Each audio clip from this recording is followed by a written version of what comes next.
Chapter 1. Chief, according to our information, there will be a batch of food being shipped out from Crimson Fire City soon. The Lone Wolf mercenary group is transporting this batch of goods. There are about 50 of them. Why don't we go and do it? We won't have to worry for the second half of the year. Chief, in my opinion, the silk cloth from Cold Moon City is not bad. The wind-chasing mercenary group is transporting this batch of goods. There are about 70 of them. If we can get it, we won't have to worry for the next 3 years. Zhong Meng, who was sitting on the chief's seat, could not help but twitch his mouth when he heard the two chief suggestions. These two suggestions were made by the third chief, He Wenliang, and the fourth chief, Bai Tiansheng. Looking at He Wenliang and Bai Tiansheng's confident faces, Zhong Meng had the urge to rush up and pry open their heads to see what was inside. The 2 batches of goods they mentioned were indeed very profitable. If they could get it, Shanhan would not have to worry for the next 1 or 2 years. However, there were only about 100 people in the mountain stronghold. Excluding the elderly, women, and children, as well as the 5 chiefs, there were only about 17 to 18 people who could fight. What could these people do? The 2 batches of goods were brazenly shipped out. It was obvious that they were not afraid of being robbed. Although it was Zhong Meng's first time attending the mountain stronghold's meeting, he understood after hearing their suggestions. The third chief and fourth chief were 2 idiots. Looking at their physiques, it was definitely not a problem for them to charge and break through the enemy lines, but they had to come up with ideas. Haha. Who would listen? Who would be finished? Since the third chief and fourth chief were not reliable, Zhong Meng turned to look at the second chief, Chen Zhongxiong, and asked with a smile. Second uncle, what do you think? Hearing this, Chen Zhongxiong first touched the few strands of sparse beard under his beard before speaking. Chief, the mountain stronghold is running out of food. It's not a good idea to drag this on. Why don't we split up and take action? Double, attack. After hearing Chen Zhongxiong's words, Zhong Meng was so shocked that he almost jumped out of his chair. Looking at the 4 chiefs sitting in 2 rows in the hall, Zhong Meng finally understood why his father had passed the position of chief to him even though he was still alive. Zhong Meng was now considering whether he should pass on his position as the leader of the stronghold. If this continued, he might be angered to death. Zhong Meng asked weakly as he turned his head around with great effort and looked at 5th Bandit Chief Feng Yongfu, who had yet to speak in the hall. 5th uncle, tell me your opinion. Feng Yongfu said plainly. I have no objections to everyone's suggestions. Hearing Feng Yongfu's words, Zhong Meng had already given up on his 4 fort masters. He decided that as soon as Feng Yongfu finished speaking, he would immediately announce the removal of all 4 fort masters from their positions, so as to avoid angering people here. Feng Yongfu looked around with a complicated look in his eyes. In the end, he said dejectedly, I only hope that before the brothers set off, they will plant the food. That way, even if they don't come back, their families will have something to look forward to. After Feng Yongfu finished speaking, the hall, which had been boiling with excitement, suddenly quieted down. After a while, 2nd Bandit Chief Chen Zhongxiong said in a depressed tone, 5th brother, don't worry. Before the brothers set off, they will definitely plant the food. Even if we fail this time, we won't starve to death this year. Feng Yongfu nodded when he heard that. 3rd Bandit Chief He Wenliang suddenly shouted. You guys don't have to go on this operation. I'll lead the team alone. The moment He Wenliang finished speaking, 4th Bandit Chief Bai Tiansheng stood up abruptly and shouted even louder, don't go on this operation. I'll lead the team. I'm familiar with the situation there. It's best if I go. When 2nd Bandit Chief Chen Zhongxiong heard that, he was so angry that he slammed the table, causing the teacups on the table to fall to the ground. Don't make a ruckus over there. I'm the 2nd Bandit Chief. Don't go on this operation. I'll lead the team. If anyone dares to argue, be careful of the Bandit Chief's punishment. When he heard them arguing non-stop, Zhong Meng was a little confused. He did not understand what was going on. However, there was one thing that he understood. The Bandit Chiefs under him were not idiots. They also knew that there was a slim chance of survival if they went on this operation. But why should they go? Zhong Meng had only transmigrated to this place for a short 3 days. He still did not understand the situation here. In order to understand the situation, Zhong Meng asked second bandit chief Chen Zhongxiong while they were not talking. Second uncle, since it's so dangerous to rob these 2 batches of goods, why should we go? Why don't we not go? When Chen Zhongxiong heard that, he raised his eyebrows. He was about to fly into a rage, but when he remembered that the person in front of him was the head bandit chief, even though he was his junior, he still had to give him some face. Head bandit chief, we've run out of food in the village. If we don't get some food, I'm afraid. When he said that, Chen Zhongxiong did not continue, but Zhong Meng already understood the meaning behind his words. The village had run out of food. If they did not go and get some, they would all starve to death. Zhong Meng thought about it and decided to think about it before making a decision. It was better to not do something like throwing an egg at a rock if he could avoid it. At Zhong Meng's strong request for the bandit chief's meeting, they decided to move it to the next day to continue the research. They would end it there for the day. Zhong Meng had just returned to the backyard when he saw a young man looking into his room. He coughed loudly. That young man was shocked by Zhong Meng's cough. He quickly turned his head and saw that it was Zhong Meng. He smiled and said, "Brother Meng, I've got a free meal today. I was thinking of calling you over to eat some." Zhong Meng knew this young man. He was the eldest son of the second bandit chief, Chen Zhongxiong, Chen Dao. Zhong Meng went forward and patted him on the shoulder as he said with a smile, "There's no hurry. Let's go in first. It won't be too late to eat after I ask you something." After the 2 of them entered the house and sat down, Zhong Meng said slowly, "Dao, why are we building a village here? Do you know about this matter?" Chen Dao smiled and pointed at Zhong Meng. "Brother Meng, you're testing me." Zhong Meng nodded. Only then did Chen Dao clear his throat and begin to narrate.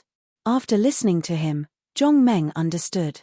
Back then, during the chaos of war, Zhong Meng's father, Zhong Hongtai, led a group of refugees to this place. Seeing the beautiful scenery here, he decided to build a new home here.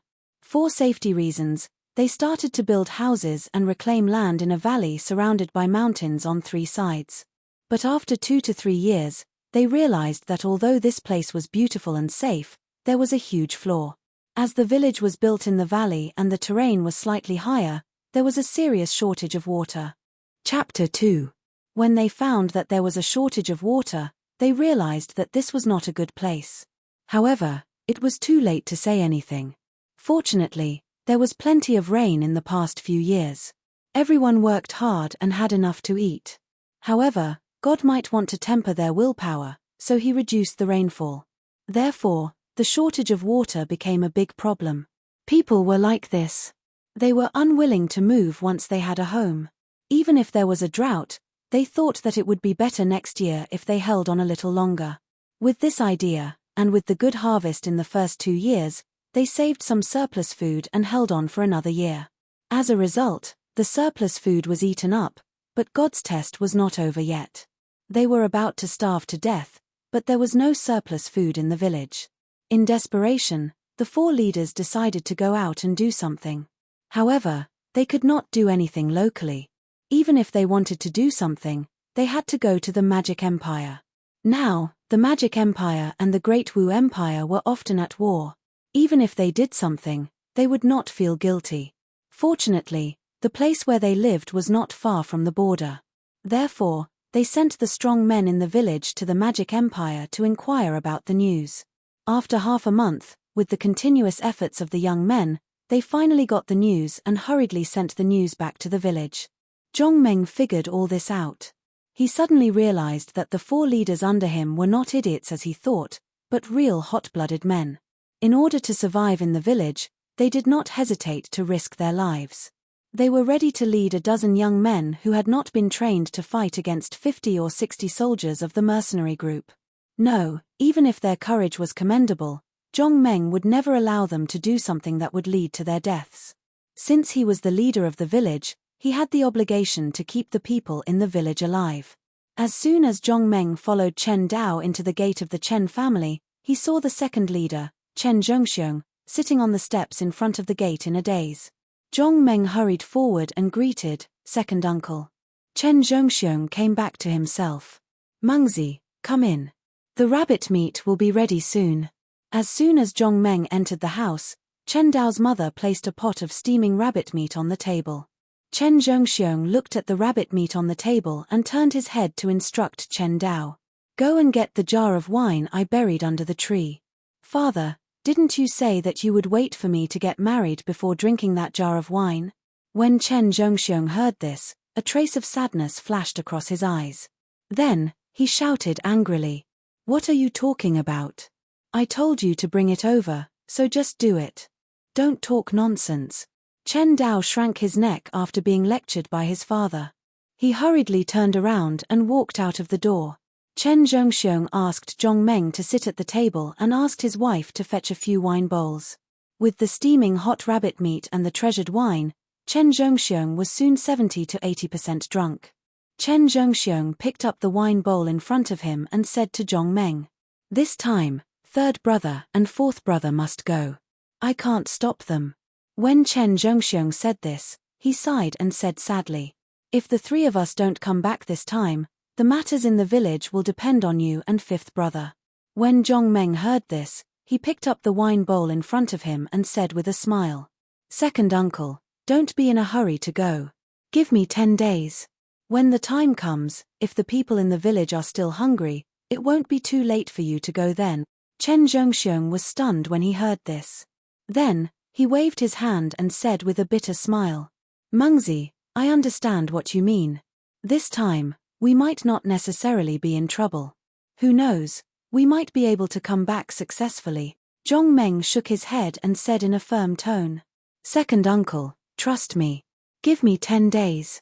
After having dinner at Chen Zhongxiong's house, Zhongmeng took his leave. After leaving the Chen family's house, Zhongmeng did not go home. Instead, he walked out of the village. As soon as he walked out of the village, Zhongmeng looked around. When he saw that there was no one around, he exerted a little force on his feet. He turned into a flash of lightning and rushed to the mountain in front of him. The mountain was very high. If an ordinary person went up the mountain, it would take at least 2 to 4 hours to climb to the top. Even an expert would need an hour. However, in the blink of an eye, Zhongmeng had already reached the top of the mountain. This was the benefit of time travel. Zhongmeng had been in this world for 3 days. He spent most of his time familiarizing himself with his strength. When Zhongmeng first arrived in this world, he was shocked by his own strength. He could say without exaggeration that if he stood at the foot of the mountain and punched, if he used enough strength, he could definitely punch a tunnel through the mountain. If he was angry, it would be a piece of cake for him to raise the mountain to the ground with one punch. Not only was his strength amazing, but his defense was also invincible. Zhongmeng had tried using any weapons in the village, but they could not pierce his skin. Zhongmeng remembered very clearly that before he transmigrated, he was just an ordinary company employee. That day, when he was taking a walk in the park, he was struck by a bolt of lightning. He could not remember what happened next. When he opened his eyes, he became the chief of the village, Zhongmeng. Zhongmeng had no idea how he had obtained such a powerful strength. The moment he opened his eyes, he had obtained this strength. Standing on the mountain top and looking at the stars in the sky, Zhongmeng even thought that if he jumped with all his strength, would he be able to jump to those stars? He had such terrifying strength. If he still let the people in the village starve, wouldn't that be the biggest joke? Although he was not the original Zhongmeng, he had taken over his body after all. He had to do something for the people in the village. Otherwise, he would be an ungrateful person. Also, he had to find the lost memory and find the reason why he obtained such terrifying strength. What if his strength could be used 100 times, 1,000 times? What if he ran out of uses and met a strong enemy? Or, there was a time limit, 10 years, 20 years, sigh. Zhongmeng felt bitter in his heart. In short, the unknown was the most terrifying. A person without a goal was no different from a salted fish. Zhongmeng did not want to be a salted fish. He wanted to be a person with dreams. Therefore, he set 2 goals for himself for the time being. First, he had to build the village well. Only by building the village well could he live up to his body. Second, he had to find the lost memory and find out the reason why he obtained such strength. If there was a time limit or number of uses, it would be really bad. He would not even know how he died. Chapter 3. The most important problem now was that the stronghold had neither money nor food. It was fine if they had no money. At worst, they could just spend less. But without food, they would die. Zhong Meng told Chen Zhongxiong that they would only need 10 days to solve the stronghold's food and clothing problem. The main reason was because he did not want to see his 4 stronghold chiefs throw their lives away. Zhong Meng really did not have any good ideas. After tormenting himself on the mountain, Zhong Meng returned home. He lay on his hard bed and began to ponder. However, after pondering for half a night, he still could not come up with a solution. This did not mean that Zhong Meng was stupid. Rather, it meant that he was not familiar with this world at all. Before transmigrating, he was also an old bookworm. He also knew about the few killing moves of transmigrators: mosquito-repellent incense, soap, glass, wine, and a series of money-making plans. However, he was not familiar with this world. He also did not know if these things that he knew existed in this world. If they did not, then Zhong Meng's opportunity would come. If they did, then he would have to think of another way. In the end, Zhong Meng decided to go to the city first to familiarize himself with the situation here. He would also see if there were any quick ways to make money. Early the next morning, Zhong Meng found Chen Dao and asked about the location of Cianwood City. He declined Chen Dao's kind offer to lead the way and embarked on his journey alone. After leaving the valley of Mount Shuangnu, Zhong Meng saw that there was no one around.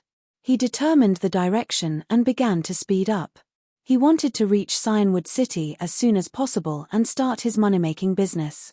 Cianwood City was not far from the stronghold. It was about 50 to 60 li away. If Zhong Meng ran at full speed, it would only take him 2 to 3 seconds. However, he did not know the way. He could only walk and stop to identify the direction before continuing forward. However, after walking for nearly an hour, Zhong Meng still hadn't seen the shadow of Azurewood City. He couldn't help but feel a little strange. Needless to say, Azurewood City was only 50 to 60 li away from the stronghold. Even if it was 100 li away, they should have arrived by now. Zhong Meng had no choice but to climb up a mountain and the tallest tree on the top of the mountain. He looked around and regretfully found that he seemed to be lost. There were only undulating mountain ranges everywhere, and there was no sign of a town. What gave Zhong Meng the biggest headache was that he didn't even know the way back. Just as Zhong Meng was having a headache, he suddenly heard the sound of footsteps. At the same time, it was mixed with the voices of a few people. "Young master, let's go back. We've already crossed the border. If we continue, I'm afraid we'll encounter enemies. Old Luo, what are you afraid of? Even if we encounter those enemies, there's nothing to be afraid of. With our martial arts, there's no problem. Don't worry, young master, old Luo, if you continue, I'm going to get angry." This young master's words were really effective. Sure enough, there was no sound of talking in the forest, only the sound of footsteps. Zhong Meng heard someone talking and was immediately overjoyed. He hurriedly jumped down from the tree and ran towards the sound of the footsteps. However, because he was overjoyed, the strength of his feet was a little too strong. Zhong Meng directly threw himself into a big tree. With a catcher sound, the tree, which was half a meter thick, was directly broken by Zhong Meng. The sound of the tree falling was very loud. When the people opposite heard this sound, they were immediately shocked.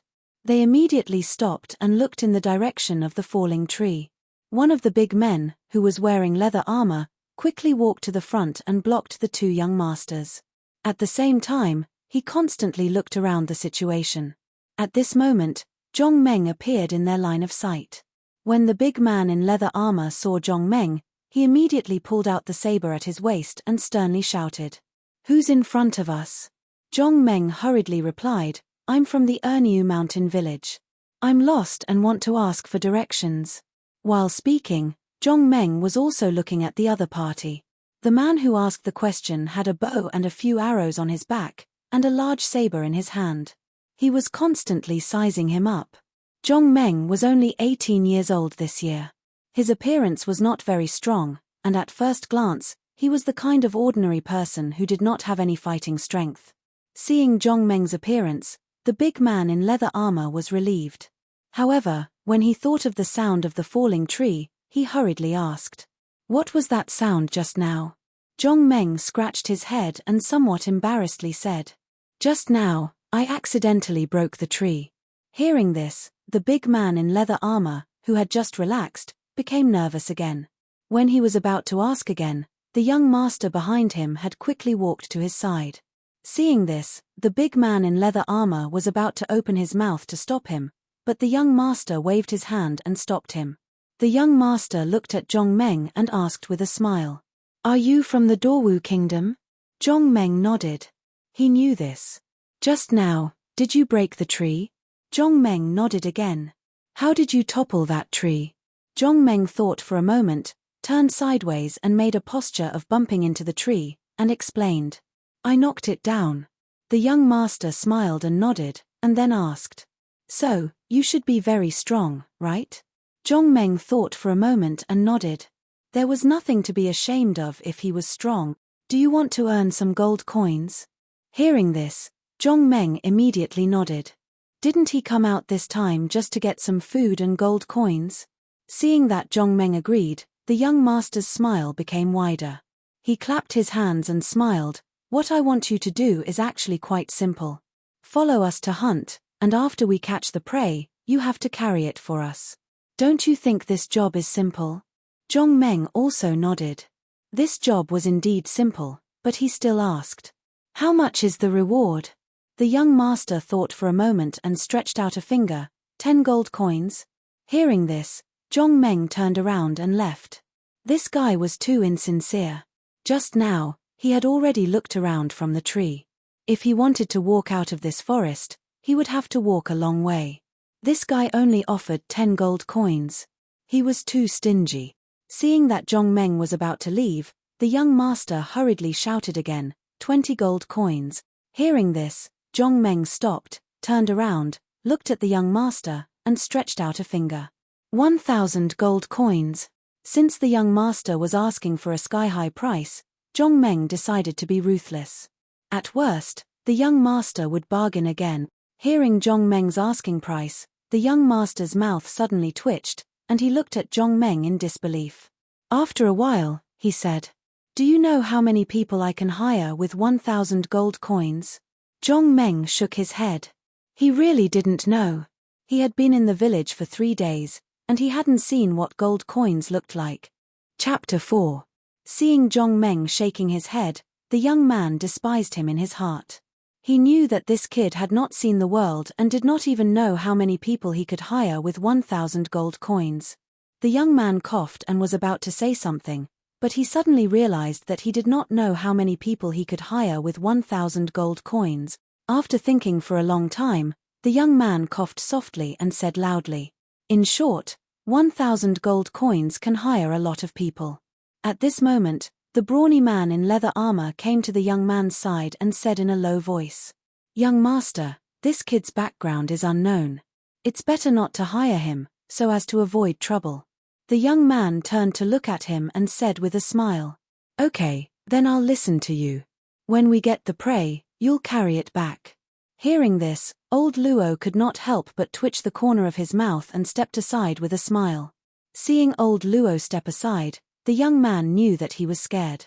He laughed secretly and turned to look at Zhong Meng again with a smile, and stuck out his finger again.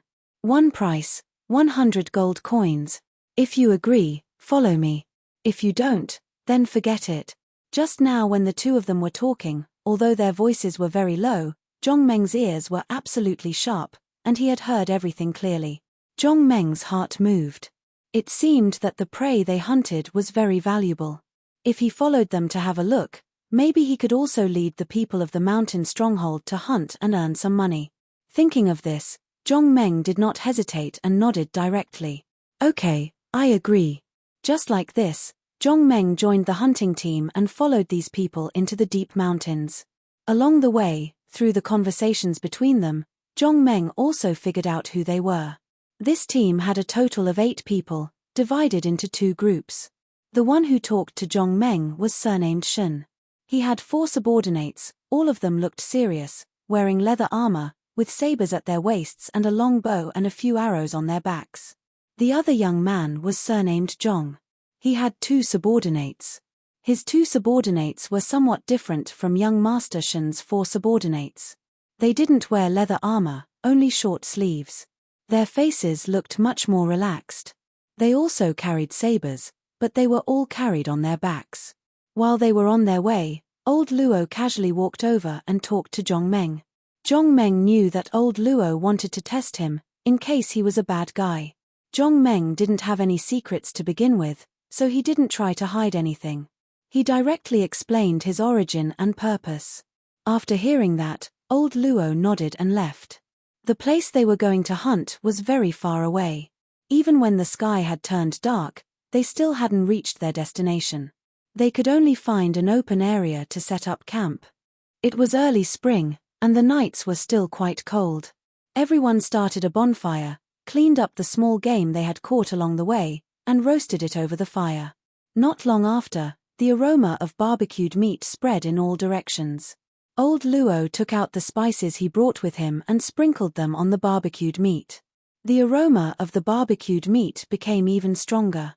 Seeing that the meat was almost done, young Master Shen took out a big bag of wine, smiled, and asked everyone to take out their cups. He poured everyone a cup, and then said with a smile, "You guys are in luck. This is the best wine from the Binlai Hotel."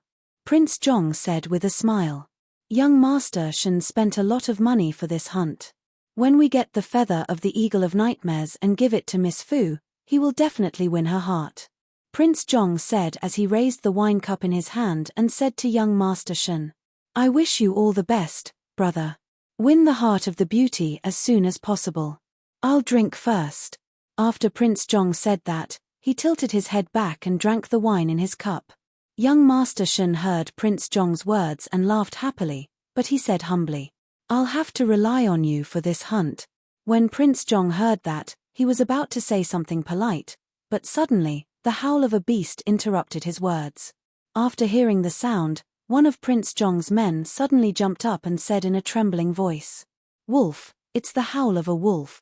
Old Luo heard that and hurriedly stood up and asked, "Are you sure it's the howl of a wolf?" Before the man could answer, a few more howls came from the darkness. Another of Prince Zhong's men couldn't help but frown and said, "Oh no, we might have run into a pack of wolves." As soon as the man finished speaking, the howls became louder. The howls came one after another, the sound was mournful and long. In the silent forest, it was even more terrifying. Hearing so many wolf howls, the guards stood up one after another and drew their sabers. They surrounded the 2 young masters as if they were facing a great enemy. After hearing the howls of the wolves, young Master Shen said with a smile, the wine cup in his hand didn't even shake. "It's just wolves, what's there to be afraid of? Do you have to be so nervous?" Prince Zhong also said with a smile, "With young Master Shen here, what's there to be afraid of? I'm bored of walking in the forest, it's not bad to have a pack of wolves to relieve my boredom." Hearing that, young Master Shen smiled and drank the wine in his cup. "Prince Zhong, you don't have to be so polite. With your Zhong family's marksmanship, dealing with a pack of wolves is a piece of cake." "Ha ha." Young Master Shen and young Master Zhong looked at each other, then both of them threw their heads back and laughed. When Zhong Mengang heard the wolf's howl, he was also shocked, but then he laughed involuntarily. Would he still be afraid of this pack of wolves? In order to make it easier to observe the surroundings, the campsite was built in a large open space. The closest place to the surrounding forest was at least 100 meters away. As the howls of the wolves drew closer, everyone could faintly see countless black shadows moving around the edge of the forest under the dim moonlight. Old Luo took a quick look at the situation around him and was shocked. A pack of 40 to 50 wolves wasn't considered a small number, but today's pack of wolves probably had at least 200 to 300. These wolves didn't come out from one place. Instead, they came from all directions. Seeing so many wolves, old Luo was a little nervous. He quietly retreated to young Master Shen's side and said in a low voice, "There are too many wolves. Young Master, I think you and Prince Zhong have to be careful later.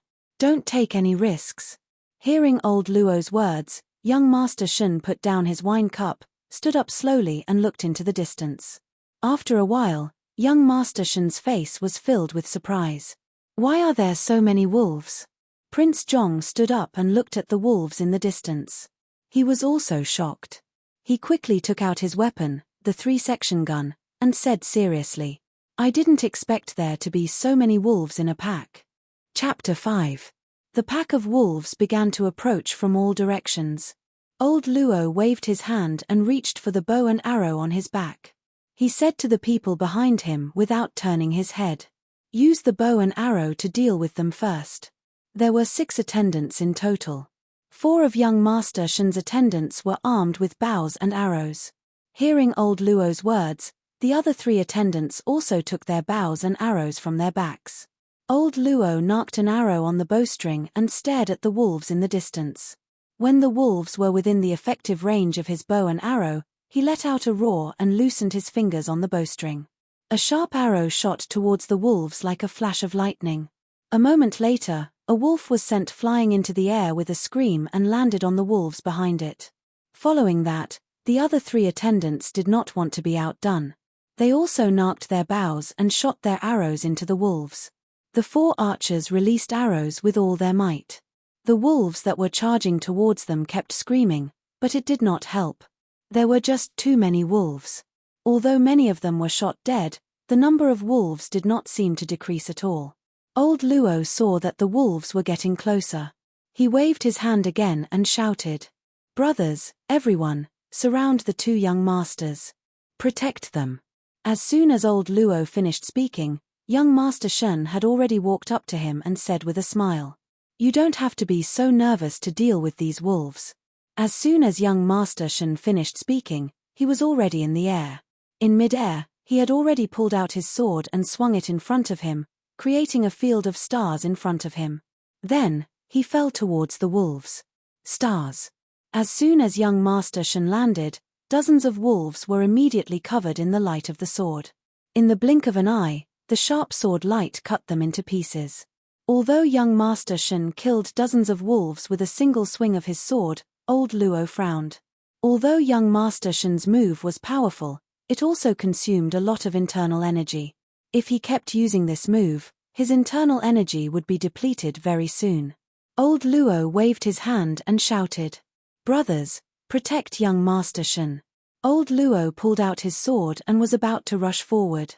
Suddenly, a figure flashed beside him. A white light brushed past him and rushed towards the wolves. The one who rushed over was none other than Prince Zhong. Seeing that young Master Shun had already won, he naturally did not want to be outdone. Prince Zhong rushed to the front of the pack of wolves. Then, he stabilized his body and thrust the 3-section spear forward with all his strength. Then, he shouted loudly, "Go to hell, Long Rainbow." As soon as his voice fell, the 3-section spear in his hand pierced through the body of the wolf in front of him in the blink of an eye. However, it did not stop and continued to pierce forward. Although Prince Zhong's gun was called a 3-sectioned gun, it was usually only about 1 meter long. If it had 3 sections, it would only be 3 meters long. But now, Prince Zhong's spear had pierced more than 10 meters, piercing through 7 or 8 wolves before stopping. Seeing that he had reached the end of his spear's momentum, Prince Zhong's hand that was holding the spear trembled slightly, and the 3-section spear returned to his hand at lightning speed. When it returned to his hand, it had turned back into a 1 meter long 3-section spear. The 2 young masters made a grand entrance. Each of them killed more than 20 wolves with 1 strike. Seeing the 2 young masters so powerful, the crowd's morale was greatly boosted. They immediately waved their weapons and rushed toward the pack of wolves. Seeing that Prince Zhong had pierced through 7 or 8 wolves with 1 strike, young Master Shun let out a soft howl again. The sword in his hand turned into dots of starlight again, covering the wolves around him. Stars. As the starlight fell, the wolves howled in agony once again. Zhong Meng saw that they were all incomparably brave and did not want to join in the fun.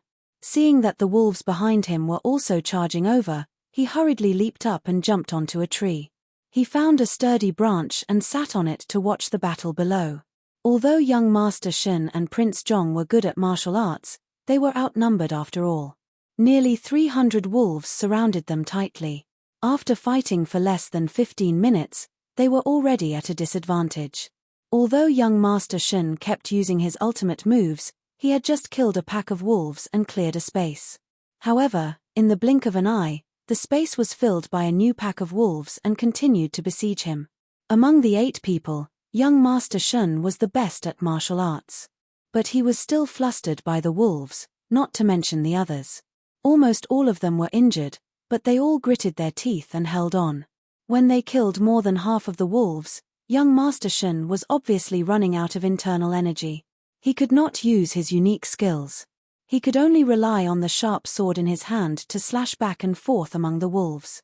Young Master Zhong was so tired that he was sweating profusely. His inner strength had long been depleted.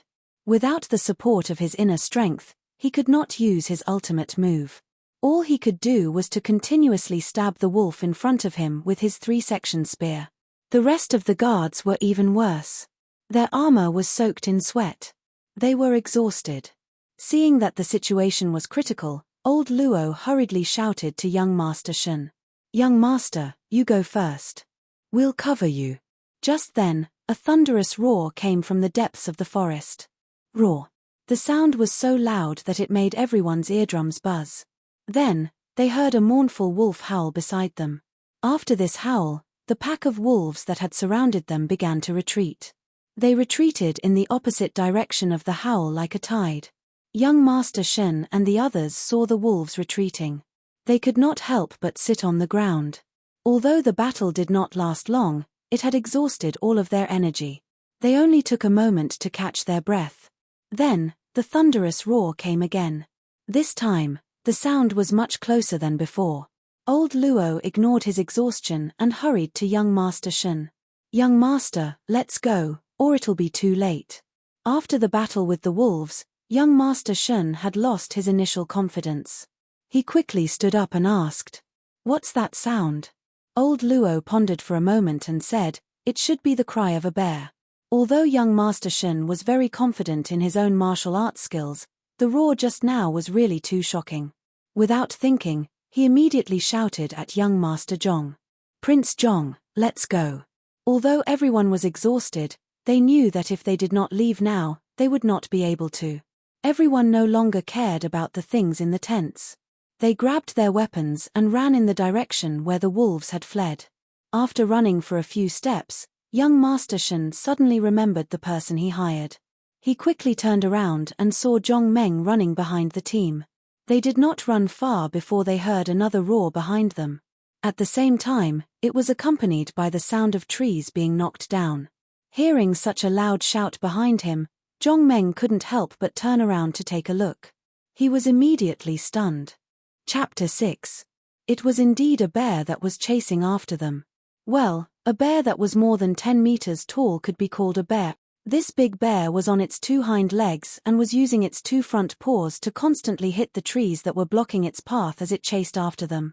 The big bear didn't seem to be walking very fast, but its steps were very big.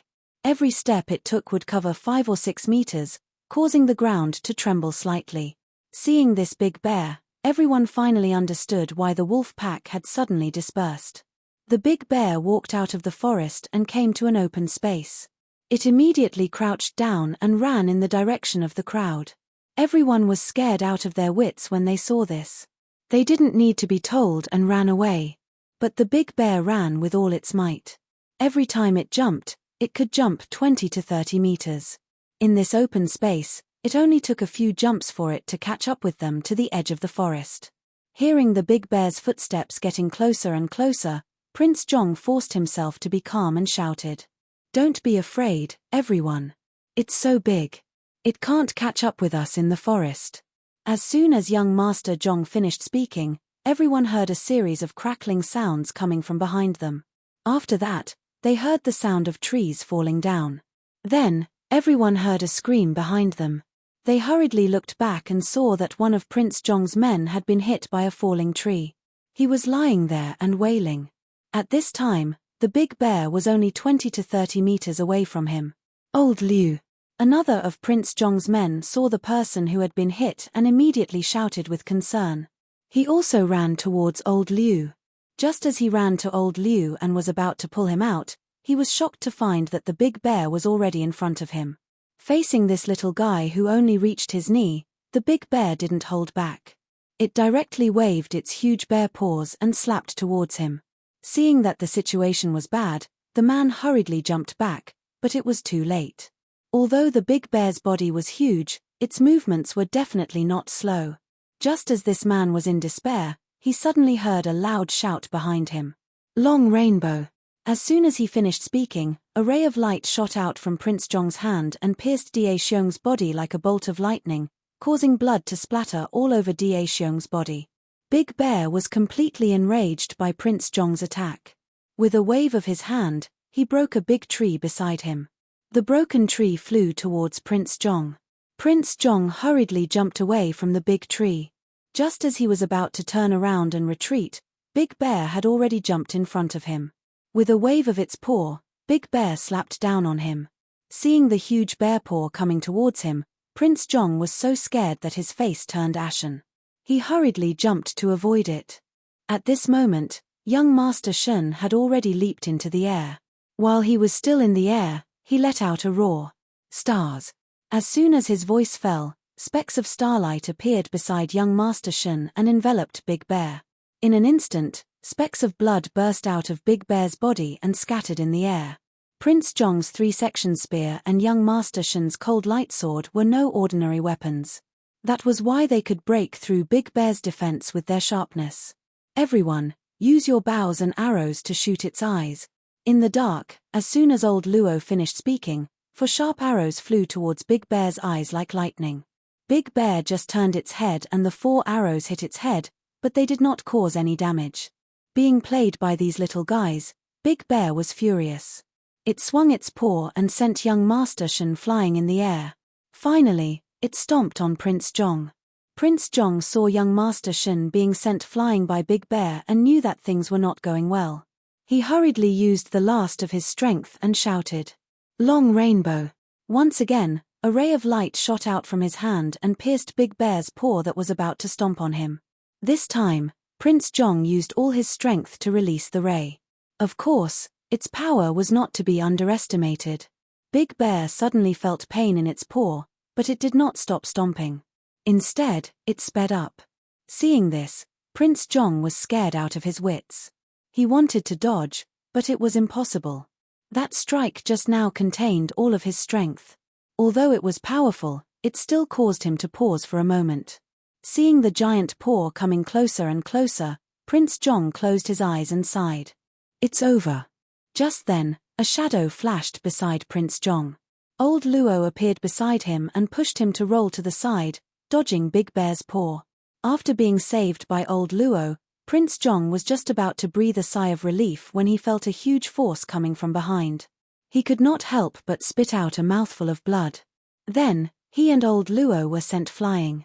After Big Bear kicked Prince Zhong and old Luo away, it turned around and saw the 3 followers who were shooting arrows in the distance. It suddenly roared and jumped in front of the 3 followers. Once again, it kicked the 3 followers who were already scared out of their wits and sent them flying. Young Master Shen, who was sent flying, spat out a few mouthfuls of blood in the air and landed on a tree. Young Master Shen sat on the tree. He wanted to go down and help, but his stomach was churning too much. If he used any strength, he would immediately spit out a mouthful of blood. He could only watch as Big Bear showed its power and took care of his followers in a few moves. He could not help but sigh in his heart. It seemed that no one could escape. They were all going to be buried here. Young Master Shen looked at Big Bear who was walking towards him. At that moment, Miss Fu's beautiful face suddenly appeared in his mind. He could not help but mumble to himself, "Today, I will die here. I wonder if Miss Fu will remember me in the future." Just as young Master Shen thought of this, he heard the sound of a tree falling behind him. He was shocked and quickly looked back. However, he was stunned to see that the boy he had hired was holding a very thick tree and rushing towards the Big Bear. "Damn! How can you carry such a big tree?" Young Master Shen saw this and could not help but swear. At the same time, a glimmer of hope ignited in his heart. It was such a big tree. It could knock Big Bear down no matter what. Young Master Shen held his breath and held on tightly to the tree trunk. He watched the scene unfold below the tree without blinking. Big Bear also saw Zhongmeng and the big tree in his hands. It roared and swung its paws, rushing towards Zhongmeng. After a short sprint, Big Bear's paws hit the big tree. But it only lasted for a blink of an eye before it was sent flying by the big tree. It flew for 30 to 40 meters before it fell heavily on the ground with a dull thud. Although Big Bear's defense was amazing, the force was too great. It was dizzy from the fall and could not get up for a moment. Young Master Shen watched everything that happened below the tree with his mouth agape. After a while, he mumbled to himself. How is this possible? Is he still human? Chapter 7. After Zhongmeng knocked down Big Bear, the forest fell into silence. Young Master Shen, who was hiding in the tree, did not even dare to breathe. He stared at Big Bear lying on the ground, fearing that it would suddenly stand up and rush towards them. After a short while, under young Master Shen's horrified gaze, Big Bear stood up shakily and let out a fierce roar toward them. The roar made young Master Shen's ears buzz. His heartbeat suddenly accelerated, cold sweat flowed down from his forehead involuntarily, and his hands could not help but tremble as they grabbed the tree trunk. Fortunately, Big Bear only roared once, then turned around and ran into the depths of the forest without looking back. Looking at Big Bear's back, young Master Shen wanted to cry. Brother, you can leave if you want to. Why did you have to roar? Look how scared I am. After panting for a while, young Master Shen calmed down. Looking at Zhongmeng under the tree, he sighed in his heart. This was his savior. If he was not lucky enough to hire him, he would be finished today. Young Master Shen waved his hand at Zhongmeng under the tree and said gratefully, Little brother, what's your name again? Thank you so much today. If it were not for you, the consequences would be unimaginable. Zhongmeng smiled indifferently. Young Master Shen, sit on the tree for a while. I'll go find the others. Young Master Shen nodded quickly. Little brother, be careful. Just now, when they were fighting, Zhongmeng had been watching the battle from the side. He naturally knew where those guys were sent flying. Soon, Zhongmeng carried them one by one and put them under the tree where young Master Shen was sitting. Young Master Shen, who lived in the tree, inspected his men under the tree like a king. After the inspection, the corner of his mouth could not help but twitch.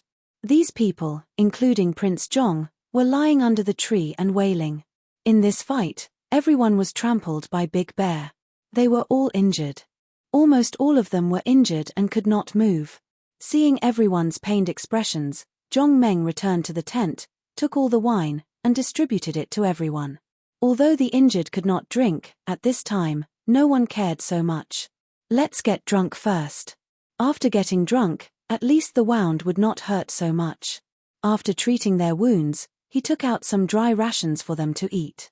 By the time they fell asleep, it was almost dawn. Zhongmeng yawned. Seeing that everyone was asleep, he also leaned against a tree and slept. The next day, Zhongmeng was awakened by everyone's wails. He opened his eyes and looked around. Everyone was awake, but they were all frowning and groaning in pain. Although the alcohol from last night had stopped their pain, once the alcohol wore off, it would be even more painful. After all, young Master Shen and Prince Zhong had internal energy in their bodies. After a night of recuperation, their injuries were much better. Simple movements such as walking back and forth were no longer a problem. When they saw that Zhongmeng had woken up, they hurriedly staggered over and cupped their fists towards him. Thank you for saving our lives. My name is Shen Shouwu. This is my good brother Zhong Qiuming. May I know your name? Zhongmeng smiled and waved his hand, introducing himself. My name is Zhongmeng.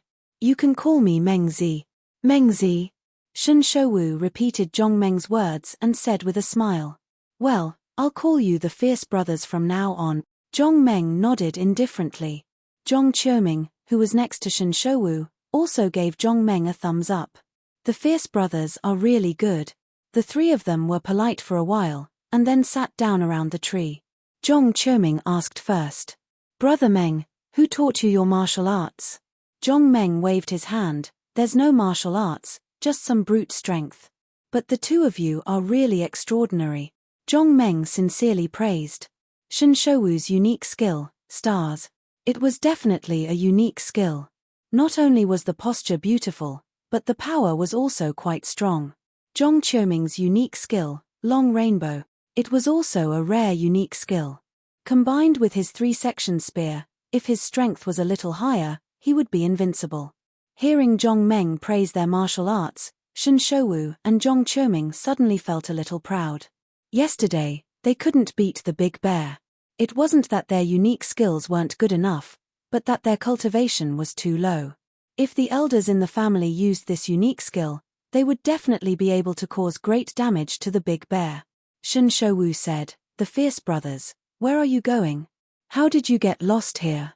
Zhong Meng heard this and sighed. "The people in our mountain stronghold don't have enough food to eat, so I came to Greenwood City to see if there's anything I can do to get food for the people in the mountain stronghold." Shen Shouwu heard this and immediately laughed out loud.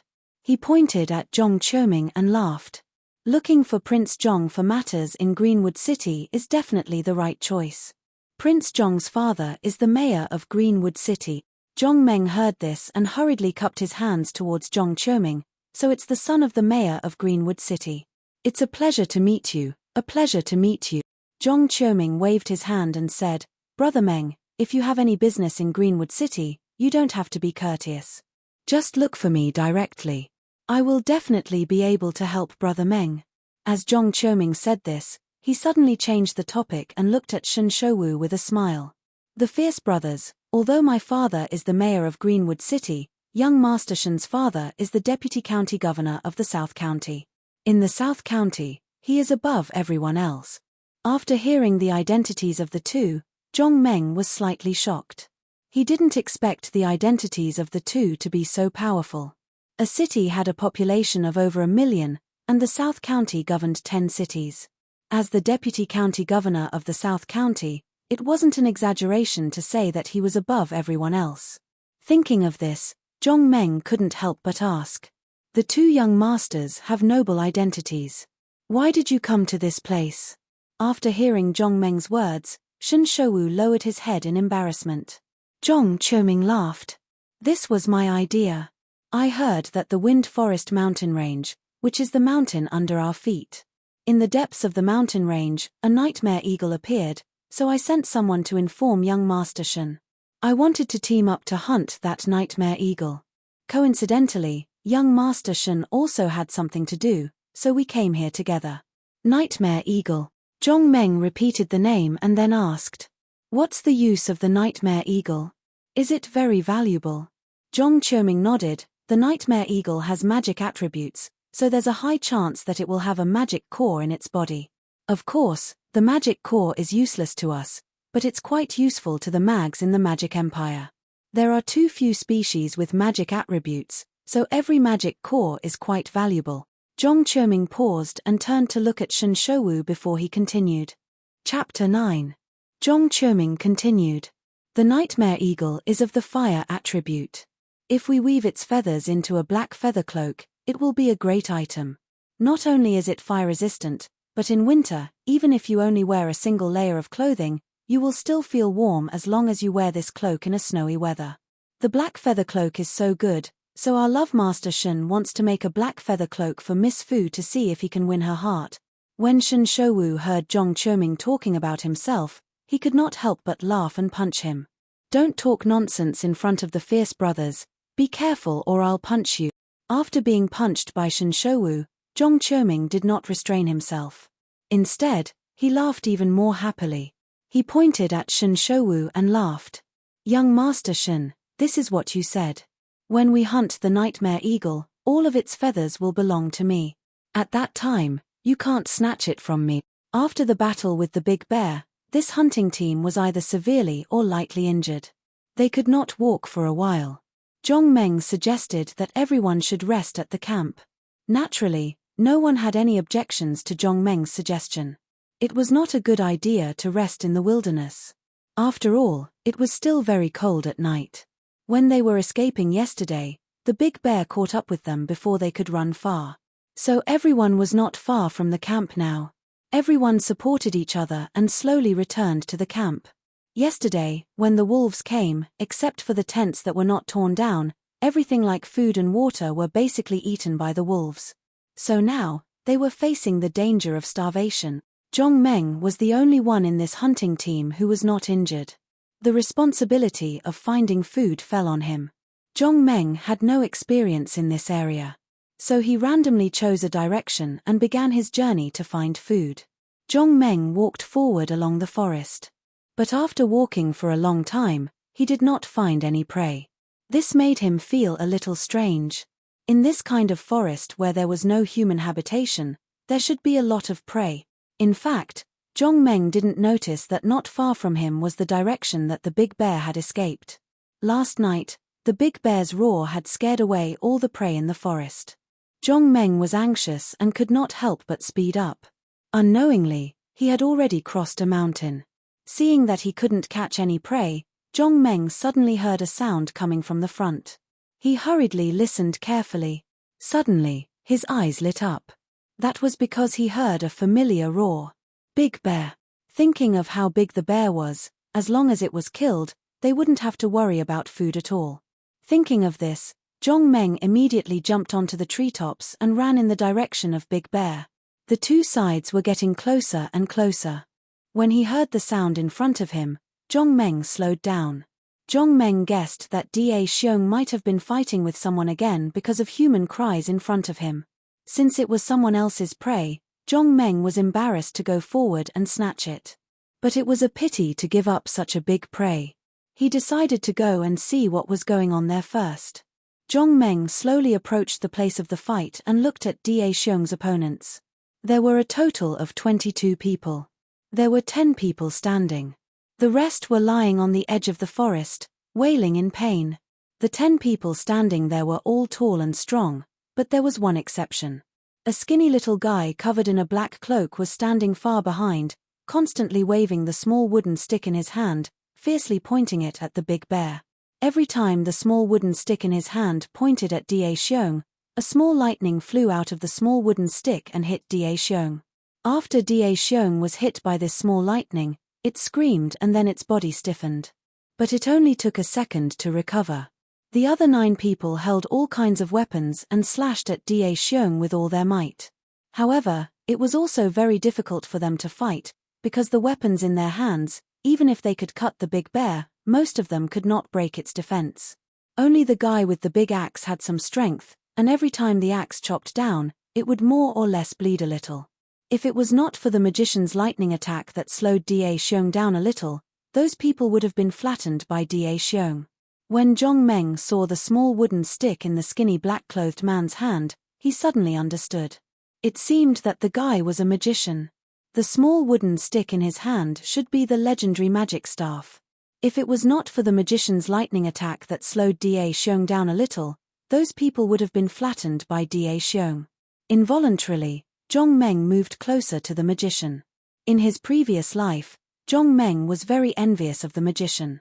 Now that he saw it with his own eyes, he definitely had to go closer to see how the magician used magic. Da Xiong was already a little impatient. It could have easily flattened these little guys in front of it, but that damn lightning always made its body stiffen. It was a little angry that it missed a good opportunity. At this moment, a warrior happened to leap into the air, raised the big sword in his hand, and slashed at Da Xiong. Big Bear roared angrily and sent the warrior flying with a slap. The warrior flew in the direction of the mage. Seeing this, the magician was scared out of his wits. The magician cultivated the mind, so his physique was naturally not good. If this magician was hit by the flying warrior, even if he wasn't crushed to death, his bones and tendons would definitely be broken. The magician hurriedly dodged to the side, but with his speed, he could not dodge. The magician was about to be hit by the warrior flying over. Suddenly, a figure rushed in front of the magician and blocked the warrior who was flying over. The person who came was Zhong Meng. He finally saw a magician alive, so naturally, he would not just stand by and watch the magician get hurt. He still had many questions to ask the magician. However, Zhong Meng still understood the principle of keeping a low profile, so after being hit by the warrior, he immediately staggered a few steps and retreated to the magician's side. Seeing Zhong Meng being knocked around, the magician asked with concern, "You, how are you?" The voice was gentle and soft, but also slightly hurried. After hearing this voice, Zhong Meng subconsciously asked, "You are a girl?" Although Zhong Meng's words were rude, the female magician did not care and only asked again with concern, "Your injury, is it okay?" Zhong Meng hurriedly shook his head. "I'm fine, it just hurts a little." While the two of them were talking, the people in front of them were a little overwhelmed. Chapter 10. Of the people who were fighting with Da Xiong, one of them had been sent flying, so there were still 8 of them left. Now that they had lost the support of Da Xiong's lightning attack, they were naturally beaten back by Da Xiong. Da Xiong saw that Da Xiong was no longer threatened by Da Xiong's lightning attack and immediately roared towards the sky happily. Then, it lowered its head and was about to go all out. Da Xiong suddenly saw Zhong Meng and immediately froze. It remembered that person because Zhong Meng had hit it with a big tree. It was still in pain. While Da Xiong was in a daze, a young man in silver armor holding a 2-handed sword suddenly leaped into the air and roared, "Raging flame sword." As soon as he finished speaking, the 2-handed sword in his hand suddenly ignited with a trace of fire. The armored man exerted force with both hands and waved the flaming sword in his hand towards Da Xiong. Although the armored man's shout was quite loud, the sword still did not break through Da Xiong's defense when it hit Da Xiong's body. The weak flame on the sword did cause insignificant damage to Da Xiong, but in front of Da Xiong's huge body, the damage was negligible. Seeing that his most powerful move had no effect, the armored man could not help but sigh in his heart. It's over. Just now, the armored man had clearly seen the scene of his companion being sent flying. He knew that in the next moment, it would be his turn to be sent flying. But at this moment, Da Xiong suddenly roared. Just when everyone thought that Da Xiong was going to start a massacre. Suddenly, Da Xiong turned around and ran. It did not even look back. It ran away. Everyone who thought that it was over was stunned by this scene. They stared blankly in the direction that Da Xiong had left. After a long while, the armored man suddenly shouted, "I understand. It's my flame. It's my raging flame sword's attack that was effective. It's afraid of the flame on my sword, so it ran away in fear." After hearing the armored man's shout, everyone was stunned at first because they clearly saw that the armored man's sword did not cause any damage to Da Xiong. But why did Da Xiong run away? Could it be that the flame on the sword really scared Da Xiong away? The axe-wielding man suddenly gave the armored man a thumbs up and shouted, "Master Gerald, well done. If it wasn't for you today, we would have been finished." Hearing this, Gerard's face was immediately filled with a trace of arrogance as he snorted coldly. "If I had known that this big bear was afraid of fire, humph, I would have killed it long ago." After Gerard finished speaking, he turned his head proudly to look at Velanica, only to find that Velanica was talking to an unfamiliar young man and was not looking at him at all. Gerard was furious. "I've been performing here for half a day, and Velanica didn't even see my glorious image." The more Gerard thought about it, the angrier he got. He raised his 2-handed sword and walked towards Velanica. Velanica was that magician. She was now thanking her savior. Seeing that Da Xiong had run away and was no longer in danger, she began to care about Zhong Meng's injuries. Although Zhong Meng kept saying that he was fine, how could Velanica believe him? The speed of the warrior who flew over just now was quite amazing. Coupled with his own weight, this force was definitely not small. Just when Velanica said that she would pay for Zhong Meng's treatment, the angry Gerard came over. Gerard first glanced at Velanica, then turned his head to look at Zhong Meng and said with a sneer, "Who are you? Why haven't I seen you before? Are you a spy?" Speaking of spies, Gerard just noticed that Zhong Meng's clothes and appearance were clearly not from the Magic Empire. When Gerard saw this, he immediately shouted, "Come, take this spy down for me. I want to interrogate him and find out what he's doing here." Gerard was the leader of this team. He was also the first heir of the Custer family, the largest family in Redfire City.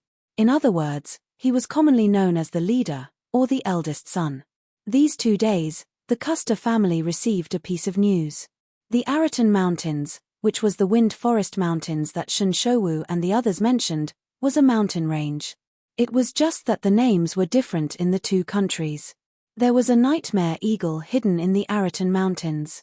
After hearing this news, it immediately attracted the attention of the Custer family. There was a high chance that the nightmare eagle would brew a magic core. A magic core was not very useful in the Dorwu kingdom, but in the Magic Empire, it was a treasure. For magicians, as long as there was a magic core, they were willing to spend any amount of money. The key was that they would agree to any conditions.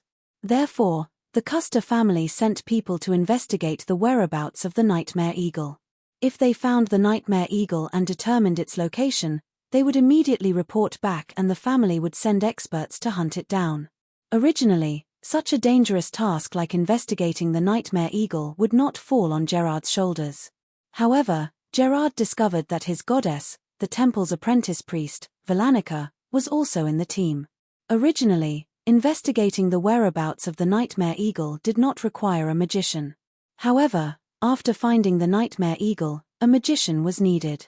In order to quickly spread the news, the Custer family also prepared 2 magic scrolls for this team.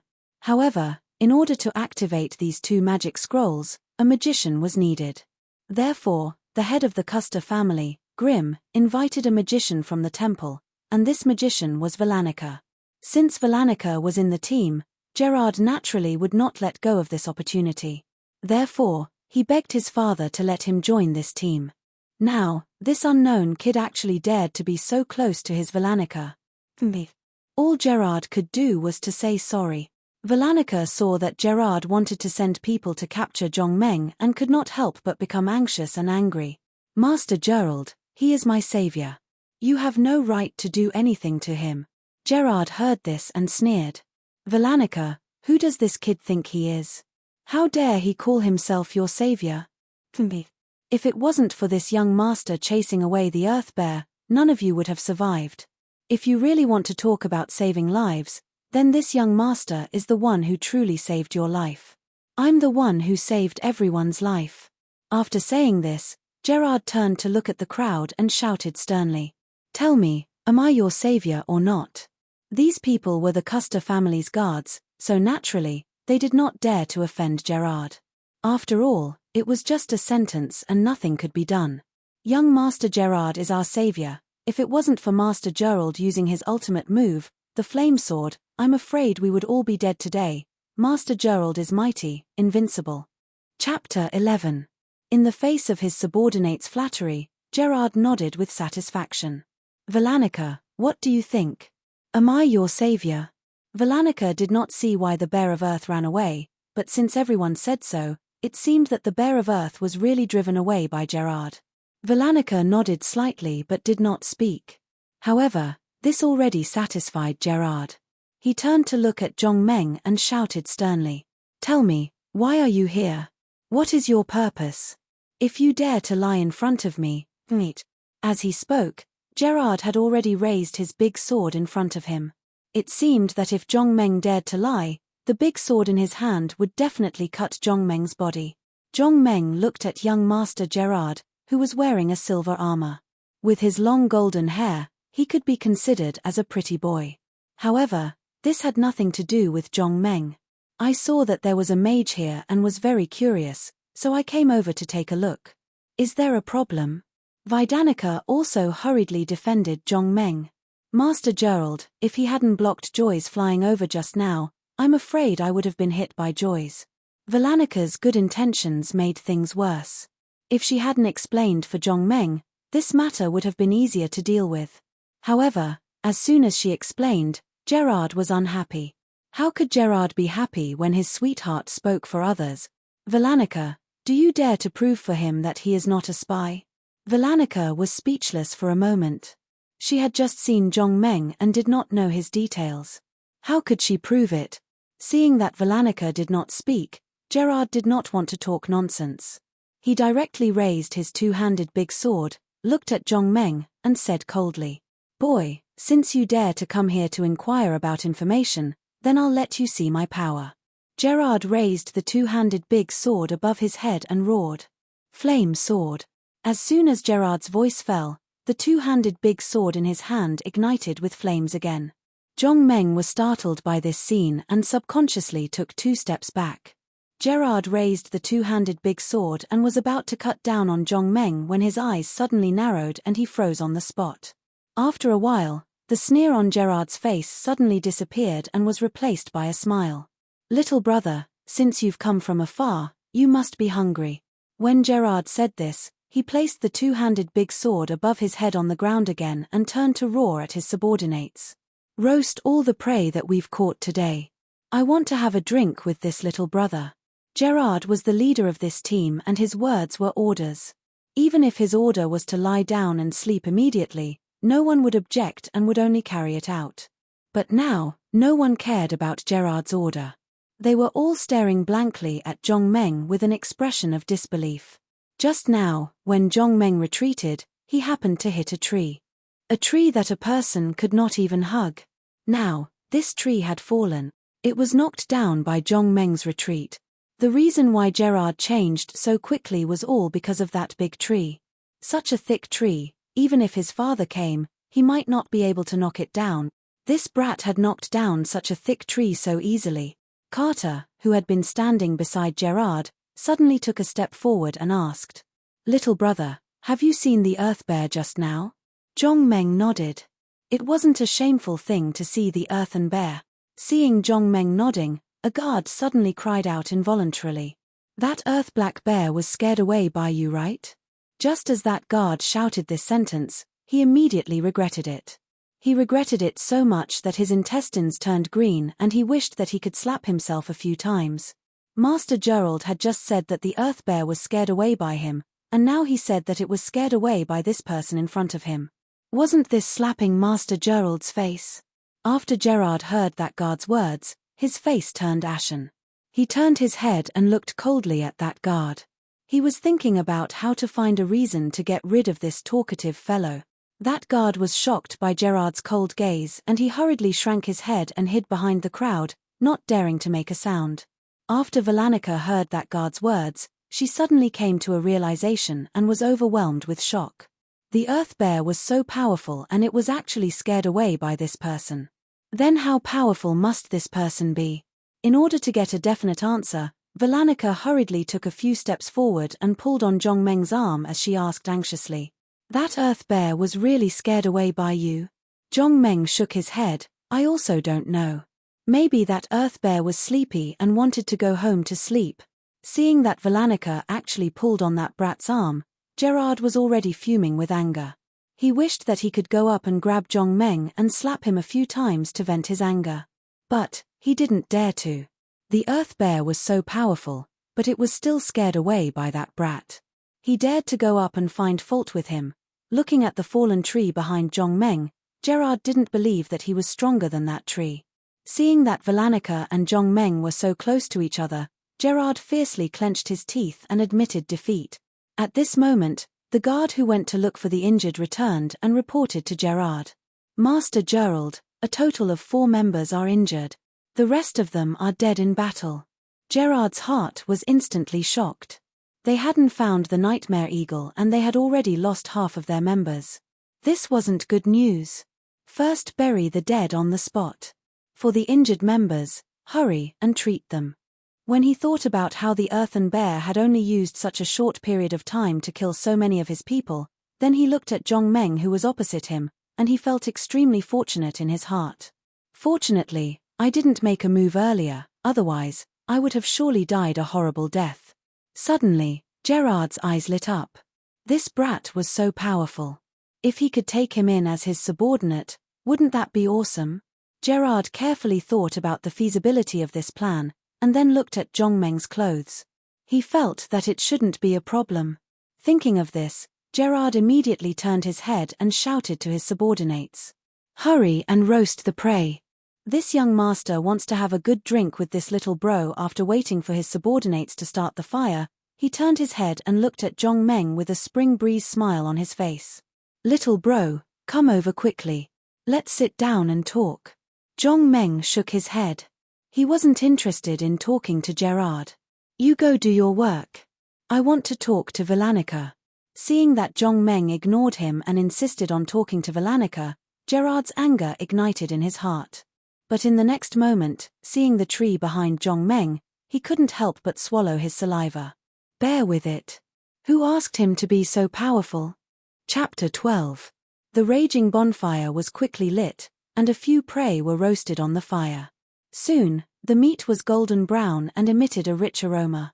Villanica handed a piece of roasted meat to Zhong Meng and asked curiously, "Have you fought with the Bear of Earth before today?" Zhong Meng nodded. "Last night, I knocked it down with a big tree, then it got up and ran away." At this point, Zhong Meng did not want to continue on this topic and asked directly, "You're Villanica?" Villanica nodded and asked, "What's your name?" "Zhong Meng." "Villanica, Zhong Meng, you're really not from the Magic Empire. You're from the Dorwu Kingdom?" Zhong Meng nodded and asked, "Are you a mage?" Villanica hesitated for a moment before answering, "I'm a priest apprentice of the temple, not a mage." "Zhong Meng, when you were fighting with the Bear of Earth, what was the magic you used?" "Villanica, that skill is the lowest level lightning attack." At this point, she added a little embarrassedly, "I only know that one magic skill." Zhong Meng smiled and suddenly pointed at the staff in her hand and said, "Can I see this?" Villanica saw this and hurriedly raised the small wooden stick in her hand and asked, "Do you want to see my staff?" Zhong Meng nodded quickly. Villanica did not hesitate and directly put the staff in Zhong Meng's hand. This magic staff was the most common magic staff. It was made from a piece of blackwood that could transmit magic power. Its price was not even comparable to a sword or saber. Of course, this was not to say that the staff was worthless. A better staff would be made of better materials and could transmit magic faster. If it was a better staff, it would be inlaid with various enhancement gems. The role of these gems was like an amplifier, increasing the amount of magic released or increasing the speed of releasing magic. How much magic could be added or how much faster the speed of releasing magic depended on the quality and type of the gems. There was no need to list them one by one here. Zhong Meng took the staff made of blackwood and looked at it carefully, but he did not find anything different. He could only return the staff to Veronica and ask, "Is there anything different about it? What's the use of the staff?" Villanica took the staff and said with a smile, "This staff isn't of much use. It can only channel my mana, but it won't have any amplification effect." In the distance, Gerard saw the two talking enthusiastically and could not help but be angry. He originally wanted to recruit Zhong Meng as his subordinate to increase his strength, but seeing Zhong Meng and Villanica being so close, Gerard was angry and decided to give up on Zhong Meng. Looking at Zhong Meng in the distance, Gerard sneered. He pulled a guard beside him and whispered a few words. After hearing this, the guard was stunned at first, then a trace of fear flashed in his eyes. Seeing that the guard stood still, Gerard could not help but snort coldly. "Do you want to disobey the order?" The guard was suddenly awakened by Gerard's cold words. He hurriedly responded and turned to leave. Looking at the back of the guard, Gerard, who had been sneering, suddenly shouted, "Add more seasoning for our guest. He has a strong taste, ha ha ha." After a short while, the guard came back with a piece of roasted meat. Looking at the roasted meat in the guard's hand, Gerard sneered and asked, "Did you add enough seasoning?" The guard hurriedly nodded and said, "Yes, 2 people are enough." Hearing this, Gerard nodded with satisfaction. He took the roasted meat in the guard's hand and walked towards Zhong Meng. At this time, Carter also joined the conversation between Zhong Meng and Villanica. Carter was a berserker. He believed in strength, and the direction of his cultivation was also strength. In this team, he was the strongest. When he was fighting with the Bear of the Earth, only his big axe could cause a little damage to the Bear of the Earth. Carter was promoted to a second-level warrior 5 years ago, but until now, his strength had not increased at all. He was still a second-level warrior. Because of this, he had consulted many experts. However, without exception, all the experts had told him the same thing. Continue to cultivate. Therefore, Carter worked even harder. However, after cultivating for more than a year, his strength still did not increase at all. It was even more hopeless for him to be promoted. Carter's hair almost turned white because of this. Today, when he saw Meng Jing's terrifying strength, he had long wanted to ask for advice, but unfortunately, he did not have the chance. Coincidentally, he saw wine in front of Meng Jing. Taking this as an excuse, he brought the wine bowl to Meng Jing and said with a smile, "Little brother, my name is Carter. May I know your name?" As the saying goes, one does not hit a smiling person. Carter brought the wine and spoke very politely. Zhong Meng hurriedly reached out to take the wine and answered with a smile. "My name is Zhong Meng. You can call me Mengzi." Mengzi. Carter was stunned. He did not expect the other party to be so polite.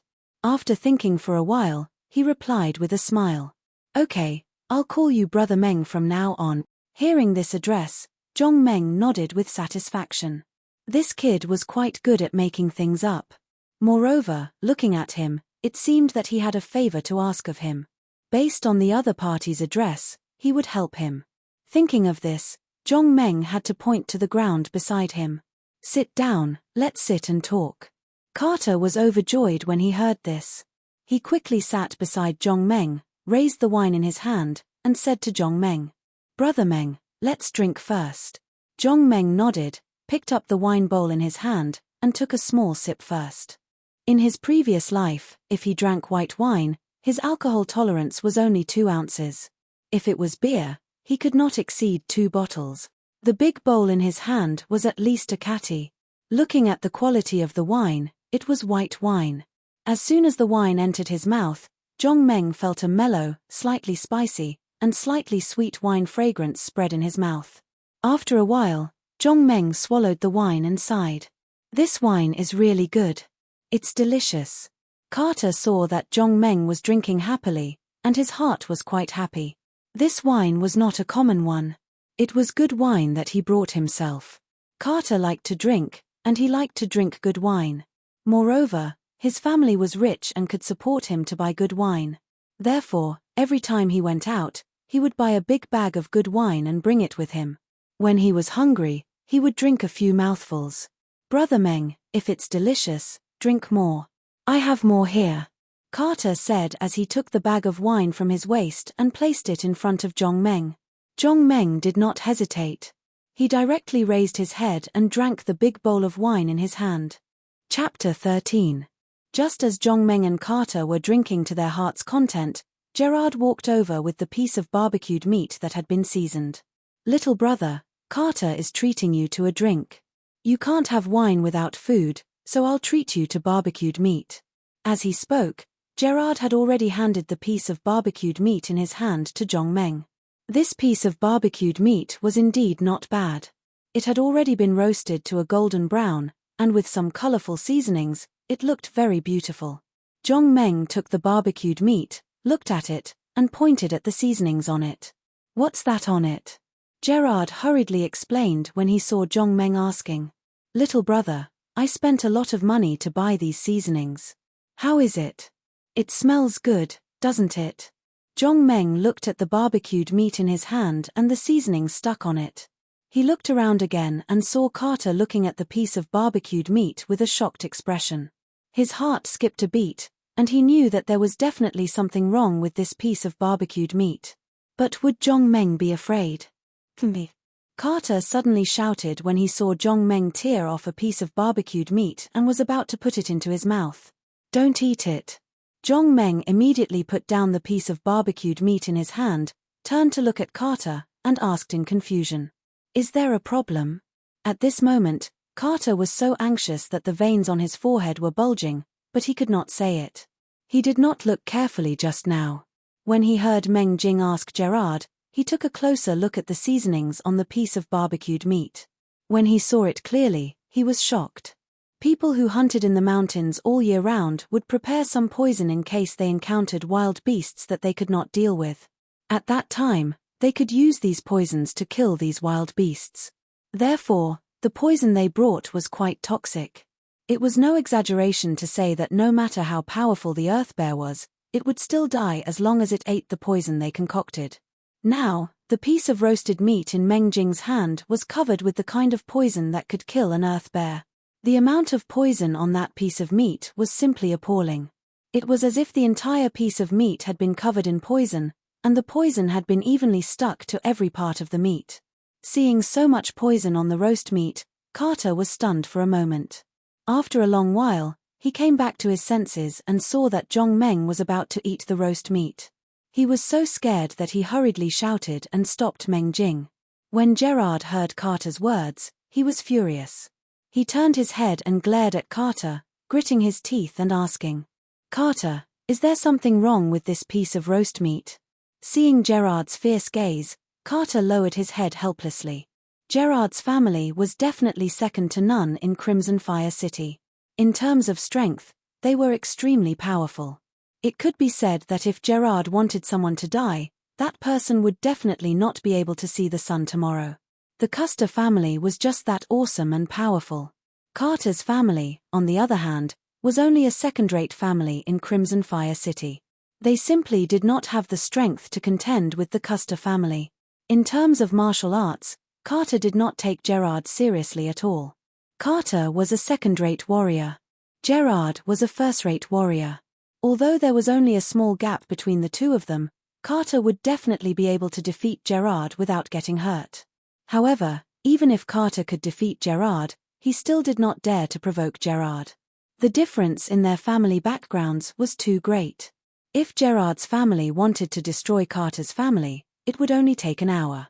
In order to not cause trouble for his family, Carter could only endure. Seeing that Carter was terrified, Gerard nodded in satisfaction. Just as he was about to turn around and look at Zhong Meng, Carter suddenly raised his head and begged, "Master Gerald, please don't treat this little brother to this piece of barbecued meat. Can you change it to another piece?" Gerard was a little unhappy when he heard this and said angrily, "Do I need your permission to treat others to barbecued meat? Get out of the way. Otherwise, don't blame me for turning hostile." After being reprimanded by Master Gerald, Carter was so angry that his face turned red. However, there was nothing he could do. He could only turn around and desperately give Zhong Meng a look. Gerard saw that Carter was not speaking and ignored him. He turned around and looked at Zhong Meng with a smile. "Little brother, you should eat the barbecued meat while it's hot. Otherwise, it won't taste good when it's cold." Zhong Meng nodded when he heard this. "You're right. Barbecued meat should be eaten while it's hot. However, I can't finish such a big piece of meat myself. Why don't you have some too?" Zhong Meng had already passed the barbecued meat over as he spoke. When Gerard saw this, he was so scared that he immediately took 2 steps back. He was afraid that Zhong Meng would be too enthusiastic and force him to eat a mouthful of barbecue. That would be terrible. At that time, even God would not be able to save him. Zhong Meng did not mind when he saw that Gerard was not eating. He picked up the barbecued meat and placed it in his mouth under Carter's shocked gaze and Gerard's expectant gaze. He started chewing. A moment later, Carter despaired when he saw that Zhong Meng had already swallowed the piece of meat. The barbecued meat is indeed delicious with so much seasoning. Why don't you have some too? Hearing Zhong Meng praise the barbecued meat, Gerard turned to look at Velanica and laughed coldly in his heart. "Velanica, this is all your fault." Velanica saw that Gerard's gaze was cold and had a hint of mockery. Although she did not understand what was going on, she knew that something was going to happen. Zhong Meng ate very quickly. 1 mouthful of wine, 1 mouthful of meat. It did not take long for him to finish the entire bag of wine and the barbecued meat. Gerard saw that Zhong Meng had finished the barbecued meat and estimated the time in his heart. He knew that the poison was about to take effect. The fear he had for Zhong Meng immediately disappeared, and he laughed heartily at the sky. After laughing for a while, Gerard lowered his head and looked at Velanica with a smile. "Velanica, your good friend is about to leave. Aren't you going to say goodbye to him?" Velanica was an apprentice priest of the temple. She was mostly in contact with magic and cultivation. She had never met someone like Gerard. Hearing Gerard's question, Velanica was a little confused. She turned to Zhong Meng and asked, "Are you leaving?" Zhong Meng wiped the grease on his mouth and nodded. "Wait a moment. I'll give Carter some pointers on his cultivation and then I'll go back." Haha, hearing Zhong Meng's answer, Gerard laughed again. After a while, he stopped laughing and looked down at Zhong Meng with a sinister expression. Kid, you ate the barbecued meat that I added seasoning for you. Do you still want to go back? Zhong Meng laughed. Why can't I go back? Do you want me to stay for dinner? Chapter 14. Gerard laughed maniacally. After a while, he pointed at Zhong Meng and said coldly, Do you feel pain in your stomach now? Zhong Meng nodded and touched his stomach. I ate a little too much. I'm too full. Gerard heard this and his eyes turned cold. To tell you the truth, you didn't eat too much. It's because you ate the special seasoning that I added for you. At this point, Gerard took another step forward and said in a cold voice, No matter how powerful you are, as long as you eat this poison, you won't be able to hold on for long. Zhong Meng shook his head. I just feel a little too full. Gerard looked at Zhong Meng and laughed maniacally. If I'm not wrong, you're going to collapse right now. Gerard pointed at Zhong Meng and shouted. Collapse, collapse. Zhong Meng was speechless as he looked at Gerald's hysterical appearance. He couldn't help but shake his head. He then turned to look at Carter and said with a smile, I drank your wine, but I don't have anything in return. I'll help you this time. When Carter saw Zhong Meng looking at him, he felt a wave of guilt. He felt that he was too useless. He actually watched Zhong Meng eat the poison with his own eyes. Thinking of this, Carter's eyes turned red, and he suddenly shouted, Brother Meng, I'm sorry, I'm sorry. At the end of his sentence, Carter, the burly man, actually had tears in his eyes. Zhong Meng walked slowly to Carter's side and placed his hand on his shoulder.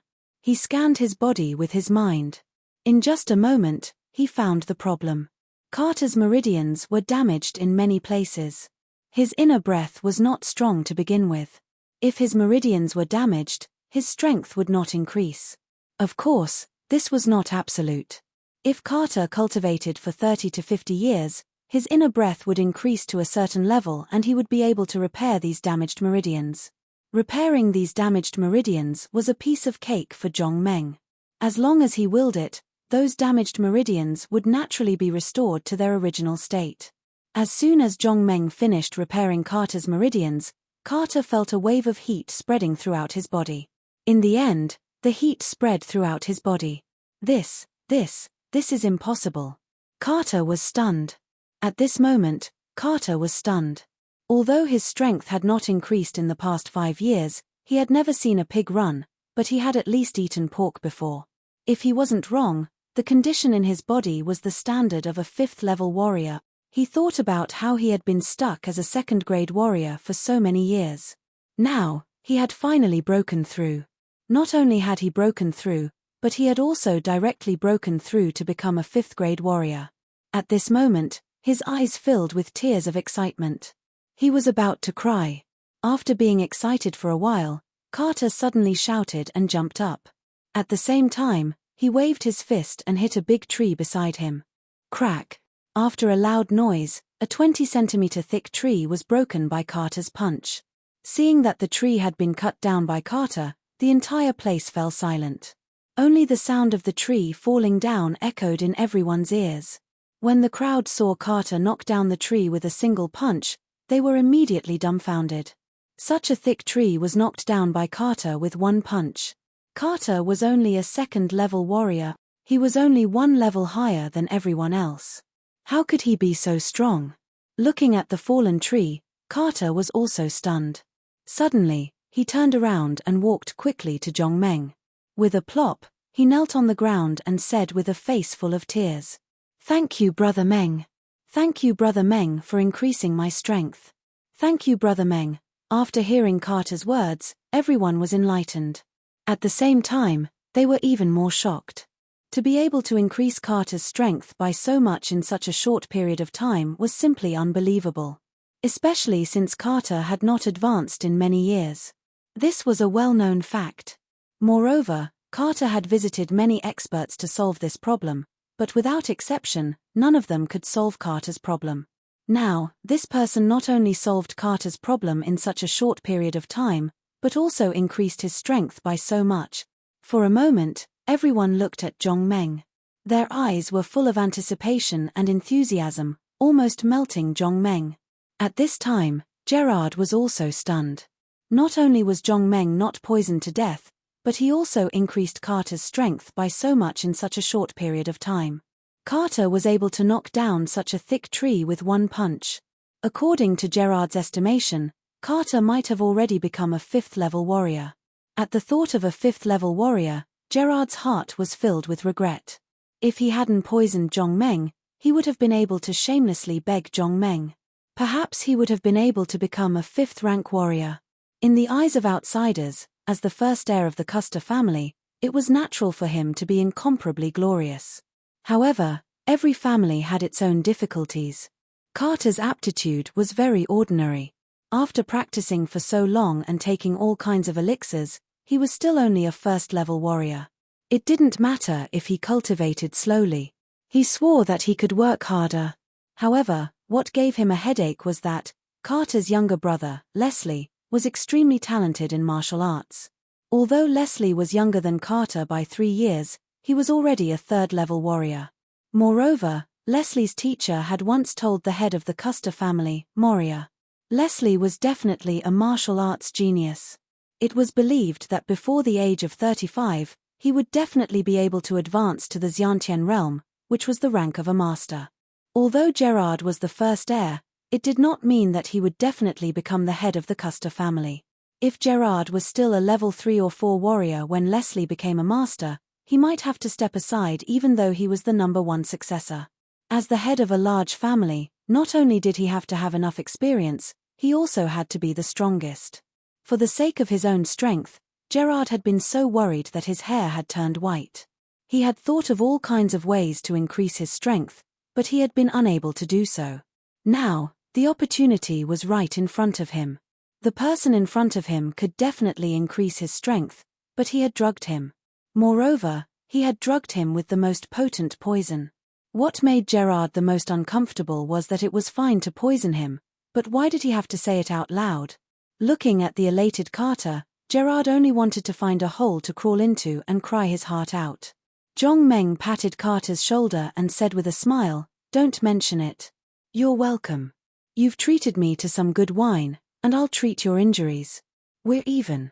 As soon as Zhong Meng finished speaking, Gerard had already shouted, "Quickly bring out our best wine. I want to entertain an important guest." Chapter 15. Zhong Meng turned his head to look at Velanica and said with a smile, "It's getting late, I have to go back. The next time we meet, I'll have to ask you for some advice on magic." Velanica was already stunned by what had just happened. Although she wasn't a warrior, that didn't stop her from knowing about warriors. To be able to raise Carter from a 2nd-level warrior to a 5th-level warrior, this was simply impossible. After hearing Zhong Meng's words, Velanica nodded subconsciously. Then, she came to her senses and hurriedly asked, "Are you leaving?" Zhong Meng nodded. "I've eaten the barbecue and drunk the wine. It's time for me to go back. Goodbye." After speaking, Zhong Meng looked at Carter again, nodded, and turned to walk into the depths of the forest. Looking at Zhong Meng's back, Carter suddenly shouted, "Brother Meng, let me follow you." Hearing this, Zhong Meng didn't turn his head. He just waved his hand and laughed. "Your strength is too low. When your strength is enough, I'll allow you to follow me." As he spoke, Zhong Meng had already walked into the forest. At this time, no one in the group spoke. They all looked at Zhong Meng's back in shock. When Zhong Meng said that Carter's strength was too low, no one thought that Zhong Meng was bragging. Instead, they thought that it was natural. To be able to raise a person's strength from a 2nd-level warrior to a 5th-level warrior, this person's strength should be at least at the master level. Some people even suspected that Zhong Meng's level might be at the grandmaster level. Slap. The silence was suddenly disrupted by the sound of a slap. Everyone looked at the sound and saw that Gerard's face was red and swollen. When Gerard saw Zhong Meng's back, his heart was filled with regret and he couldn't help but slap his own face. Seeing that everyone was looking at him, Gerard was ashamed and angry at the same time. He shouted in a stern voice, "What are you all looking at? Haven't you seen someone kill a mosquito before? It wasn't easy to go back the way they came." Zhong Meng didn't know the way, and he had already walked so far. He could only slowly walk back while searching. Just like that, they walked until the sky was a little dark before they rushed back to the camp. Since he was still taking the same path, he naturally didn't see any prey. Zhong Meng returned empty-handed. Before he entered the camp, he smelled the aroma of barbecued meat. He couldn't help but feel happy. Looks like Fan Shouwu and the others aren't idiots. They still know to hunt for their own food. Zhong Meng thought as he walked towards the camp. He didn't walk far before he realized that something was wrong. At this moment, there was a bonfire burning in the middle of the camp. Fan Shouwu and the others were sitting around the bonfire. Everything was normal. The only thing that wasn't normal was that there were 5 more people around the bonfire. 5 people that Zhong Meng didn't know.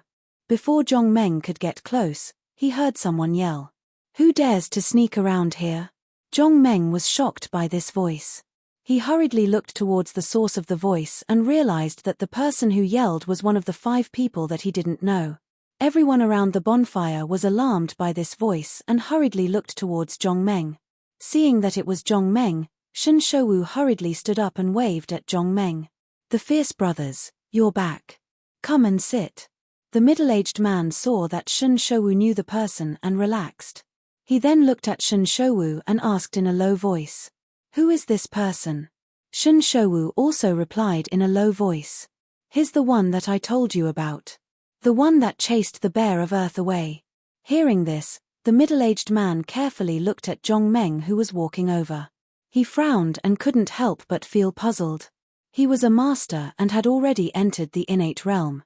When he first arrived here, he had already heard about the big bear from Shen Shouwu. After listening to Shen Shouwu's description of the big bear, he immediately knew that the big bear was the bear of earth. To be able to chase the bear of earth away, this person's strength was definitely quite high.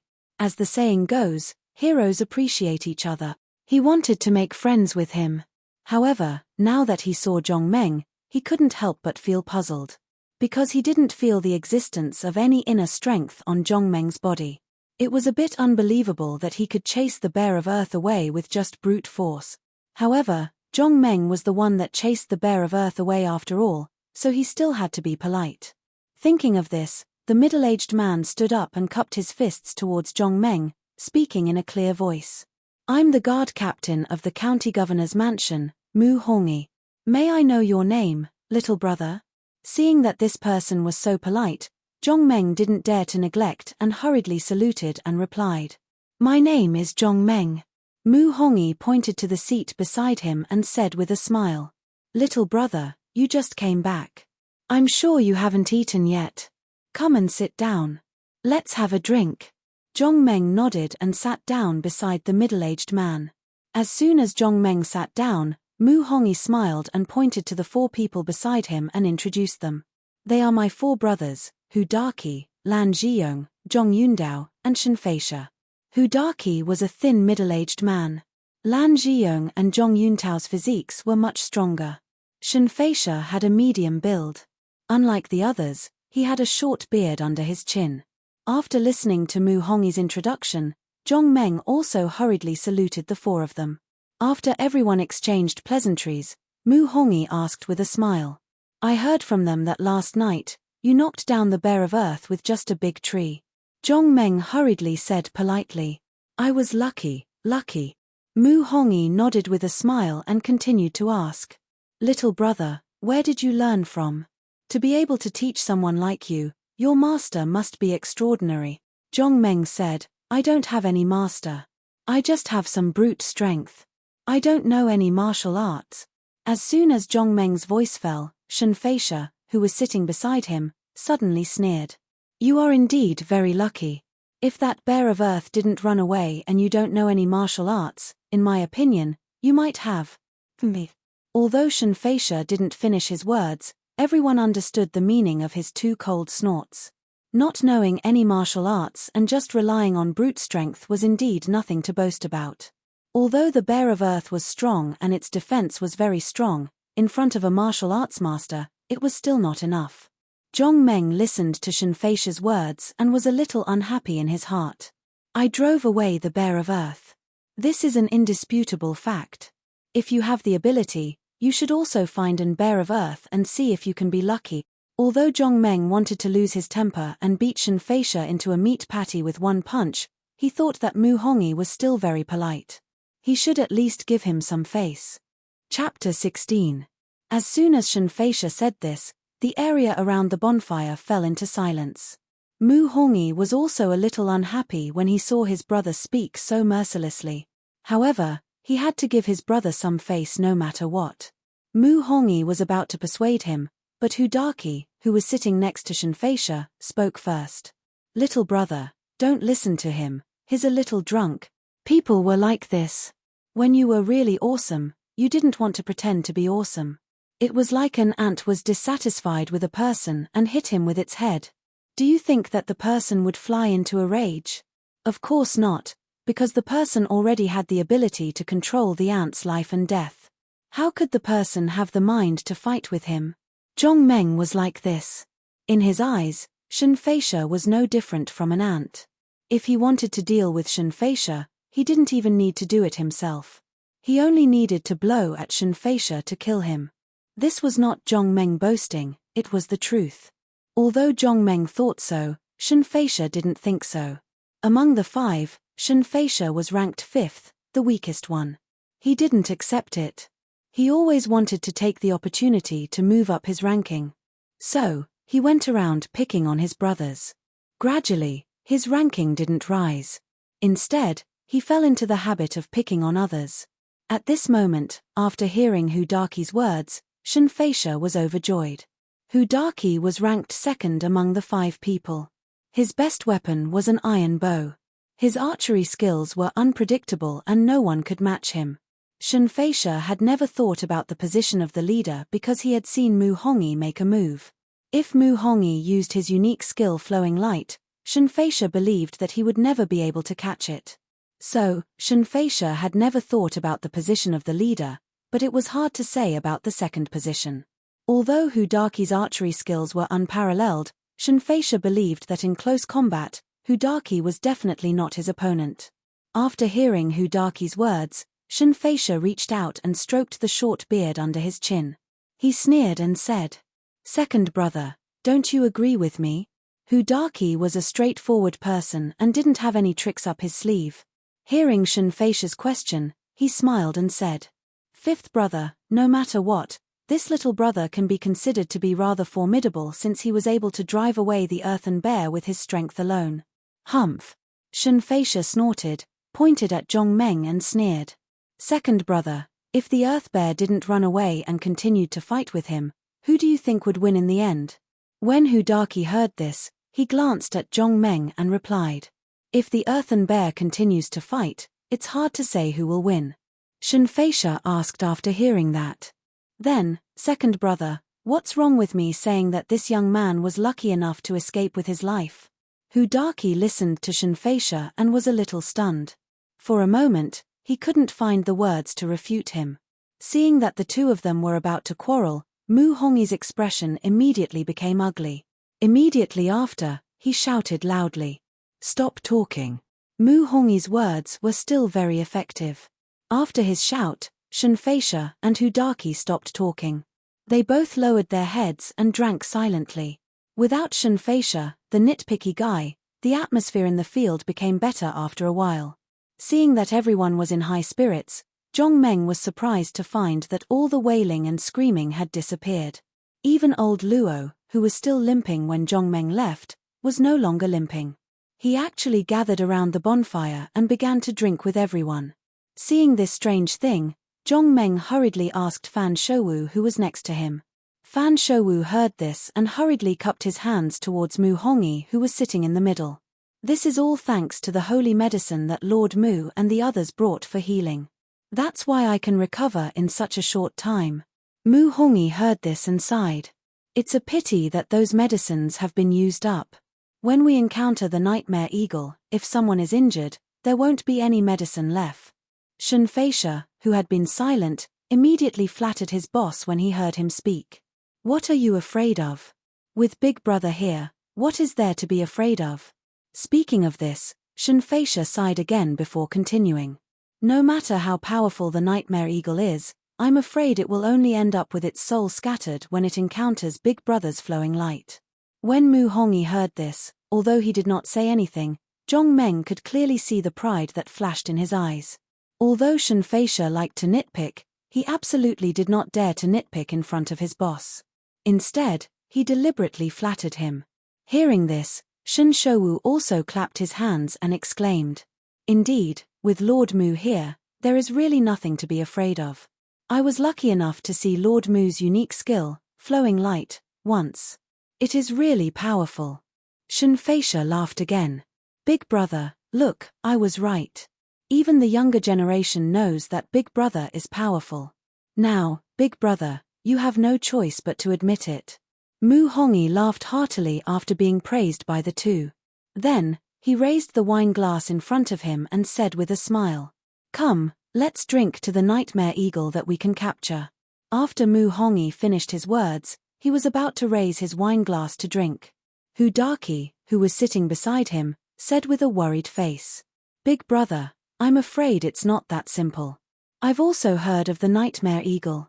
Legend has it that the feathers on the nightmare eagle's body have a very strong defense. Not only that, the nightmare eagle also has the ability to attack with magic. It's better to be careful when we go to hunt the nightmare eagle this time." Shen Feisha was overjoyed when he heard this. This was like giving a pillow when he was sleepy. "Second brother, what are you talking about? Although the nightmare eagle is powerful, can it be more powerful than Big Brother? If you don't dare to go, then you can go back. I believe that Big Brother will not stop you." Speaking of this, Shen Feisha turned to look at Mu Hongyi and asked with a smile, "Second brother is afraid now and wants to go back. Big Brother, you won't blame him for being cowardly, right?" At this moment, Mu Hongyi's face was a little ugly. He had just raised his wine glass and stopped in front of him. He didn't know if he should drink or not. "Second brother, if you really want to go back, I won't stop you, but you have to think carefully." Although Mu Hongyi didn't finish his words, everyone knew that if Hudaki dared to go back now, Mu Hongyi would definitely be very dissatisfied. Seeing that Hudaki was sitting there without speaking, Shen Feisha was a little anxious. If Hudaki didn't go back, wouldn't his performance be in vain?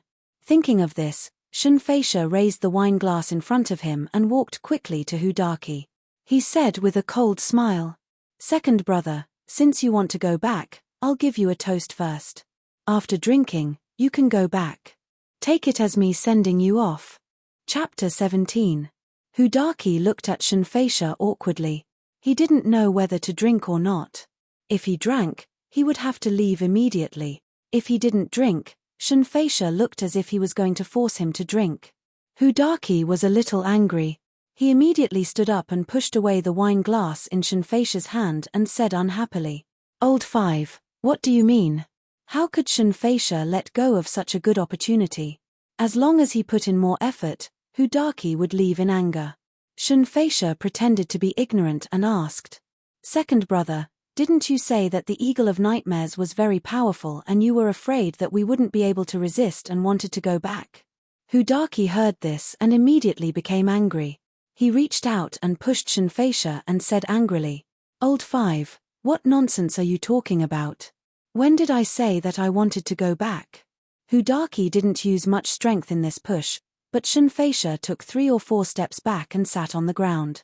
A red light flashed across his face, and even the wine glass in his hand fell to the side. Seeing the two arguing like this, the third brother Lan Zai hurriedly gave his junior brother a look. Then, he strode to Shen Feisha's side and helped him up. The fourth brother Zhong Yundao also hurriedly stood up and grabbed Hudaki's arm with both hands and tried to persuade him. "Second brother, don't be angry. We're all brothers. If there's anything, we can talk about it." Hudaki was a little dumbfounded. He didn't use any strength just now. How could he push Old Five so far away? Could it be that his power has greatly increased? After Shen Feisha was helped up by Lan Zai, his face became very ugly. He suddenly broke free from Lan Zai's support and shouted loudly, "Second brother, is this how you treat your brothers? I offered you a toast with good intentions, but you secretly plotted against me." Shen Feisha said and turned to look at Mu Hongyi. He was a little agitated.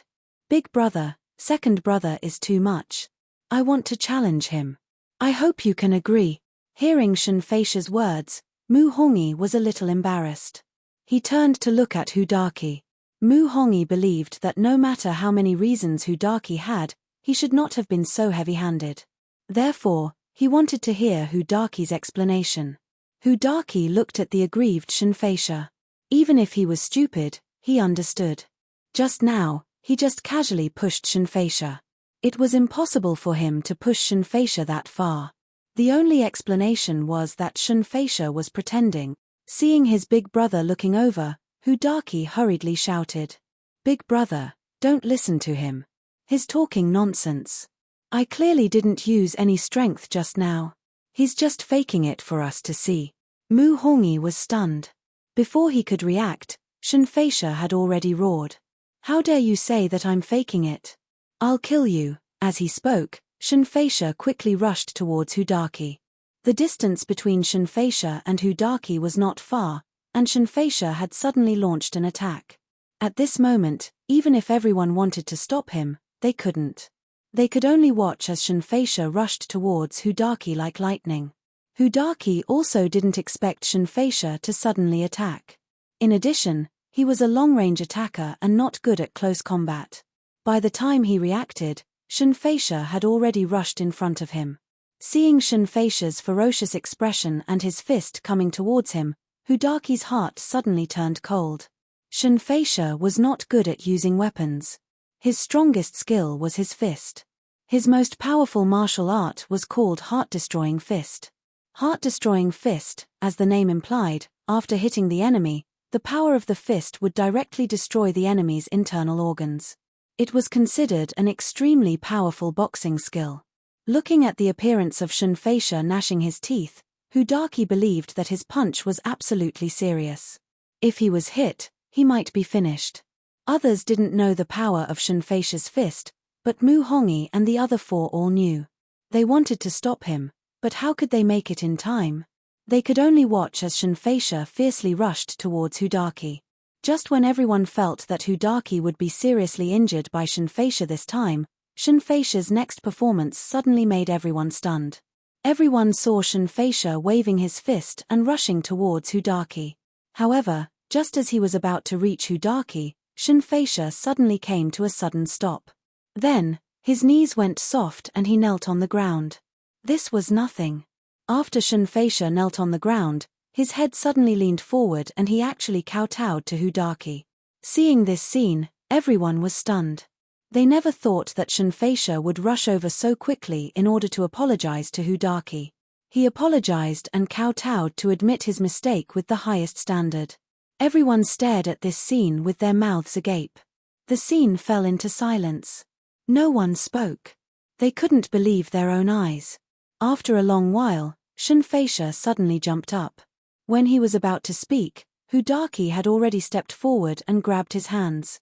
He said with some emotion, "Fifth brother, you can't do this. We are all good brothers. Even if you are wrong, you don't have to do this."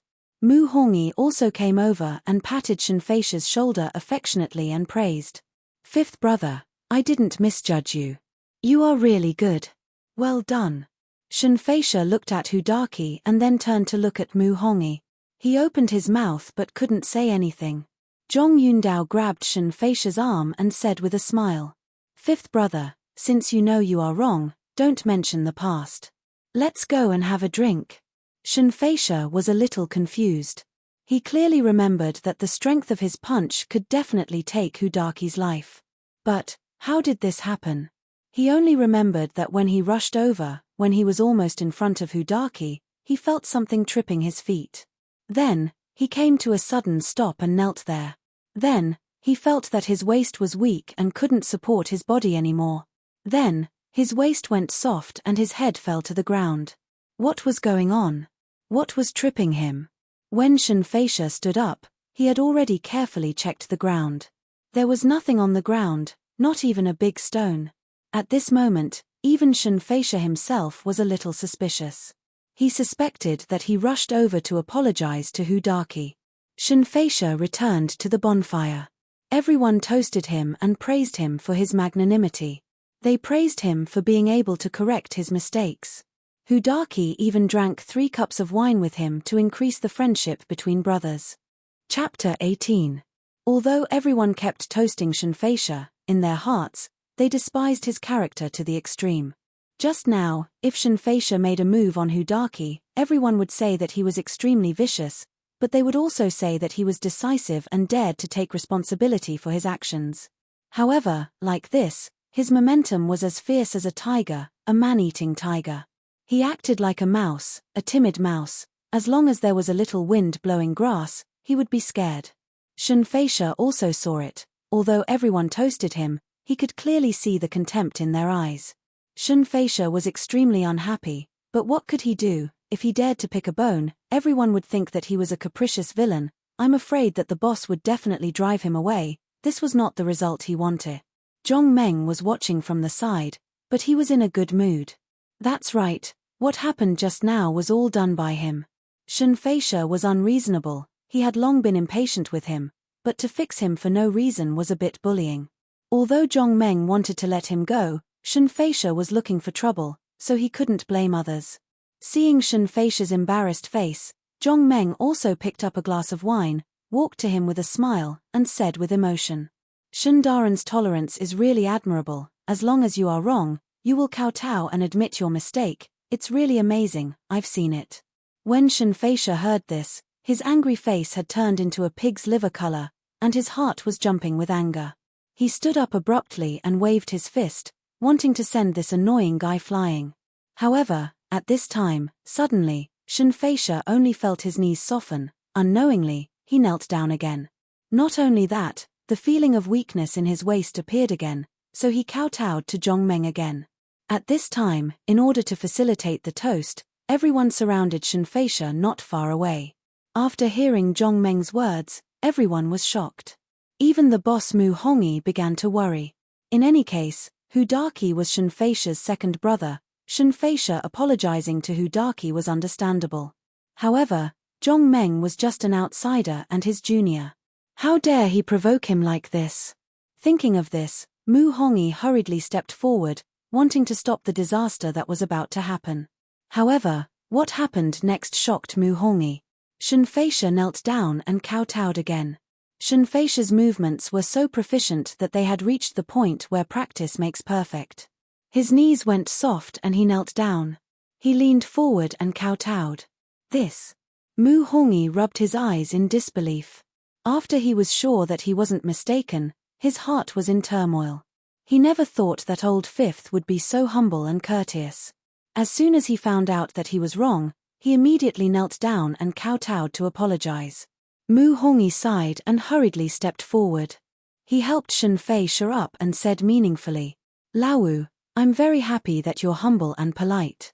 However, there are many other ways to apologize. For example, if you know that you've done something wrong, you can just apologize to this little brother verbally. Why do you? Alas. In the end, Mu Hongyi couldn't continue. He could only sigh and end his words. It should be known that Shinfeisha was in cahoots with them. If Shinfeisha kept kowtowing to others in the future, they, as brothers, would also lose face. At this moment, Shinfeisha was also inexplicably horrified. After he knelt down and kowtowed skillfully, he thought that all of this was done by the boy in front of him. However, the boy in front of him didn't move at all. Even the hand holding the wine glass didn't move. The smile on his face didn't change either. This meant that all of this was not done by the boy in front of him, but by someone else. Shinfeisha looked around. There were only a few of his brothers, Shun Shouwu and his guards. Shun Shouwu and his guards couldn't have such high martial arts skills. As for his brothers, Shinfeisha knew very well that even if the eldest brother, Mu Hongyi, personally made a move, it was impossible for him to have such great ability.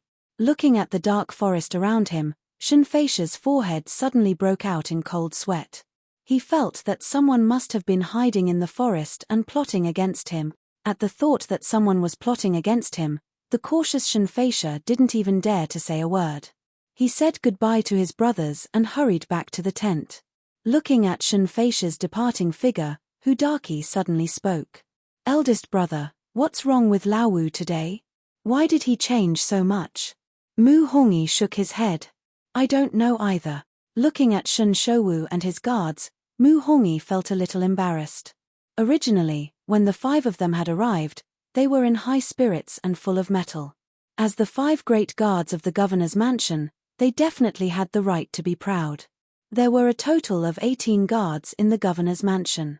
Their ranking was also based on the level of their martial arts skills. Among the 18 guards, Mu Hongyi's martial arts skills were ranked 3rd because there were 2 commanders above him. The 18 guards of the governor's mansion were famous in the entire South County. Very few people were their match. This time, if Fan Shouwu could get the news that the nightmare eagle had appeared here, the governor would naturally also get it. Fan Shouwu wanted to give the black feather cloak to a beauty, so how could the governor not want to give this treasure to someone? Therefore, the governor sent 5 guards, led by the captain, Mu Hongyi, to hunt the nightmare eagle and obtain the black feather cloak. Due to the fact that Fan Shouwu and the others were taking the same route as Mu Hongyi and the others, it was no surprise that they encountered each other. Fan Shouwu naturally knew how powerful Mu Hongyi was, so he was very respectful to Mu Hongyi and the other 5 people and flattered them non-stop. Mu Hongyi relied on his high status and martial arts skills, so he naturally accepted everyone's respect and flattery with a clear conscience. However, just as Mu Hongyi and the others were feeling smug, Shenfeisha seemed to be sick and kowtowed everywhere to admit his mistake. This was like a certain family's son kowtowing and apologizing to others whenever he made a mistake. Then, his parents would probably be embarrassed. Seeing everyone's strange gazes, Mu Hongyi felt that there was no point in staying any longer. He used the excuse that he was a little tired from the journey and returned to the tent. When the rest of the guards saw that their boss had gone back, they also took their leave one after another. As soon as he returned to the tent, Mu Hongyi's face immediately darkened. He saw Shenfeisha coming over and said angrily, "What's the matter? What happened today? You did such an unbearable thing. Where are we going to put our faces?" Chapter 19. After Mu Hongyi and the others returned to the tent, Fan Shouwu went up to Zhongmeng and asked in a low voice, "The fierce brothers, why would Shen Shuwei kowtow to you?"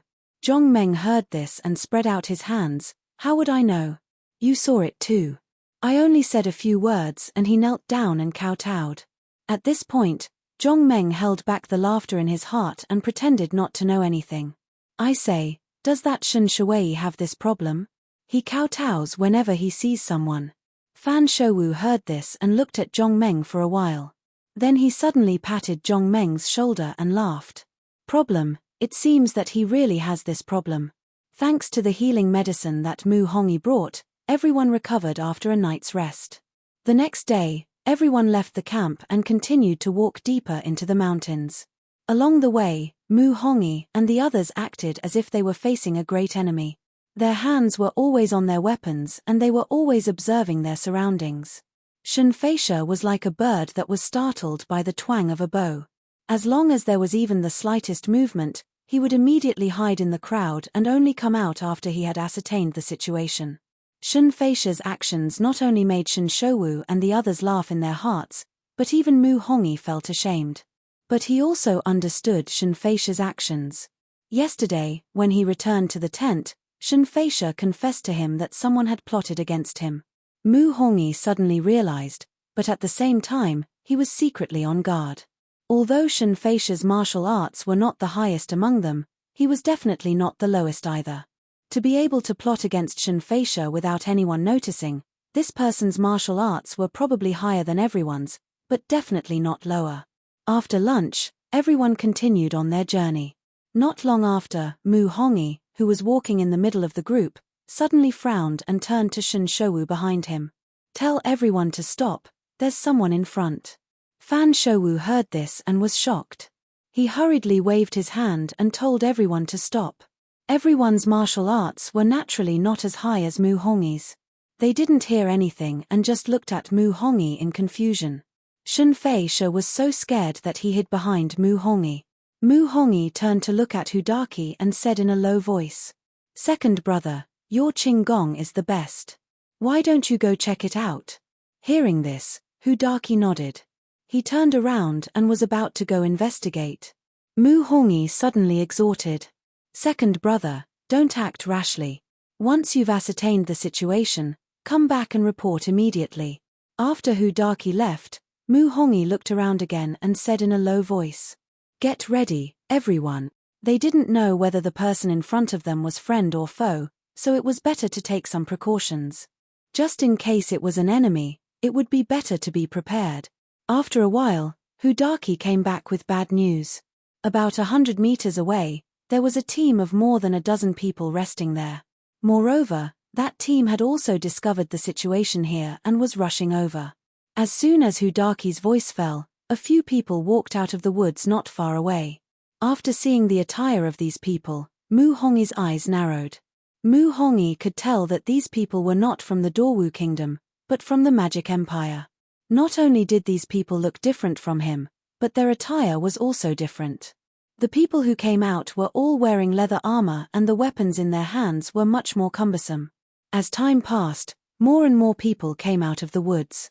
In the end, Mu Hongyi counted a total of 18 people. One of them was a big man wearing silver mail armor and holding a two-handed sword. He should be the leader of this group. After everyone walked out of the woods, a relatively thin man quickly walked forward and shouted at Mu Hongyi, "Who are you? What are you doing in our cold moon city?" Hearing the question, Hu Daqi turned to look at Mu Hongyi. Mu Hongyi naturally understood what he meant and didn't answer. He just nodded slightly. Seeing this, Hu Daqi turned around and quickly walked out of the crowd and shouted at the man. "This is clearly the territory of the Dawu kingdom. When did it become the territory of Cold Moon City? Why have I never heard of it?" Everyone walked on the mountain ridge, and the boundary between the two countries was on the mountain ridge. Therefore, the division of territory on the mountain ridge was also very vague. Sure enough, after hearing Hu Daqi's answer, the thin man didn't buy it. He immediately sneered and said loudly, "This mountain ridge is the territory of our Cold Moon City. Now that you have crossed the boundary, if you retreat now, I can let bygones be bygones. If you dare to continue to stay here, don't blame me for being impolite." As the skinny man spoke, he pulled out a dagger from his boot and continued to speak. "I will count to 3. If you don't retreat, HMPH. Although the thin man didn't finish his words, everyone understood what he meant. Hearing this, Hu Daqi was even more furious. He immediately took out his iron bow and was ready to teach this guy a lesson. At this moment, Fan Shouwu suddenly walked up and laughed loudly. "Since you want to fight, then let me accompany you." Hu Daqi thought for a moment and didn't say anything else. He was a long-range attacker, and close combat was his weakness. Seeing Hu Daqi take a step back, Fan Shouwu immediately took out his cold light sword and rushed towards his opponent. Seeing Fan Shouwu rush over, the thin man's mouth curved into a cold smile. He also raised his dagger and went up to meet him. Fan Shouwu wanted to show his strength to his opponent. As soon as the two sides got close, he immediately exerted strength in his legs and jumped into the air. He roared, "Stars!" In an instant, in front of Fan Shouwu, dozens of sword flowers appeared. It was like a sky full of stars, covering the enemy. Seeing the sky full of stars, the thin man was also shocked. However, he wasn't afraid. He only sneered and immediately waved the dagger in his hand, creating a bright light that blocked Fan Shouwu's attack. Ding ding ding, the two weapons clashed together, and a series of metal clashing sounds rang out. The sounds continued for a while before calming down. After the two finished their moves, Fan Shouwu was immediately sent flying back. He flew for 4 to 5 meters before landing on the ground. Then, a look of shock appeared on his face. He didn't think that his opponent would be so fast. He had created a total of 23 stars, but his opponent had blocked them all in the blink of an eye. Not only did he block them, he even sent him flying back. It seemed that this person's martial arts were much higher than his. Chapter 20. Seeing that Fan Shouwu had been sent flying, the small and skinny man laughed coldly. He paused for a moment before he exerted force with his feet and charged toward Fan Shouwu. Fan Shouwu wanted to show off his power to his opponent, but the small and skinny man also wanted to show off his power to Fan Shouwu. Fan Shouwu was shocked when he saw that his opponent was charging toward him swiftly. He hurriedly waved his cold light sword and used his ultimate move, the myriad stars technique. The specks of starlight that were commonly seen in Fan Shouwu's hands once again enveloped the enemy. The small and skinny man only laughed coldly when he saw this. His body suddenly shot up and in an instant, he had already leaped into the air. He somersaulted in the air and swept past the specks of starlight that Fan Shouwu had used. He once again let out a long whistle and the dagger in his hand pierced toward Fan Shouwu like lightning. Fan Shouwu turned pale with fright when he saw that his ultimate move had failed. When he saw that his opponent was attacking him in midair, it was already too late for him to withdraw his sword to help. He could only sigh inwardly. My life is over. Hudaki, who was not far from Fan Shouwu, was also shocked. He hurriedly drew his bow and shot an arrow at the small and skinny man. When he shot this arrow, Hudaki also understood that no matter how fast his arrow was, it would definitely not be able to save Fan Shouwu. Among the crowd, the one with the highest martial arts skills was of course Mu Hongi. He could also see that something was wrong. When Fan Shouwu had first appeared, he had guessed that Fan Shouwu would not be a match for his opponent. However, he had never imagined that his opponent would be so powerful. Furthermore, not only was his opponent strong, but his speed was also rather fast. In the blink of an eye, this situation had developed. Mu Hongi knew that no matter how high his martial arts skills were, he would definitely not be able to save Fan Shouwu. However, Mu Hongi also understood that Fan Shouwu must not die because he was the son of the deputy prefectural governor. If Fan Shouwu was killed by the enemy in front of him, how would he explain it to the deputy prefectural governor? At the thought of facing the anger of the deputy prefectural governor, cold sweat trickled down Mu Hongi's forehead. Just as everyone was sweating profusely, the thin man in the air suddenly stiffened and the speed of his attacks slowed down. In that split second, Hudaki's bow and arrow were not to be trifled with. By the time the skinny man reacted, Hudaki's bow and arrow had already arrived. When the skinny man wanted to continue attacking, he suddenly felt a sharp pain in his arm that was holding the dagger. He could no longer hold the dagger. His hand loosened, and the dagger flew out of his hand and fell to the ground. Without the dagger, the attack was meaningless. The moment the skinny man landed on the ground, he ignored the pain in his arm and immediately jumped up again, fleeing in the direction he came from. Seeing such a strange scene, everyone on both sides was stunned. Mu Hongi was overjoyed. As long as Fan Shouwu was fine and could still breathe, everything would be fine. Thinking of this, Mu Hongi immediately shouted at Fan Shouwu. Fan Gongzi, come back quickly. You're in too much danger. Fan Shouwu, who had been standing there in a daze, immediately came back to his senses when he heard Mu Hongi's shout. He hurriedly ran back. Fan Shouwu had just taken a step when everyone heard the sound of something breaking through the air. In the blink of an eye, an arrow was shot at the place where Fan Shouwu had been standing. Looking at the shaking tail of the arrow, Mu Hongi was so shocked that cold sweat broke out on his forehead again. The enemy had an archer. Since the enemy had an archer, it was impossible for them to stop after shooting this arrow. In other words, Fan Shouwu was still in danger. As soon as this thought appeared in Mu Hongi's mind, he immediately shouted, "Second brother, quickly stop the enemy's arrow." As soon as Mu Hongi's voice fell, the sound of an arrow breaking through the air was heard again.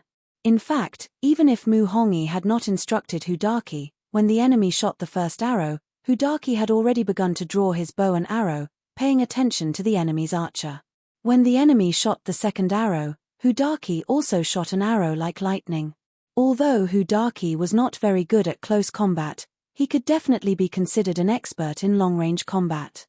Not long after Hudaki shot the arrow in his hand, everyone heard a clear collision sound. Ding! After the sound, Hudaki's arrow collided with the enemy's arrow and both fell to the ground.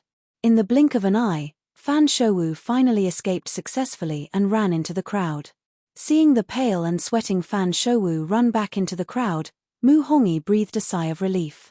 At the same time, he turned to look at Hudaki and praised him loudly. "Good job, second brother." Hearing Mu Hongi's praise, Hudaki did not dare to relax. He did not even turn his head and continued to watch the enemy, guarding against the enemy's sudden attack. However, Hudaki's worry was unnecessary. After the enemy shot the 2 arrows, they did not attack again. Instead, they surrounded the thin man and said something. Although the enemy did not move, no one dared to relax their vigilance. At this time, those who dared to relax their vigilance were either fools or idiots. Seeing that the enemy had stopped moving, Zhong Yundao could not help but lean over to Mu Hongyi and ask, "Big brother, what should we do next?" Mu Hongyi's gaze was fixed on the enemy. After hearing Zhong Yuntao's question, he withdrew his gaze and said slowly, "There's no other way now. We can only wait and see."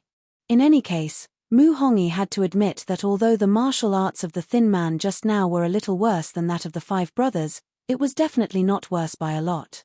There were 18 people on the enemy's side. If they all had this kind of martial arts, then their side might not be a match for them.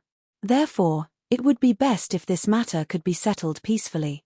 If not, and the other party insisted on putting forward some harsh conditions, then Mu Hongyi, the guard captain of the prefectural governor's mansion, was definitely not someone to be trifled with. In that case, it did not matter if they had a good fight. Mu Hongyi was waiting to see what the other party meant. This was the result of being weak. If all 18 guards of the chief guard manor were present, Mu Hongyi would definitely not wait. He would definitely immediately give the order to eliminate all the enemies. After a long while, the man in armor among the enemy's crowd stepped forward and shouted loudly, "You're attacking us secretly. What kind of men are you?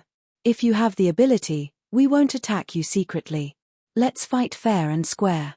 Seeing the other party's attire, Mu Hongyi felt that he should be the leader of the other party. He took a few steps forward and walked out of the crowd as he shouted loudly, "It's you who are not righteous and tried to kill us. That's why we were forced to fight back." Chapter 21. After hearing Mu Hongyi's words, the man wearing chainmail immediately laughed. After a long while, he said, "That's right." After a while, he said, "That's because your martial arts are not good enough. How can you blame us for killing you?" Hearing this, Mu Hongyi sneered and continued to shout, "In that case, let's have a fair fight and see whose martial arts are not good enough." The man in chainmail immediately clapped his hands and said with a big laugh, "In that case, let's not talk nonsense. Tell us, how should we fight?" Mu Hongyi thought for a moment. On his side, only the 5 of them had decent martial arts skills. The rest of them had no combat power at all. Hence, he shouted, "Let's go. Each side will send out 5 people. Then, these 5 people will fight it out. The losing side will leave and the remaining side will stay. What do you think?" The man in chainmail thought for a while and immediately replied, "Okay, in that case, let's do it this way. Each side will send out 5 people.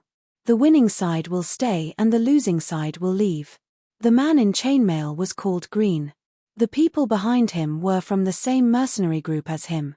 Green was the leader of this mercenary group, the leader of the Fierce Wind mercenary group in Cold Moon City. Green and the others had also received a mission from the Nightmare Eagle. The Raymond family, the #1 family in Cold Moon City, had issued a reward. As long as they could find the trail of the Nightmare Eagle, they would be rewarded with 200 gold coins. 200 gold coins was definitely not a small amount. The key was that this mission did not require them to hunt the Nightmare Eagle. They only needed to find its trail. Compared to the task of escorting goods, this task was much better. After all, escorting a lot of goods would be very dangerous.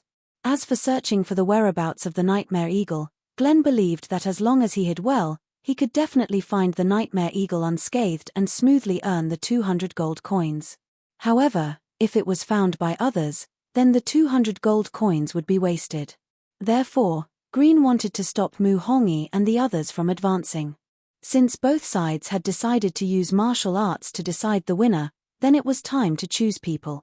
Mu Hongyi did not need to choose. When he said that there would be 5 people, he wanted to rely on the martial arts of his 5 brothers to win this time. Therefore, this time, it was the 5 of them who appeared. On Green's side, there were 2 other vice-captains, Scott and Raoul. Then, he chose the 2 most powerful people from the team. They were Joyce and Field.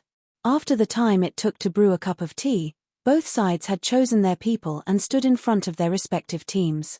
The leaders of both sides would naturally be the last to appear. The first battle. Zhong Yundao vs. Scott.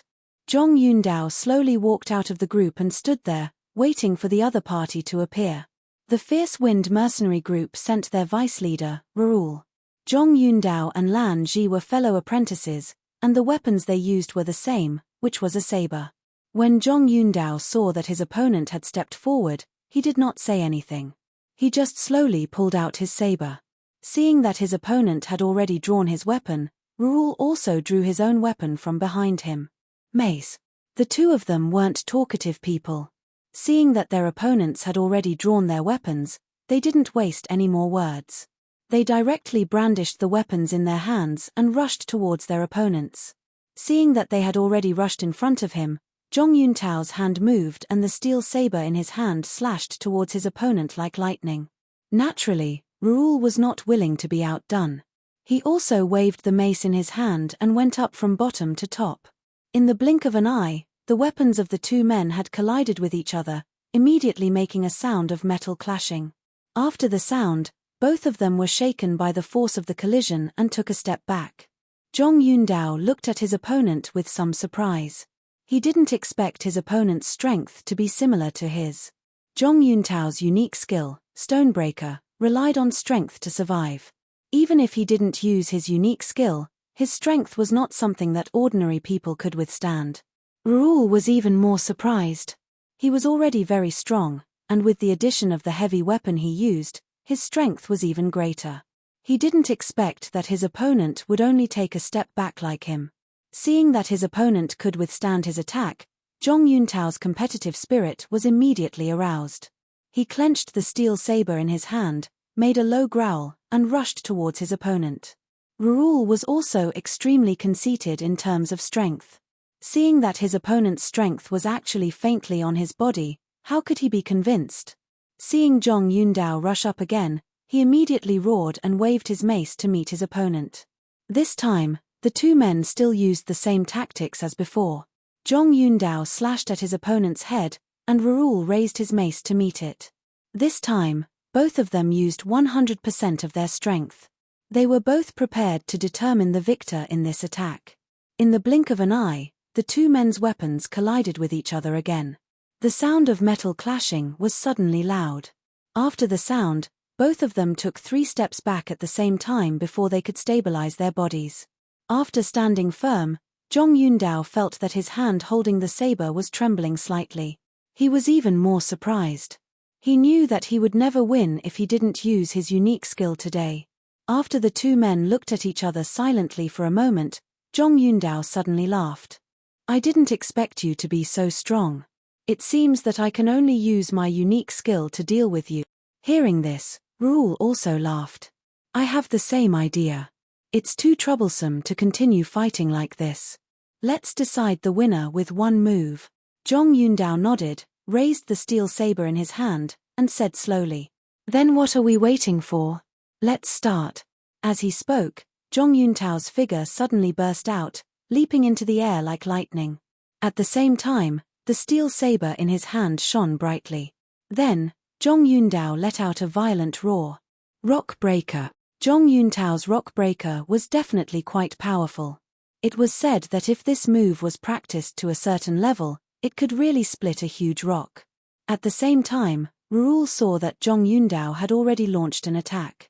His eyes narrowed slightly, and then he let out a low growl. Critical hit. Zhong Yundao, who was in mid-air, had a huge saber shadow, and with an indomitable posture, he slashed towards Raoul. At this time, Raoul, who was on the ground, also danced with his mace, and met the saber shadow in the sky. Boom! The two men's weapons collided again, and suddenly there was an earth-shattering sound. After the sound, Raoul retreated more than a dozen steps in a row before he could stabilize his body. A red light flashed on his face, and he suddenly opened his mouth and spat out a mouthful of blood. On the other hand, Zhong Yuntao's figure flew back a few meters before he slowly fell from the air. However, he also felt a surge of blood in his stomach, but he endured it. Chapter 22. In the first battle, even if Green didn't want to admit it, he had to admit that his side had lost. Green saw Raoul coming back and asked with concern, "Raoul, are you okay?" Raoul shook his head. "I'm fine. I just need to rest." Hearing Raoul say that he was fine, Green was relieved. He turned to look at his brothers behind him, thought for a moment, and then said to Field, "Field, you fight the second battle. Let's see what other powerful masters they have." Field was a burly man who was nearly 2 meters tall. His body was covered in bronze muscles. No one dared to doubt his strength when they saw him. Field responded and strode forward. Mu Hongi saw that the other side did not have a weapon, so he said to Shinfeisha behind him, "Old 5, the other side seems to be a boxing master. You should fight this round." Shinfeisha nodded. In terms of close combat, he was still very confident. Shinfeisha was only about 1.7 meters tall. Standing in front of Field, he was a lot shorter. However, Shinfeisha was not afraid because he understood that close combat not only required strength, but also flexibility. The other side's body was so big, in terms of flexibility, he should not be very strong. Thinking of this, Shinfeisha's confidence suddenly increased. His heart-destroying fist was not a joke. Field saw that his opponent was coming. He slowly took out a pair of boxing gloves and put them on his hands, ready to fight. Shinfeisha saw that his opponent had put on boxing gloves and was suddenly surprised. The boxing gloves had a sharp blade, which could be used to increase one's attack power. In the face of an enemy with boxing gloves, Shinfeisha was just surprised, but not afraid because he was still very confident in his own kung fu. The two men came to the arena. After a short time of looking at each other, they immediately launched an attack at the same time. When the two sides attacked, it could be seen that Shinfeisha's steps were vigorous, and his body was flexible. He had already rushed up. On the other hand, Field was rampaging, relying on his huge body, like an armored car, toward Shinfeisha.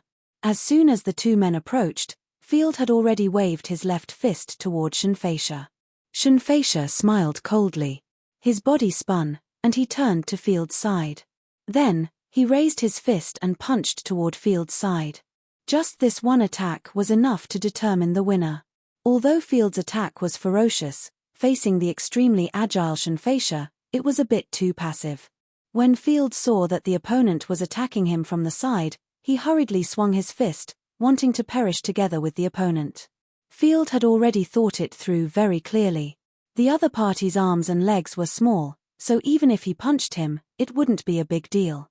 However, Field believed that as long as he punched the other party, he would definitely make the other party suffer. Both sides had good ideas and acted according to their own ideas. Shinfeisha's fist technique was as fast as lightning. In just a breath, his fist hit Field. Field, who was hit by Shinfeisha, suddenly felt pain in his stomach. He couldn't help but scream in pain. Subconsciously, he wanted to retreat. However, Shinfeisha's attack was definitely not limited to this punch. Taking advantage of Field's unbearable pain, Shinfeisha's second punch was already thrown out. It was also at this time that Field's big fist also flew in front of Shinfeisha. Shinfeisha saw this fierce punch, but he didn't panic. He just bent his body slightly and dodged Field's attack. His second punch hit the other party's side. Field, who was hit by Shinfeisha's 2 punches in a row, could no longer stabilize his body. He involuntarily took 2 steps back, and his face turned into the color of a pig's liver. Seeing that Shinfeisha had won, Mu Hongi couldn't help but smile and nod. This old fifth, although a bit unreliable, is still a bit useful at critical times. It was also at this time that a hawk's cry suddenly came from the sky. After everyone heard this hawk's cry, they were all shocked. No one cared about this battle anymore. This was because the hawk's cry, although it was indeed the sound of a hawk, was high-pitched and powerful, sharp and ear-piercing. It made people's hearts tremble uncontrollably. Everyone hurriedly looked in the direction of the sound and saw that in the distant sky, there was a small black dot moving here. After everyone saw this small black dot, they were even more shocked. Because this black dot was too far away, but the cry it made was as loud as if it was in everyone's ears. Nightmare Hawk. Seeing this black dot in the sky, a name appeared in everyone's mind at the same time.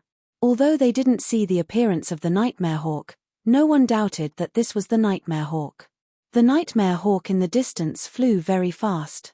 In the blink of an eye, it became a lot bigger in everyone's line of sight. Looking at the nightmare hawk that was getting closer and closer, Mu Hongi suddenly shouted, "Hide in the woods, don't let the nightmare hawk find you." After hearing Mu Hongi's words, everyone came back to their senses.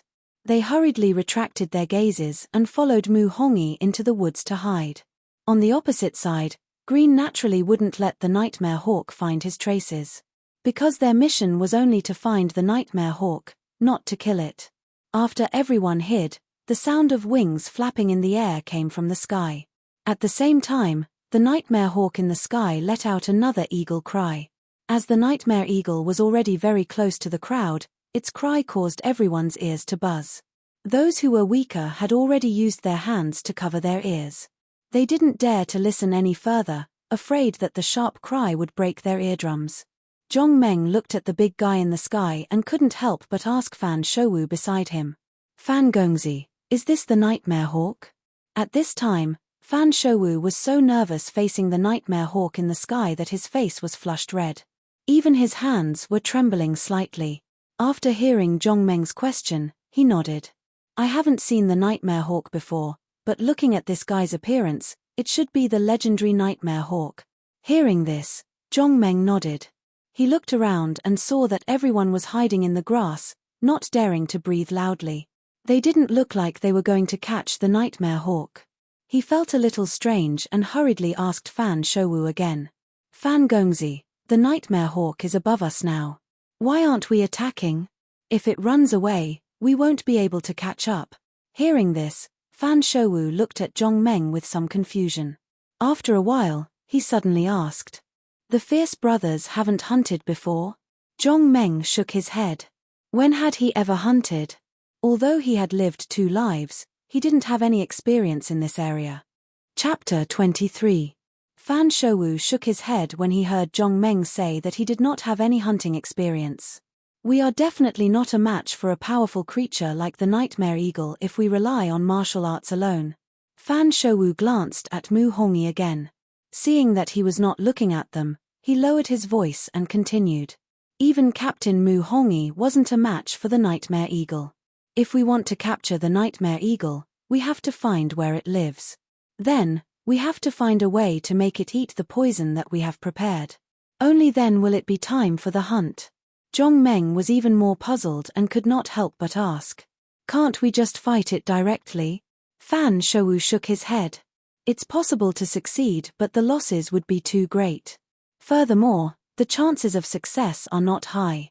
Zhong Meng raised his head to look at the nightmare eagle circling in the sky and said gloomily, "So hunting is so troublesome." Fan Shouwu and Zhong Qiuming had rushed to hunt not because of their high martial arts but because they had obtained a type of poison. Legend had it that this poison could even poison a giant dragon to death. Fan Shouwu and the others' so-called hunt was actually to find a way to make the nightmare eagle eat the poison. Otherwise, even if Fan Shouwu was an idiot, he would not dare to hunt the nightmare eagle with martial arts alone. Not only did Fan Shouwu not dare, even Captain Mu Hongi did not dare. No matter how powerful the 5 of them were, they would not dare to fight the nightmare eagle head-on. After understanding this point, Zhong Meng, who was ready to fight at any time, lay on the grass dejectedly. He looked at the gaps between the leaves and saw the nightmare eagle hovering above everyone's heads. After looking for a while, Mu Hongi's expression became uglier and uglier. He suddenly thought that eagles had very good eyesight. Could it be that the nightmare eagle had discovered them? Thinking of this, Mu Hongi could not help but feel a little nervous. If the nightmare eagle had really discovered their tracks, then this hunting operation would not go smoothly. They might even have to fight the nightmare eagle head-on. Although Mu Hongi was very proud of his martial arts, he was not confident that he could defeat Nightmare Eagle in a head-on fight. Mu Hongi was not the only one who was extremely nervous. Even Grim, who was not far away, was looking at the Nightmare Eagle that was constantly circling in the air with an ashen face. Their mission was to find traces of the Nightmare Eagle, and it was for this reason that Grim had accepted this mission. If this mission was to kill a Nightmare Eagle, Green would never accept this mission because it was too dangerous. Even if he had never seen a nightmare eagle, he had heard of its name. Grim did not believe that the 18 of them could kill the nightmare eagle. Scott, the vice-captain of the Gale Mercenary Corps, quietly came to Grim's side and asked in a low voice, "Leader, what should we do? From the looks of it, the nightmare eagle has already discovered our tracks." Hearing this, Grim nodded. Even without Scott's reminder, he had also noticed this problem. If the nightmare eagle hadn't discovered their tracks, why hadn't it flown away yet? Why was it hovering above their heads? Seeing that the captain did not speak, Scott continued, "Captain, we can't go on like this. Why don't we retreat and hide for now?" Grim looked at the nightmare eagle in the sky and sighed helplessly. "I want to retreat too, but I'm afraid that the nightmare eagle won't let us go." Scott heard this and was stunned for a moment before he asked tentatively, "Captain, are you saying that the nightmare eagle won't let us go?" Grim nodded. As the captain of the Gale Mercenary Corps, he naturally knew more than Scott. They were here to hunt the nightmare eagle, but the nightmare eagle was also here to hunt them. It was also at this moment that the nightmare eagle above their heads suddenly let out a loud eagle cry. In the next moment, a flame was spat out from the nightmare eagle's mouth and landed on the tree behind them. The fire suddenly ignited and grew bigger and bigger. Grim looked at the fire behind them and shouted with an ugly expression, "Everyone retreat, stay away from the fire." Through the direction of the fire in the forest, Grim found that the nightmare eagle had sealed off their escape route. It would be difficult to retreat. Not only that, the nightmare eagle in the sky continued to spit out fire in the air. After a while, they were shocked to find that they had been surrounded by the nightmare eagle. Looking at the fire in the distance, Mu Hongi's face was pale as he cursed angrily. "This beast is too cunning. It's afraid that we'll run away, so it surrounded us with fire." Zhong Meng, who was lying on the ground, looked at the nightmare eagle circling in the sky. He found that the eyes of the nightmare eagle were flashing with a cold murderous intent. He could not help but be a little surprised. Could it be that this beast already had intelligence? Looking at the fire burning around them, everyone was panicking. Hudaki hurried to Mu Hongi's side and asked anxiously, "Big brother, what should we do?" Looking at the raging fire around them, Mu Hongi smiled bitterly and shook his head. What could he do? There was fire all around them. Even if they wanted to run, there was nowhere to run. Fan Shouwu, who was beside Zhong Meng, was sweating profusely. He kept circling Zhong Meng, but there was nothing he could do. He could only mumble to himself. "What should we do? What should we do?" Looking at Fan Shouwu's panicked look and hearing the burning sounds around them, Zhong Meng sat up hurriedly and checked the situation around them. He did not know if he did not look, but when he did, he was shocked. Zhong Yiming only took one look and was immediately enraged. It would be a pity if such a big forest was burned down by this fire. As a bird of the forest, this nightmare eagle did not have any thoughts of caring for the environment. This was too infuriating. Thinking about how many years it would take for a tree to grow, Zhong Meng was even angrier. At this moment, Chief Zhong was furious. The consequences of angering Chief Zhong were not something that ordinary people could bear. Although this nightmare eagle looked strong, in Chief Zhong's eyes, it was not even a fart. Zhong Meng picked up a big rock from the ground. Looking at the nightmare eagle in the sky, he threw it out. In the burning forest, everyone was panicking. At this moment, they suddenly heard the cry of the nightmare eagle in the sky. They felt a little strange. Because although this cry was loud and powerful, it sounded like a scream. Not only that, even the way the nightmare eagle was circling in the sky was a little strange. Chapter 24. The way the nightmare eagle was flying was indeed a little strange. Logically speaking, the speed at which it flapped its wings should be the same. However, things were a little different now. One of the nightmare eagle's wings was flapping fast while the other was flapping slowly. This had resulted in a consequence. The nightmare eagle's body tilted as it kept turning in the sky as if it was struggling. Everyone stared at this scene in shock as they watched the nightmare eagle's comical performance in the sky. After a while, the nightmare eagle steadied its body and let out a sorrowful cry. It flapped its wings and flew unsteadily back the way it had come. The fire was still burning and the burning trees were crackling. Even though everyone was still surrounded by the fire, they were much calmer without the threat of the nightmare eagle. Mu Hongi saw that the nightmare eagle had flown away. Even though he did not understand why it had left, this was a good thing and there was no need to pursue the matter. However, they were now surrounded by the fire and everyone was still in danger. Mu Hongi thought for a moment and immediately jumped up onto a tree to observe the fire in the distance. After observing for a while, he shook his head sadly. The fire around them was getting bigger and bigger. Furthermore, it was getting closer and closer to them. Based on the speed at which it was burning, it would not take long for the fire to surround them all. Even though Mu Hongi was highly skilled in martial arts, that did not mean that he was not afraid of fire. He was equally helpless in the face of the raging fire. When they saw Mu Hongi jump down from the tree, everyone hurriedly surrounded him and asked about the situation. Mu Hongi sighed and said helplessly, "The fire is too big. I'm afraid that it'll be very difficult for us to escape." Everyone looked at Mu Hongi's ashen face and listened to his helpless words. Their hearts sank and they knew that this time, they were afraid that they would not be able to escape. Fan Shouwu looked at the fire next to him. When he thought of being buried in this fire, his face turned pale and cold sweat broke out on his forehead. Just then, Zhong Meng slowly walked to his side and asked softly, "Fan Gongzi, how are you going to get out?" Fan Shouwu shook his head and said sadly, "There's nothing we can do now. The fire is so big that even if we want to rush out, it's impossible." At this point, Fan Shouwu turned to look at Zhong Meng and sighed before continuing. "The fierce brothers, I didn't expect you to end up like this after coming with us. I'm really sorry." Hearing this, Zhong Meng shook his head and said with a smile, "Fan Gongzi, I can save you all, but you know the situation in our stronghold. We don't have enough food to eat. So, if I save you all, I'll have to pay a fee in exchange for food for the people in the stronghold. Are you willing to do that?"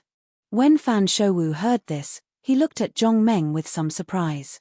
After a while, he asked tentatively, "The fierce brothers, do you have a way to get out?" Zhong Meng nodded. "I have an idea." When Fan Shouwu heard this, he was immediately overjoyed and said hurriedly, "The fierce brothers, then what are we waiting for? Hurry up and bring us out." Zhong Meng shook his head. "Fan Gongzi, I've said before that there'll be a fee." When Fan Shouwu heard this, he immediately grabbed Zhong Meng's arm and urged him. "A fee? No problem, then let's go quickly." When Zhong Meng saw Fan Shouwu's anxious appearance, he thought for a while and said, "Fan Gongzi, 50 gold coins per person isn't much." When Fan Shouwu heard this, he didn't say anything and directly took out a silver note and handed it to Zhong Meng. Zhong Meng took the banknotes and glanced at them. Then, he nodded and put the banknotes away. This was a silver note worth 2,000 gold coins. Including Zhong Meng, there were a total of 14 people here. This silver note was enough.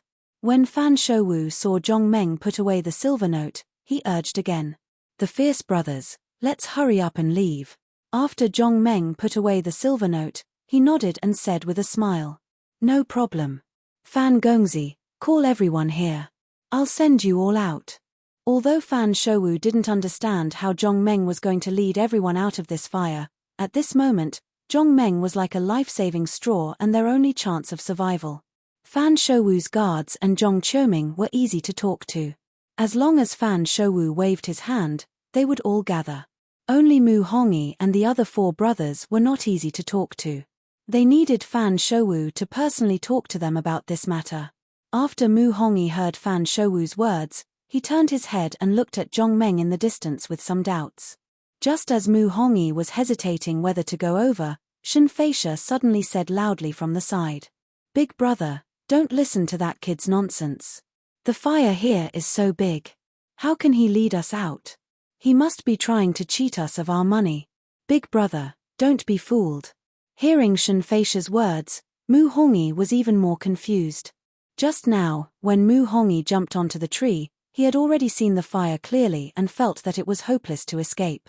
The burning area was 50 to 60 meters wide. No matter how high Mu Hongi's martial arts were, he couldn't jump 50 to 60 meters in one jump.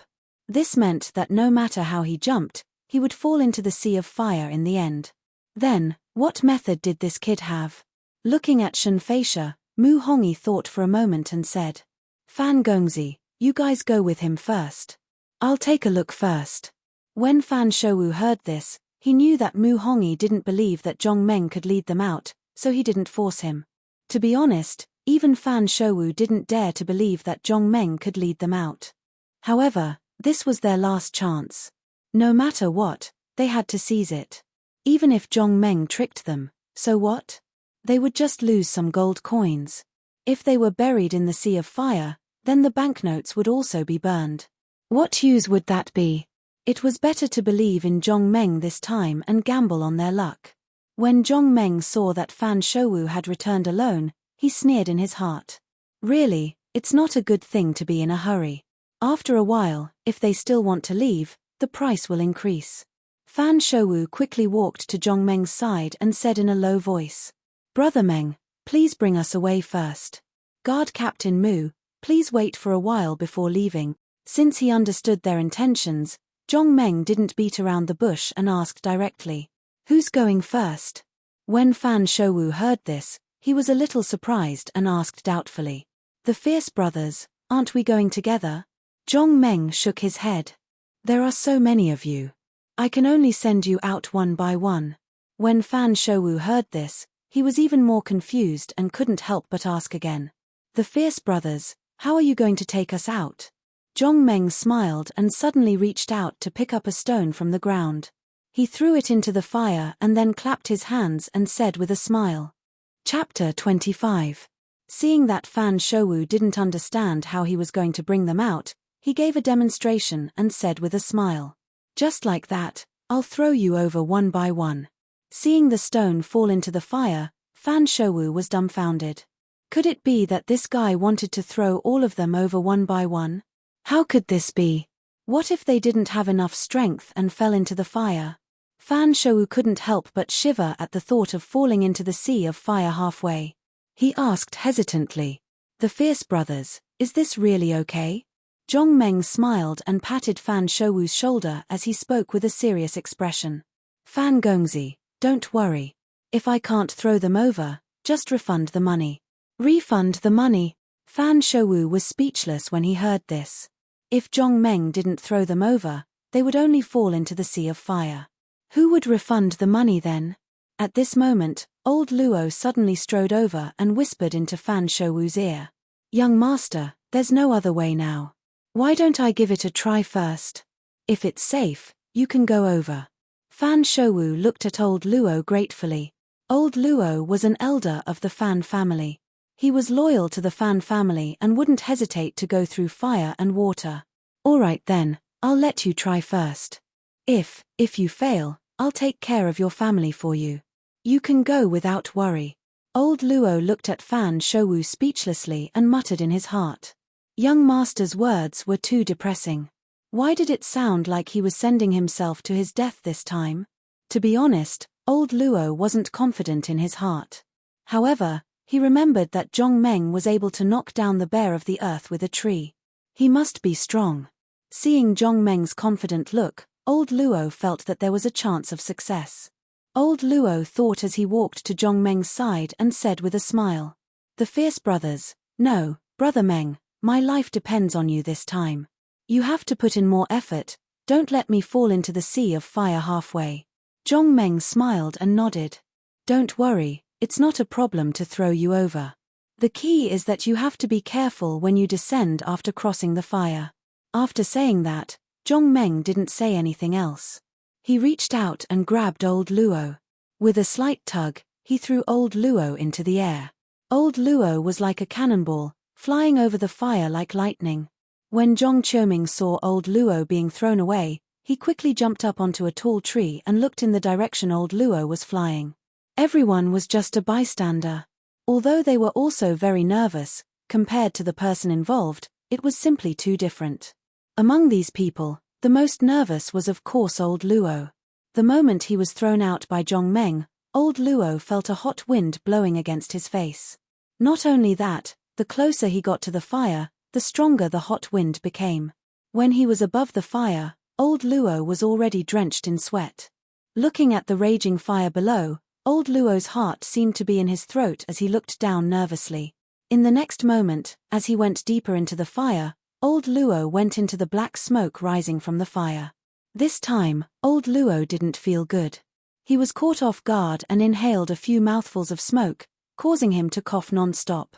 Subconsciously, old Luo hurriedly held his breath and closed his eyes, not daring to breathe in the smoke again. After a while, old Luo suddenly felt the heat on his body dissipate a lot. He opened his eyes and saw that he had crossed the fire. Looking at the forest below that wasn't on fire, old Luo was ecstatic. He knew that he had made the right bet. That kid really threw him out of the fire. At this time, Zhong Qiuming had already vaguely seen old Luo through the thick black smoke and landed in a safe area. He was overjoyed and knew that everyone was saved this time. Seeing Zhong Qiuming jump down from the tree with a face full of joy, Fan Shouwu was so happy that he almost jumped up. If old Luo didn't fly over the fire, Zhong Qiuming definitely wouldn't have this kind of expression. Thinking of this, Fan Shouwu immediately looked up to the sky and laughed. Heaven never bars one's way. Seeing Fan Shouwu looking up to the sky and laughing, Mu Hongyi's heart moved and a trace of joy appeared on his face. Could it be that the boy could really throw people out of the fire? Seeing that there was a chance to escape, Mu Hongyi was very happy. However, Shen Feisha was a little unhappy. Although he didn't have any grudges with Zhong Meng, he had picked on Zhong Meng's faults last night, and then he had been plotted against. He had to kneel down and kowtow to Zhong Meng, slapping Zhong Meng's face. In Shen Feisha's view, the two sides were almost irreconcilable. To be honest, Shen Feisha had long wanted to find a chance to get back his face. However, he didn't know that not only did he not get back his face, he might even have to go and beg that kid. Since this method was feasible, Fan Shouwu and others immediately signed up. In the end, like buying things, everyone lined up and waited for Zhong Meng to throw them one by one. Zhong Meng was not polite. At first, he grabbed one person with two hands and threw them. Later, he picked up one person in each hand and threw them towards the fire. The guards were so scared that they screamed. Even when they were in the air, they screamed non-stop. Fan Shouwu was the second to be thrown over. After he stood there, he began to look at the people who were thrown over next. It didn't take long before Fan Shouwu, Zhong Qiuming, and the guards they led gathered on the side of the fire. Seeing that everyone was unscathed, Fan Shouwu felt like crying tears of joy. They finally escaped. No, there were still 5 people, including Mu Hongyi, who hadn't come over yet.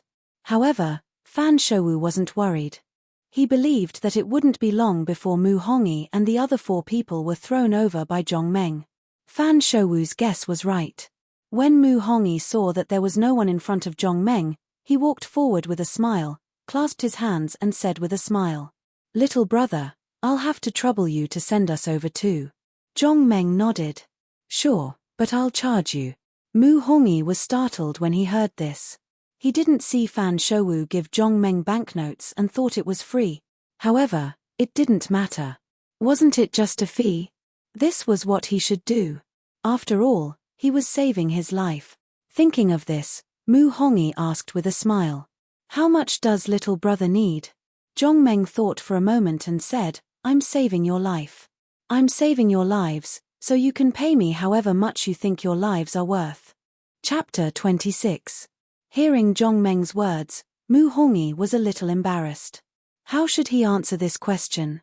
Should he say that he was very valuable? How much money would he have to pay to save his life?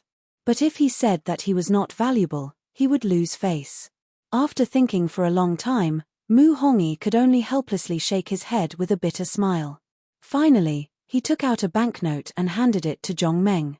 "Little brother, I only have this much money now. I can't take out more. What do you think?" Although Mu Hongyi's martial arts were excellent, he did not dare to offend Zhong Meng at this time. After all, only Zhong Meng could save them now. Zhong Meng took the banknote from Mu Hongyi and looked at it. It was 200 gold coins. He nodded and did not talk nonsense. Without waiting for Mu Hongyi to say anything else, he directly grabbed him and threw him over the fire. Mu Hongyi then flew out like he was riding a cloud. Seeing that his elder brother was thrown out, Hudaki also did not talk nonsense. He directly took out a banknote from his body and even a few silver coins and handed them to Zhongmeng. Zhongmeng just glanced at the banknote from Hudaki and immediately took it. Then, he reached out and threw Hudaki out. Next, Zhong Yundao and Lan Zhiyong also took out their money and handed it to Zhongmeng. Then, they were thrown out by Zhongmeng. In the end, only Shen Feisha was left. In order to survive, Shen Feisha also hurriedly took out his banknotes and silver coins and handed them to Zhongmeng. Zhongmeng took a look at it. It was a banknote of 100 gold coins, 7 gold coins and 8 silver coins. Seeing that Shen Feisha only took out such a small amount of gold coins, Zhongmeng could not help but frown and said with a smile, "Isn't it a little too little? Only 100 gold coins." Hearing this, Shen Feisha hurriedly smiled and said in a low voice in order to survive, "That's all I have right now. Little brother, please send me over. I will be eternally grateful." Zhongmeng thought about it and decided not to make things difficult for him. After all, there were still 18 people on the other side. Zhongmeng also did not talk nonsense, directly flying a kicking Shen Feisha into the air above the fire. Seeing this, Shen Feisha was about to fly into a rage. Everyone else was thrown over, only he was kicked over by this kid. Flying over the fire and feeling the heat of the fire, Shen Feisha secretly swore that after he escaped, he would definitely make this kid suffer. What's so great about it? Isn't it just a bit stronger? So what if you're strong? As long as you're hit by my heart-destroying fist, I'll make you kneel and beg for mercy. Thinking that in the future Zhongmeng would kneel on the ground and beg him to spare his life, Shen Feisha's face could not help but reveal a smile. It was also at this time that Shen Feisha suddenly felt hotter and hotter. He hurriedly looked down and was shocked to find that he was actually slowly descending. Most importantly, they were still surrounded by the fire. How could it have fallen? No, this kid must be taking revenge on me. Thinking that Zhongmeng was taking revenge on him, Shen Feisha was so angry that he screamed, but there was nothing he could do. He could only watch himself fall into the fire. Fortunately, although the place where Shen Feisha landed was also burning, it was only at the edge of the fire. Shen Feisha was burned by the fire and was in so much pain that he could not stop screaming. His voice was so miserable that it could make people cry. Not far from the fire, Mu Hongyi and the others were dumbfounded as they watched Shen Feisha fall into the fire. After a while, they saw a blackened man screaming and running out of the fire. Seeing that Shen Feisha had escaped, Mu Hongyi and the others hurriedly went up to him and asked with concern, "Old Five, are you okay? Are you okay?" After rushing out of the fire and being blown by the cold wind in the forest, Shen Feisha felt as if thousands of small knives were stabbing him. This kind of heart-piercing pain made tears come out of Shen Feisha's eyes. Thinking of how badly he was burned, Shen Feisha could not help but scream, "Big brother, this kid did it on purpose. You must take revenge for me. Otherwise, I won't be able to take this lying down." Hearing this, Mu Hongyi was stunned.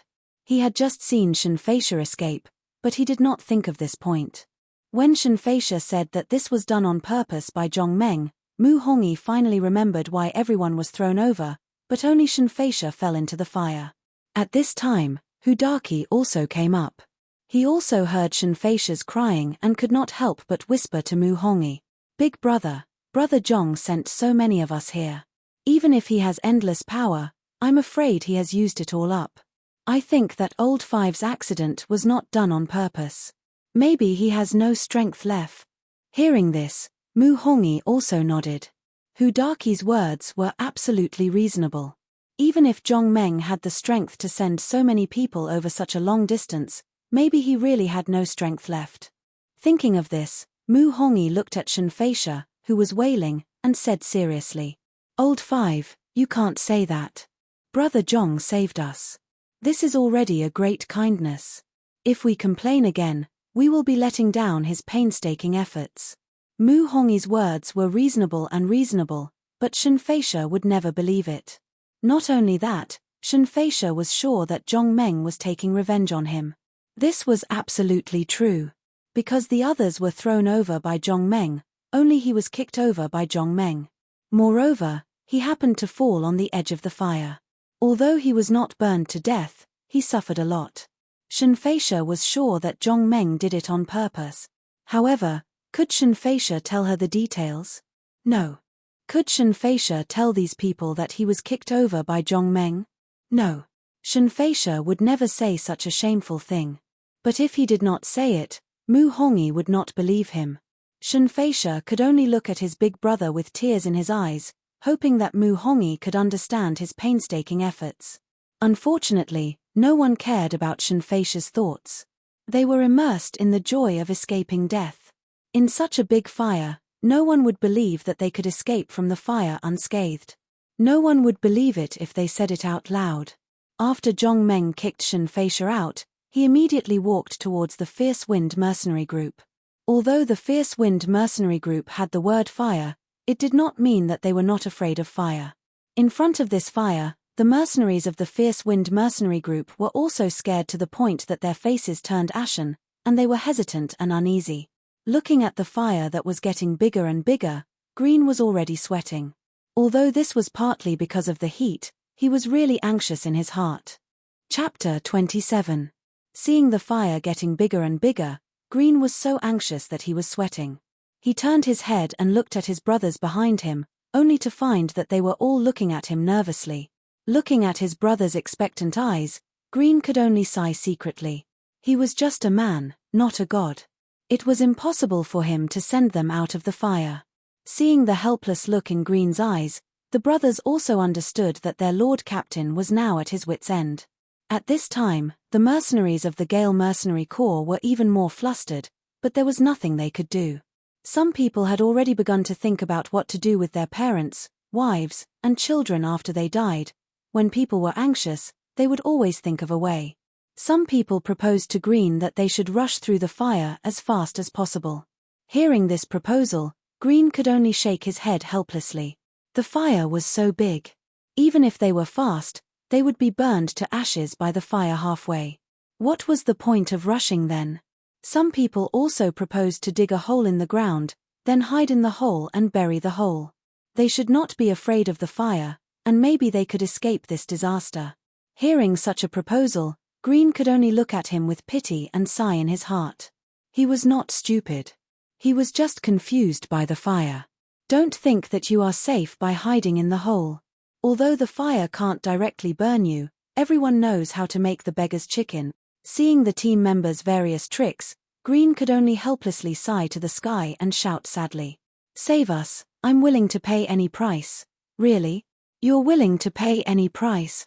Just as Green shouted this sentence, Zhong Meng quietly appeared beside him. Seeing someone appear beside him without him noticing, Green was shocked. He hurriedly took 2 steps back, pulled out his 2-handed sword, stood in front of him, and shouted loudly. Who are you? What are you doing here? Seeing Green's defensive posture, Zhong Meng immediately waved his hand and said with a smile. Don't be afraid. I'm here to save you. I just heard you say that as long as I can save you, you're willing to pay any price. Is that so?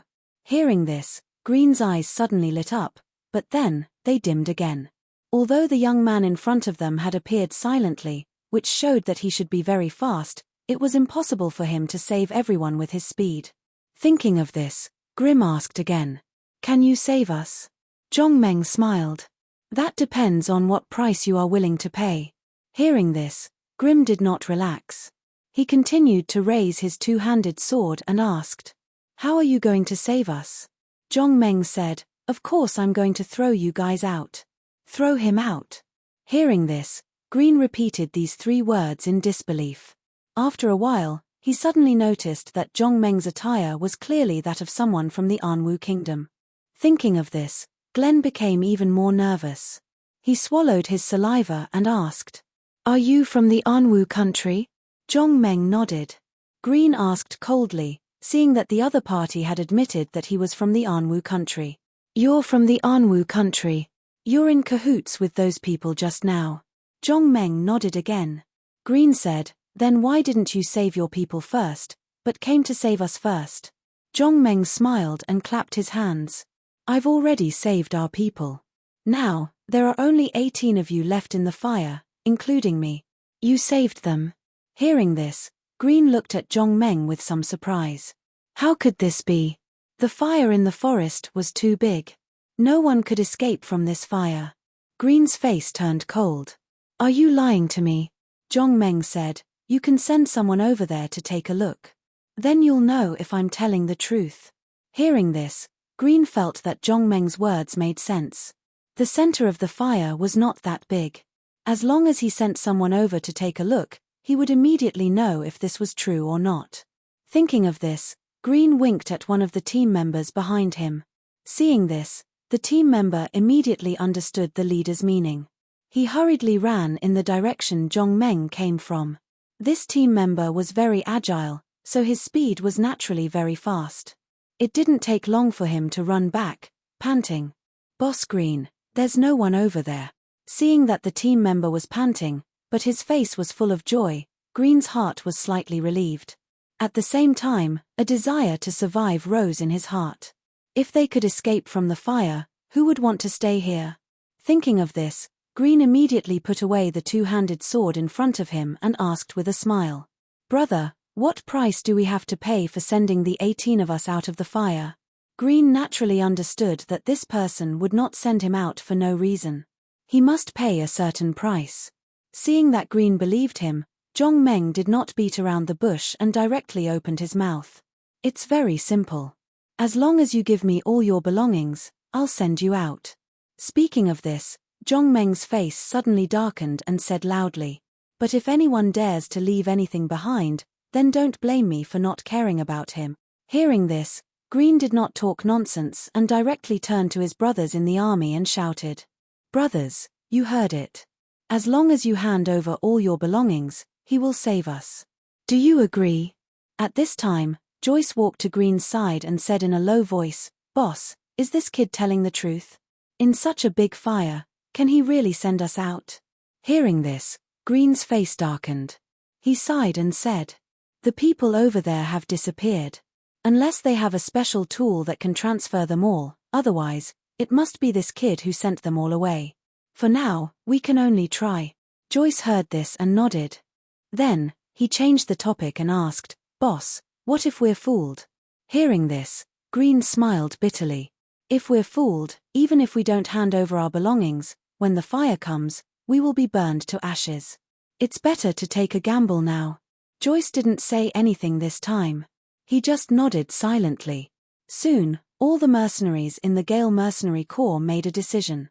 Whether Zhongmeng was telling the truth or not, they decided to take a gamble.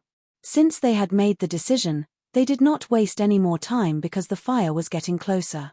If they delayed any longer, they were afraid that Zhongmeng would not need to throw them out. The fire would burn them to ashes. Chapter 28. Looking at the treasures on the ground, Zhongmeng nodded with satisfaction. He turned to Green and asked with a smile, who wants to go first?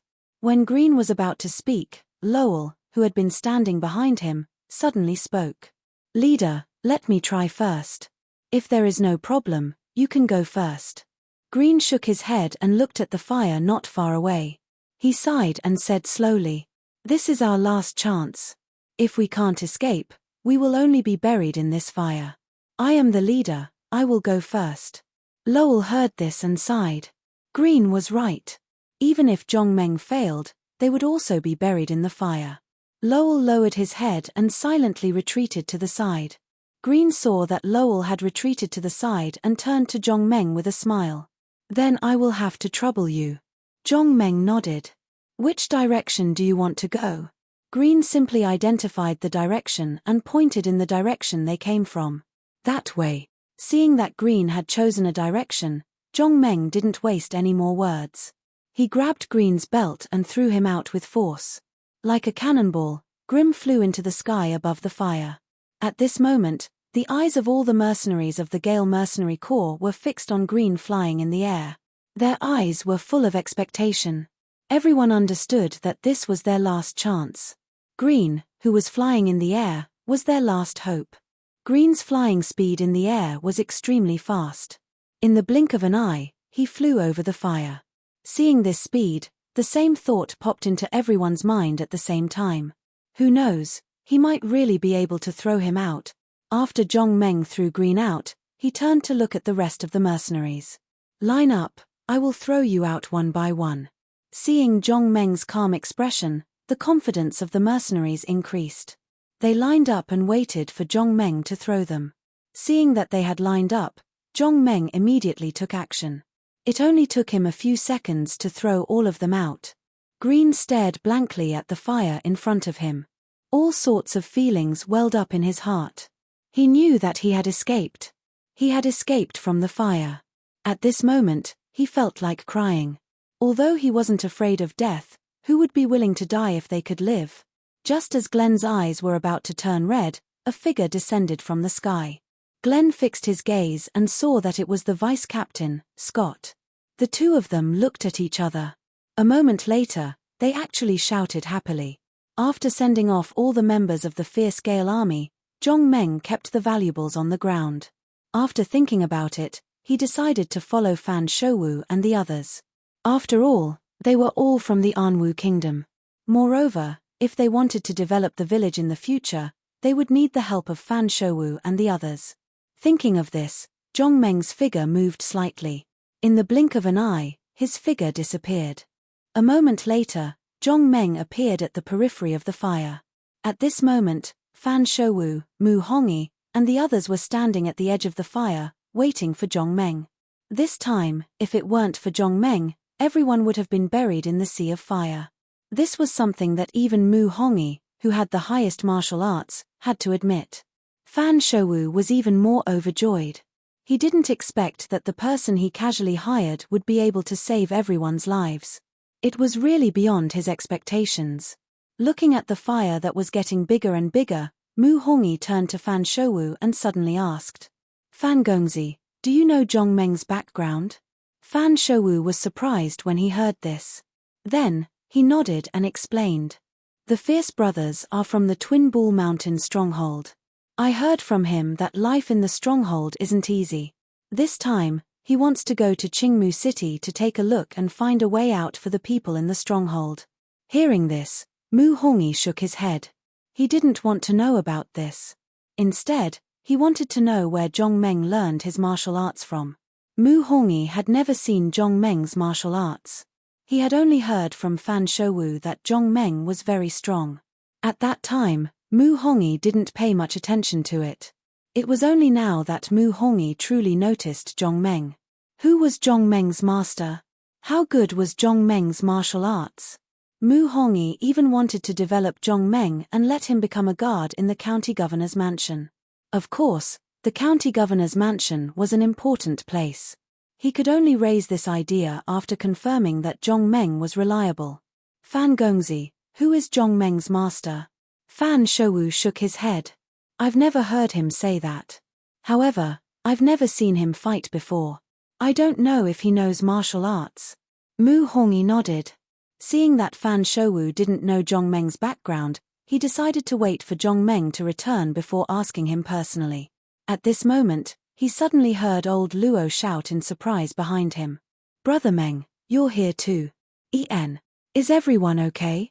Old Luo said, thank you for saving our lives, Brother Meng. We're all fine. We're all here waiting for you to come back. After hearing old Luo's exclamation, everyone hurriedly turned their heads to look. Only then did they realize that Zhong Meng had returned from the other side. Fan Shouwu hurriedly went up to him and said gratefully, The Fierce Brothers, you saved our lives. I won't say any polite words. If you have any problems in the South region in the future, just look for me. I'll definitely do it for you. Zhong Meng nodded with a smile. Fan Gongzi is too polite. In that case, if there's anything in the future, I'll really look for you. Fan Shouwu immediately laughed when he heard this. The Fierce Brothers, don't worry. As long as you look for me, I'll definitely do it for you. At this point, Fan Shouwu suddenly asked again. By the way, why did you take so long to come over? Could it be that you've really exhausted your strength and are resting there? Zhong Meng shook his head. I went over there and rescued those people. That's why I was delayed. After Shen Feisha saw Zhong Meng appear, He immediately remembered the injuries on his body and was ready to rush over and fight to the death with Zhong Meng. However, at this time, Zhong Meng was like a victorious general. Everyone was surrounding him and asking about his well-being. Shen Feisha was not a fool. He knew that if he dared to rush out and find trouble with Zhong Meng now, he was afraid that these people would beat him up before Zhong Meng did anything. Thinking of this, Shen Feisha could only swallow his anger and stand there, not daring to move. He only used a pair of vicious eyes to stare at Zhong Meng, wishing he could swallow him alive to relieve the hatred in his heart. When Shen Feisha heard that Zhong Meng had rescued those people, he was overjoyed. He no longer hesitated and hurriedly walked to Mu Hongyi's side and shouted loudly, "Big brother, this kid is a spy. We can't let him go." Mu Hongyi was taken aback when he heard this and immediately understood what Shen Feisha meant. Chapter 29. Mu Hongyi understood the meaning of Shen Feisha's words. Everyone knew that the border between the Magic Empire and the Anwu Kingdom was not peaceful, and Zhong Meng dared to save the people of the Magic Empire, which made people somewhat suspicious. Although Mu Hongyi did not believe that Zhong Meng was a spy of the Magic Empire, he could not ignore this matter. Mu Hongyi glanced at Shen Feisha, then turned to look at Zhong Meng and asked with a smile, "Little brother, why did you save those people of the Magic Empire? Don't you know that the Magic Empire is our enemy?" Zhong Meng shook his head and replied, "No matter where they are from, I can't just watch them burn to death in the fire. Don't you think it's cruel to do that?" This time, without waiting for Mu Hongyi to speak, Shen Feisha had already jumped up. He pointed at Zhong Meng and shouted, "There must be something wrong with him. Otherwise, he would never do such a thing." To be honest, Zhong Meng really hated Shen Feisha now. In addition to sowing discord, this guy basically did not do anything good. However, Zhong Meng did not think that even if he was powerful, he could let his thoughts decide the life and death of others. Just like your neighbor, Auntie Zhong, who said all kinds of bad things behind your back, could you decide her life and death? Zhong Meng thought that he could not. His own preferences did not necessarily mean that they were right. In order not to make himself regret, Zhong Meng had his own moral bottom line. Because of this, Zhong Meng saved Green and the others. Shen Feisha saw that Zhong Meng did not speak, so he immediately turned to Mu Hongyi and said, "Big brother, you see, he doesn't dare to say anything.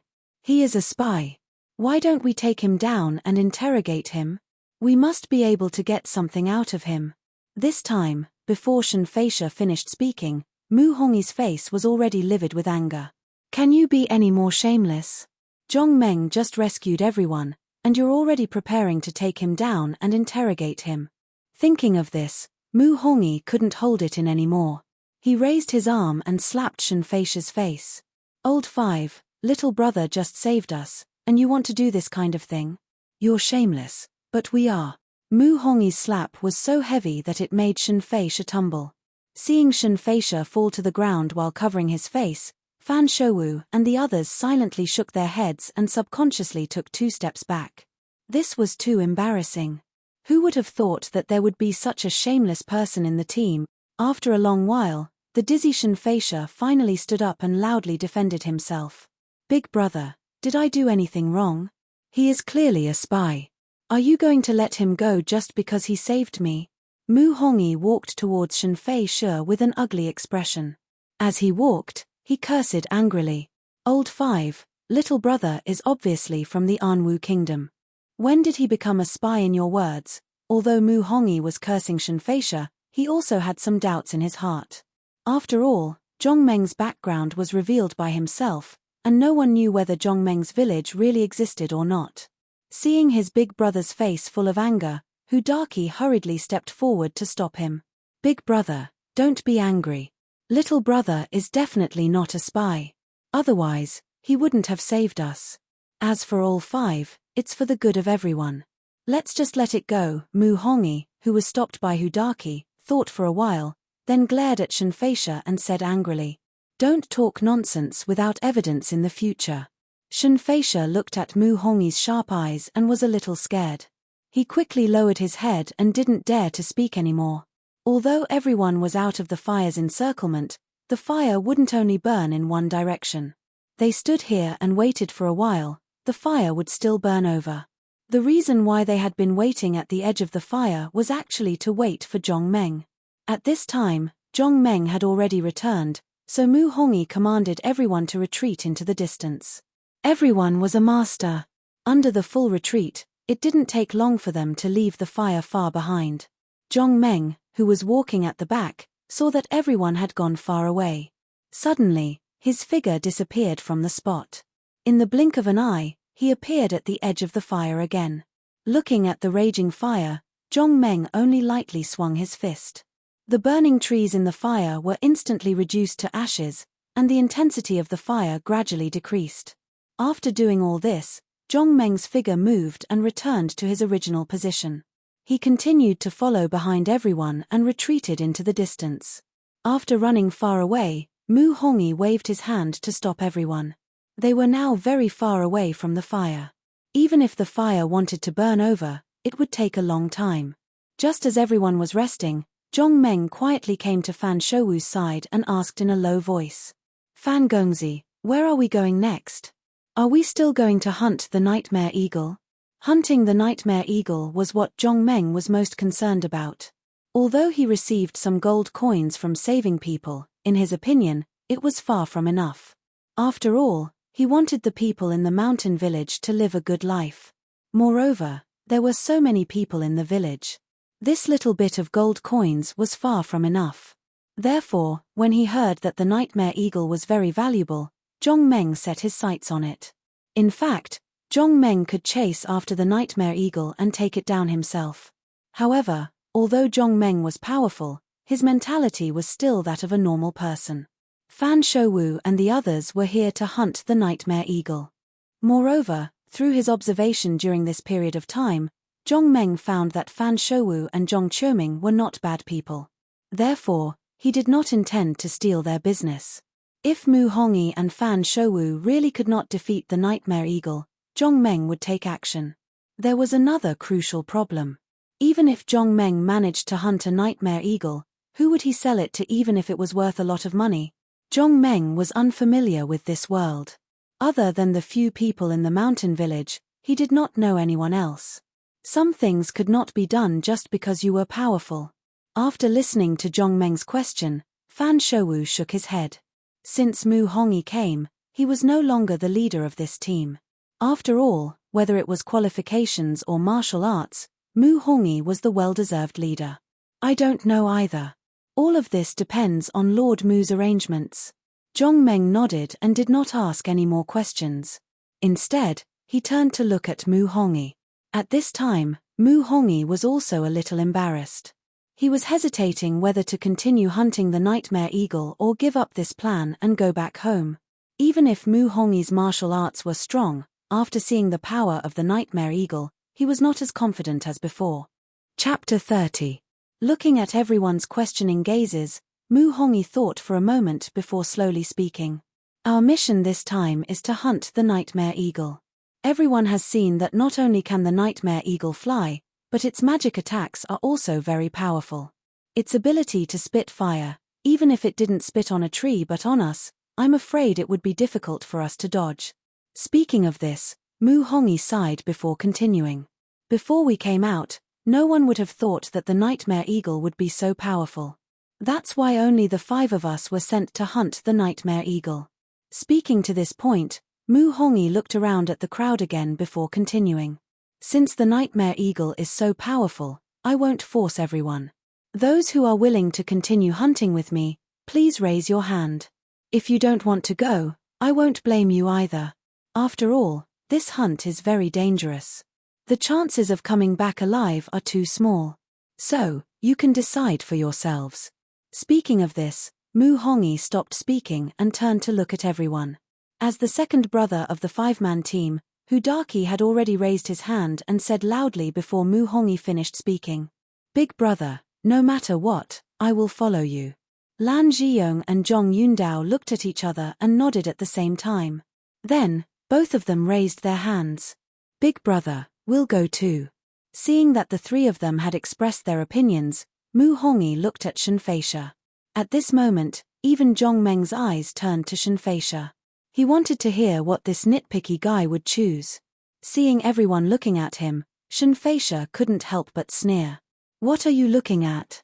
Am I, Shenfeisha, someone who's afraid of death? Are you all going to hunt the nightmare eagle while I'm the only one running away? You're underestimating me. Let me tell you today, I, Shenfeisha, am not afraid of death. When we meet the nightmare eagle later, I'll be the first to fight it. Hearing Shenfeisha's words, Mu Hongi also nodded. Although this fifth brother wasn't very reliable usually, he would never back down at critical moments. Seeing Shenfeisha's performance, Zhongmeng was also very emotional. Not to mention what Shenfeisha's future performance would be, just his current performance was absolutely touching. Seeing that his brothers didn't embarrass him, Mu Hongi was satisfied. He then looked at Shen Shouwu and said with a smile, "Young Master Shen, what do you think?" Hearing this, Shen Shouwu found it hard to make a decision. He and Zhong Qiuming, as well as the bodyguards they brought, were not good at martial arts. Even if they followed Mu Hongi to hunt the nightmare eagle, the result would be hard to predict. However, Shen Shouwu was unwilling to give up on this plan. This time, he didn't come out for himself. He wanted to get the black feather cloak and give it to a beauty, hoping to win her heart. But if he went back like this, he wouldn't be able to get anything. Not only that, there was another reason why he had come out this time. Fan Shouwu heard a rumor that a minister in the imperial court was preparing to propose marriage to the prefectural governor. This was definitely not good news. If Fan Shouwu couldn't make a breakthrough, he probably wouldn't have another chance. Fan Shouwu was engrossed in his thoughts. His eyes flickered continuously. After a while, the flickering in his eyes became resolute. He turned his head and looked at Zhong Qiuming. "Brother Zhong, I'll leave my bodyguards to you. You have to promise me that you'll bring them back safely."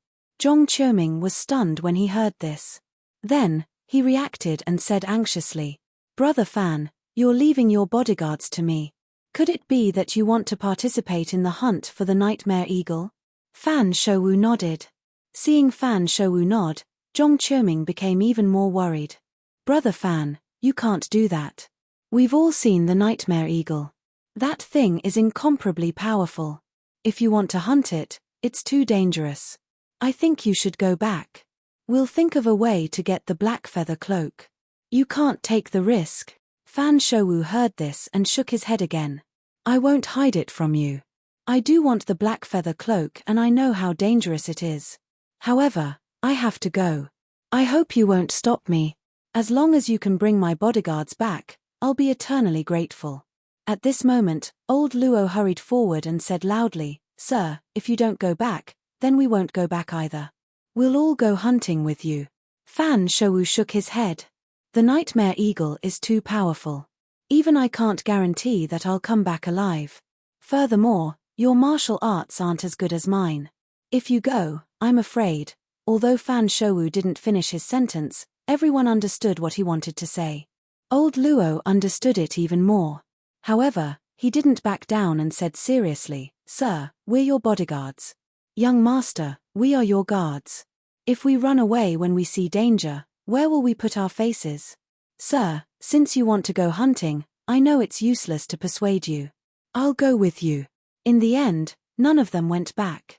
They all participated in the hunting of the nightmare eagle. Looking at Fan Shouwu's determined face, Mu Hongi sighed. As the chief bodyguard of the county governor's mansion, how could he not know Fan Shouwu's thoughts? However, Mu Hongi had some doubts in his heart. Was Fan Shouwu's actions really worth it? Everyone packed their belongings and headed towards the direction where the nightmare eagle had disappeared. In the other direction, Green looked at all his brothers who had been rescued. He was so excited that he couldn't speak. These mercenaries of the Gale mercenary group were all old brothers who had followed Green for many years. Even if one of them was lost, it would make him very sad. He originally thought that this time they would all be buried in the sea of fire. He didn't expect that they would be miraculously rescued. The mercenaries looked at Grim with joy. Rurul, who had a straightforward temperament, even shouted loudly, "Leader, I didn't expect that we would all be able to come out alive. This is really surprising." Green nodded. He looked at the fire in the distance and said with some emotion, "We still have to thank that little brother. If it weren't for him, I'm afraid that this time we would all be buried in the sea of fire. Raoul heard this and nodded. Indeed. If it weren't for that little brother, I'm afraid that this time we would really be wiped out. Joyce heard this and said somewhat disapprovingly, "What's there to thank? We have already given him all our belongings. It can be said that we spent money to buy our lives." As soon as Joyce's voice fell, Green and Raoul shouted at the same time. "Shut up. Don't you understand? That person's martial arts skills are so high. Is it really just for the gold coins?"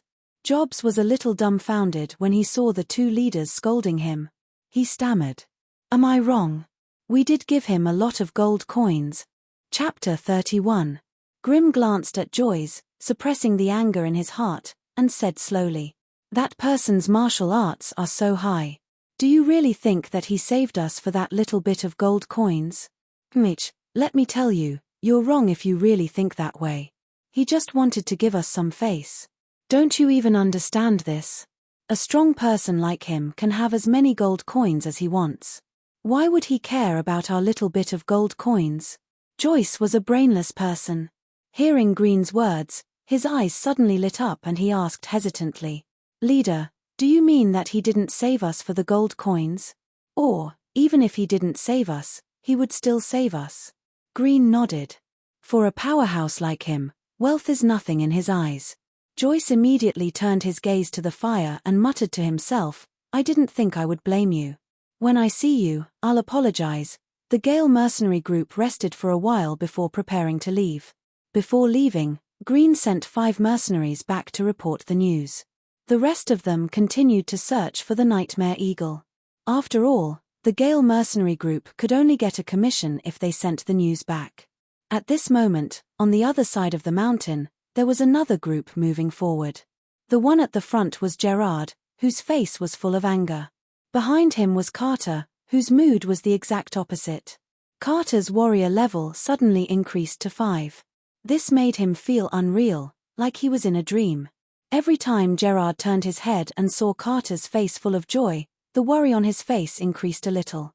In the end, his face had become a bitter gourd. Before they reached the top of the mountain, Carter suddenly rushed to Gerard's side and pointed into the distance. "Young Master Gerard, what is that?" Hearing this, Gerard hurriedly looked up. In the distant sky, there was a black dot that was constantly approaching them. Gerard looked at it for a long time and couldn't see what it was. He couldn't help but turn to Carter and ask, "Did you see what it was?" Carter nodded. "Although I'm not very sure, it's a huge eagle. If I'm not wrong, it should be the Nightmare Eagle." Hearing that Carter could see it from so far away, Gerard felt even worse. He wanted to slap himself and suppress the regret in his heart. Carter saw Gerard's strange expression and quickly lowered his voice. "Master Gerald, let's hide. I heard that the Nightmare Eagle is very powerful. If we're discovered by it, we'll be in danger." Gerard had heard that the black dot was the Nightmare Eagle and was about to give the order to hide. But suddenly, he heard Carter's advice, and his heart was suddenly filled with a nameless anger. Gerard looked at Carter coldly, then he turned his head and shouted, "Everyone, let's work harder. The Nightmare Eagle is right in front of us. As long as we catch it, we'll have made a great contribution." After hearing Gerard's order, Carter looked at him dumbfoundedly. He didn't understand why Gerard would give such an order. Didn't he know how terrifying the Nightmare Eagle was? In this team, except for Carter, everyone was from the Custer family. Gerard's order was definitely effective. Just like now, even if they knew that the Nightmare Eagle was very powerful and that they were definitely not its match, so what? Since Gerard had given the order, everyone had to support it. Master Gerald gave the order, and the team immediately adjusted their direction and walked towards the Nightmare Eagle. Seeing the Nightmare Eagle getting closer and closer, Carter's expression became more and more unpleasant. When they left, Gerard clearly said that to find the Nightmare Eagle's whereabouts, they just had to find the Nightmare Eagle's foothold. If that was really the case, although there was still danger, it definitely wouldn't be too big. It was because of this that Carter was willing to join this team to find the Nightmare Eagle's whereabouts. If Gerard had said that he was going to hunt the Nightmare Eagle, Carter could guarantee that even if he was beaten to death, he wouldn't have come. Actually, it wasn't just Carter who was nervous. Gerard was even more nervous.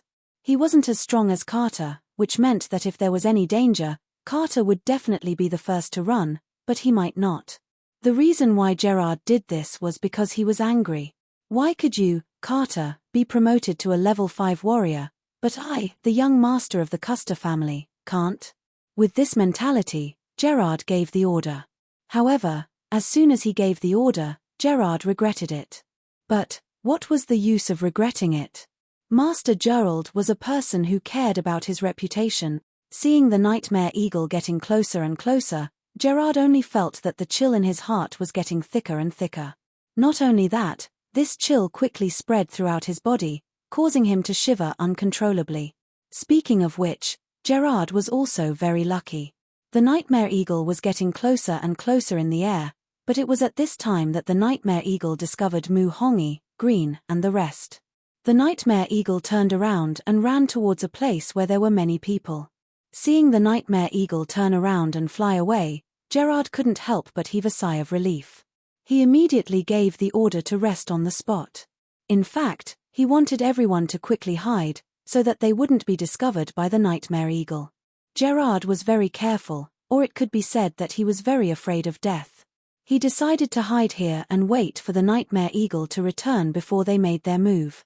After an unknown period of time, suddenly, Gerard felt that something was wrong. He suddenly saw a cloud of black smoke rising in the distance, and he was a little puzzled. It was also at this time that Carter walked to his side and said in a low voice, "It seems that the nightmare eagle has discovered the enemy, and they are fighting over there." Hearing this, Gerard asked doubtfully, "How do you know?" Hearing this, Carter replied, "According to the books, the nightmare eagle is a fire-type magical beast. It can spit out raging flames." Saying this, Carter stretched out his hand and pointed at the cloud of black smoke in the distance before continuing. "It seems that the forest is on fire. If I'm not wrong, it should be caused by the nightmare eagle spitting out flames. If the nightmare eagle didn't discover the enemy, it definitely wouldn't spit out flames for no reason. So, I think that the nightmare eagle might have met the enemy."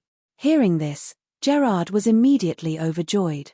If the nightmare eagle was fighting with the enemy, it would be best if both sides were injured. At that time, wouldn't he be able to take advantage of it?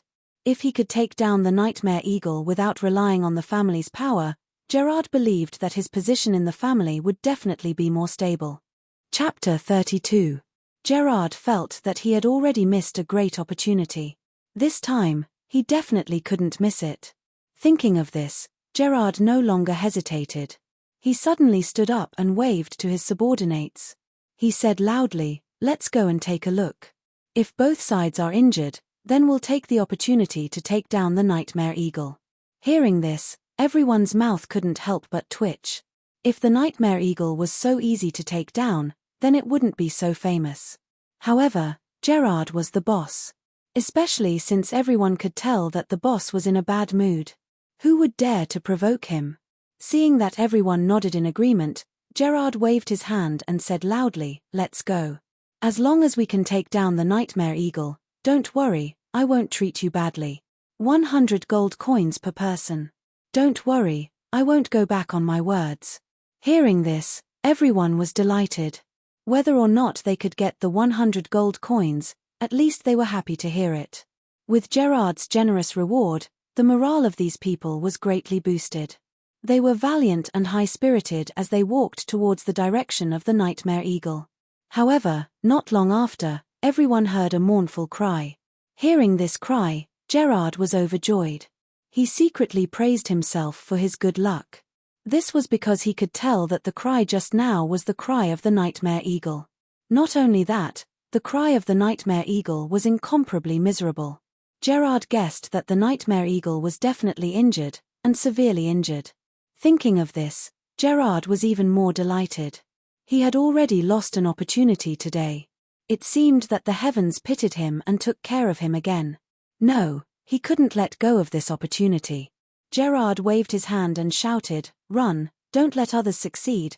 Before he could finish his sentence, a guard pointed behind him and said in a trembling voice, "Master Gerard, the nightmare eagle is back. When Gerard heard this, he was not surprised but happy.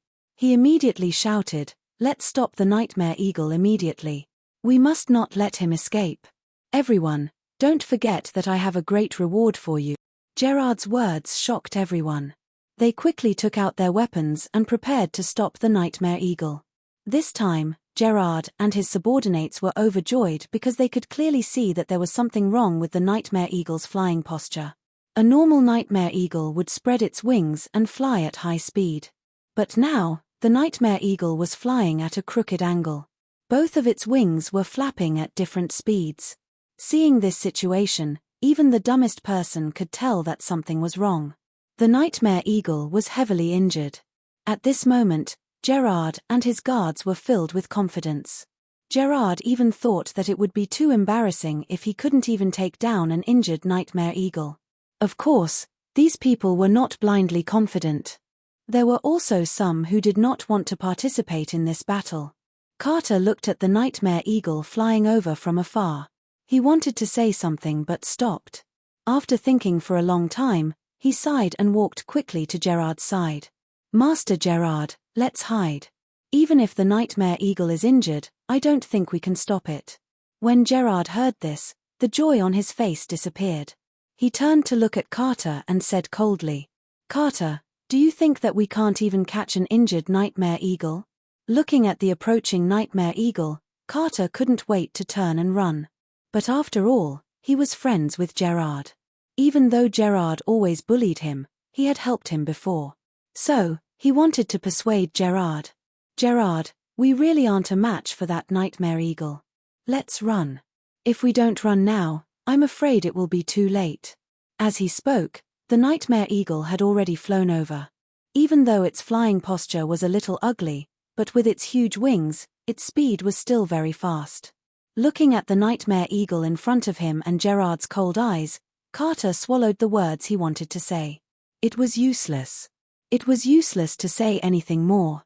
The nightmare eagle had already flown over everyone's heads. Even if he continued, it would be useless. Seeing the nightmare eagle flying over, Gerard immediately waved his hands and shouted, "Release the arrows, shoot it down for me." The archers had already drawn their bows and were waiting for the order. After hearing Gerard's order, they immediately released their arrows and flew towards the nightmare eagle in the air. The nightmare eagle's body was huge and it was flying in the air. It was the best target. The first round of arrows from the archers all hit the target. However, it was a pity that after these arrows hit the nightmare eagle, they were all bounced back. None of the arrows had any effect. Seeing this, Gerard almost flew into a rage. He immediately scolded loudly, "All of you, use more strength. Hurry up and shoot the arrows. Otherwise, if the nightmare eagle escapes, I will settle the score with you all." Hearing this, the guards did not dare to delay. They hurriedly drew their bows and used all their strength to shoot at the nightmare eagle in the air. This time, the arrows shot by the guards were effective. However, it was not their arrows that caused harm to the nightmare eagle. Instead, it was their arrows that successfully agitated the nightmare eagle. The nightmare eagle was badly beaten by Zhongmeng's stone. Now, it only wanted to go back and have a good rest. It did not want to fight anymore. However, these damned insects below actually dared to attack it. Even though it did not hurt, it was definitely looking down on its dignity. The most hateful thing was that they actually looked down on its dignity twice in a row. The nightmare eagle would definitely not forgive such stupid actions. The nightmare eagle no longer flew forward. Instead, it slowed down in the air and slowly circled back to the sky above Gerard and the rest. Gerard saw that his guards' 2 rounds of attacks had failed. Seeing that the nightmare eagle was about to escape, his heart was burning with anger. He knew that he had lost this opportunity. However, he did not expect the nightmare eagle to fly back. Seeing this, Gerard was overjoyed. Just as he was about to order the guards to shoot again, suddenly, Gerard heard the cry of an eagle. He subconsciously raised his head to look at the sky. He saw the nightmare eagle open its mouth and spit out a stream of fire. Seeing this stream of fire, Gerard was scared out of his wits. He hurriedly covered his head and hid behind a big tree. After seeing this, The guards immediately threw down the boughs in their hands and looked for a place to hide. However, they were still too slow. The fire that the nightmare eagle spat out still burned a few of them. Chapter 33. Gerard hid behind a large tree. Just as he steadied himself and was about to catch his breath, he suddenly realized that the tree he was hiding behind was also on fire. Seeing that the tree in front of him was on fire, Gerard knew that he couldn't hide here anymore. He hurriedly hid behind another tree that wasn't on fire. At this moment, a few screams could be heard. Hearing these screams, Gerard was shocked. He couldn't help but slow down his footsteps. Suddenly, he felt another wave of heat coming from behind him. He cursed in his heart and hurriedly quickened his steps, wanting to escape this place. However, it was too late. A raging fire fell from the sky and burned Gerard's back. Luckily, Gerard was wearing a chainmail, which didn't catch fire easily and didn't cause too much damage to him. However, the red-hot brand on his back was so painful that he couldn't help but scream. Although his back was hurting, Gerard knew that if he didn't quickly hide, it wouldn't be a matter of pain anymore. He might even be burned to ashes by the nightmare eagle's flames. Gerard screamed and hid behind a tree again. Looking at the forest that was on fire in front of him and listening to the screams of his men, he was even more scared. Fortunately, the nightmare eagle only wanted to teach them a lesson and didn't want to completely exterminate them. Therefore, after spitting fire 3 or 4 times, it flapped its wings and flew back to its home. Gerard, who was on tenterhooks, saw through the thick black smoke that the nightmare eagle had disappeared. Only then did he dare to take off his chainmail and check his injuries. The guards were also badly burned by the flames. A few of them were burned into fireballs on the spot, and a few others were severely burned. Carter, on the other hand, was fine. He was a 5th-level warrior. On one hand, he was already prepared. On the other hand, he was faster than the others. Therefore, he didn't suffer any injuries from the nightmare eagle's flames.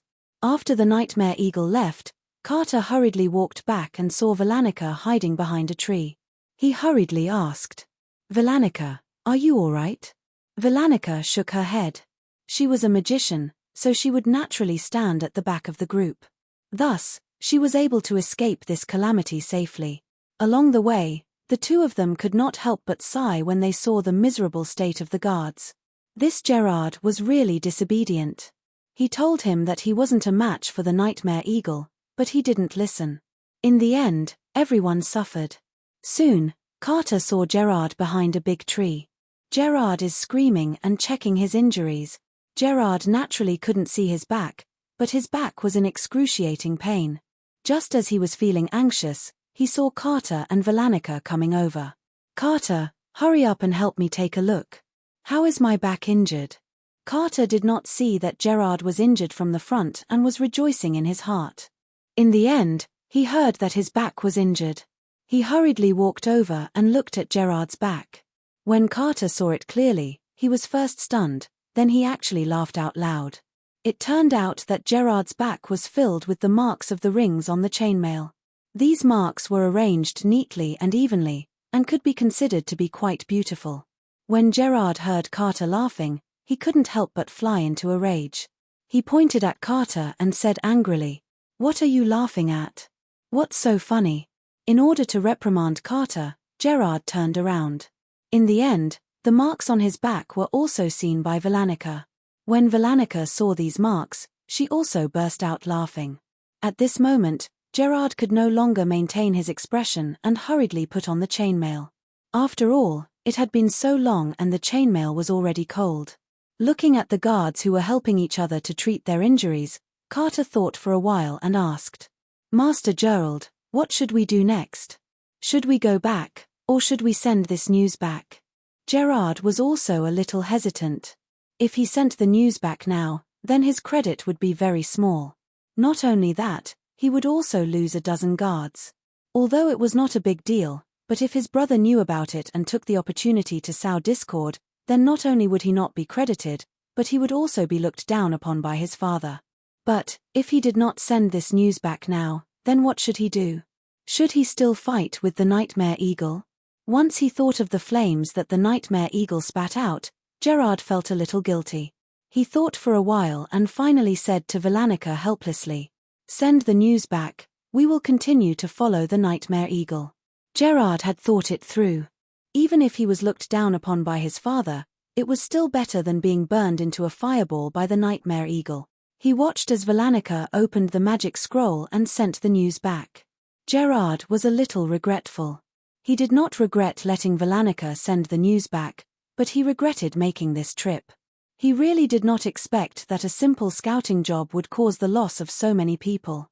If he had known, he would definitely not have made this trip. Even if Villanica was in this team, he did not want to come. Seeing that the guards had rested enough, Gerard then ordered them to continue in the direction where the nightmare eagle had flown off. Even if they could not hunt the nightmare eagle, they had to find the whereabouts of the nightmare eagle. Otherwise, when the family's experts arrived and they did not find the whereabouts of the nightmare eagle, the consequences would be terrible. Not long after Gerard and the rest left, Green, who had rushed over, also arrived at the edge of the fire. Looking at the raging fire in front of him, Green felt that there should be another group of people on this mountain. At this moment, Joyce had already walked over quickly and handed an arrow to Green. "Leader, this is what we found in front." Receiving the arrow from Joyce, Green was more certain that there was definitely another group of people on this mountain. Not only that, judging from the fire, this group of people had also fought with the nightmare eagle. Thinking that this group of people actually dared to fight with the nightmare eagle, Green could not help but suck in a breath of cold air. Green guessed that this group of people should be quite powerful. Looking at the posture of the fire, it was possible that they had beaten the nightmare eagle away. Thinking of this, Green immediately waved his hand and said in a deep voice, "Let's go now and see what the people in front of us are." After receiving Green's order, the mercenaries of the Blaze mercenary group did not care about resting anymore. They took their own luggage and went in the direction of the nightmare eagle. At the same time, Green also sent out the Blaze mercenary group scouts to inquire ahead. Green was worried that the other party was too powerful. If they met and had a conflict, it would not be easy to handle. Chapter 34. Gerard and the others carefully explored forward, afraid that they would attract the nightmare eagle's attention again. If the nightmare eagle really got angry, that would be terrible. Grimm's Fierce Wind mercenary group did not dare to move too fast because there were unknown enemies ahead. If they fell into an enemy's ambush, they might be completely wiped out. Behind the Fierce Wind mercenary group was Mu Hongi and the others. Mu Hongi led the group and was even more careful. If there were only the 5 of them, it would be better. After all, their martial arts were not bad. If they wanted to run, their speed should not be a problem. However, Fan Shouwu and the others acted as if they were possessed and insisted on following them. Thus, there was nothing that could be done. Mu Hongi could only act like a nanny and watch over them. No matter what, Fan Shouwu was the son of the deputy governor. If Fan Shouwu really had a problem, Mu Hongi believed that he would not have a good ending. Among these people, the most relaxed was naturally Zhong Meng. Zhong Meng also wanted to get the nightmare eagle. However, his moral bottom line prevented him from snatching it from Fan Shouwu and the others, so he could only act according to the situation. In fact, Zhong Meng's main consideration was the sales channel. He believed that there could not be only one nightmare eagle in this world. As long as he found a sales channel, when he had no money to spend, he could hunt those nightmare eagles and sell them. With this thought, Zhong Meng and Fan Shouwu fell behind and chatted with Fan Shouwu about this matter. "Fan Gongzi, if you get this nightmare eagle, who will you sell it to?" Fan Shouwu was stunned when he heard this. He looked at Zhong Meng in surprise and asked doubtfully, "Why would we sell the nightmare eagle?" Zhong Meng saw the surprise in Fan Shouwu's eyes and could not help but be puzzled. He hurriedly asked again, "Fan Gongzi, after you hunt the nightmare eagle, don't you plan to sell it?" Fan Shouwu shook his head. "The nightmare eagle is so precious that you can't buy it even if you want to. Why would you sell it?" Zhong Meng thought for a moment. "What's so precious about the nightmare eagle?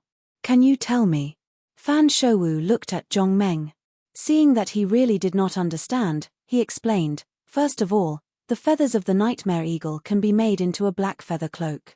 Speaking of this, Fan Shouwu first sighed with emotion, then continued, The black feather cloak is a good thing.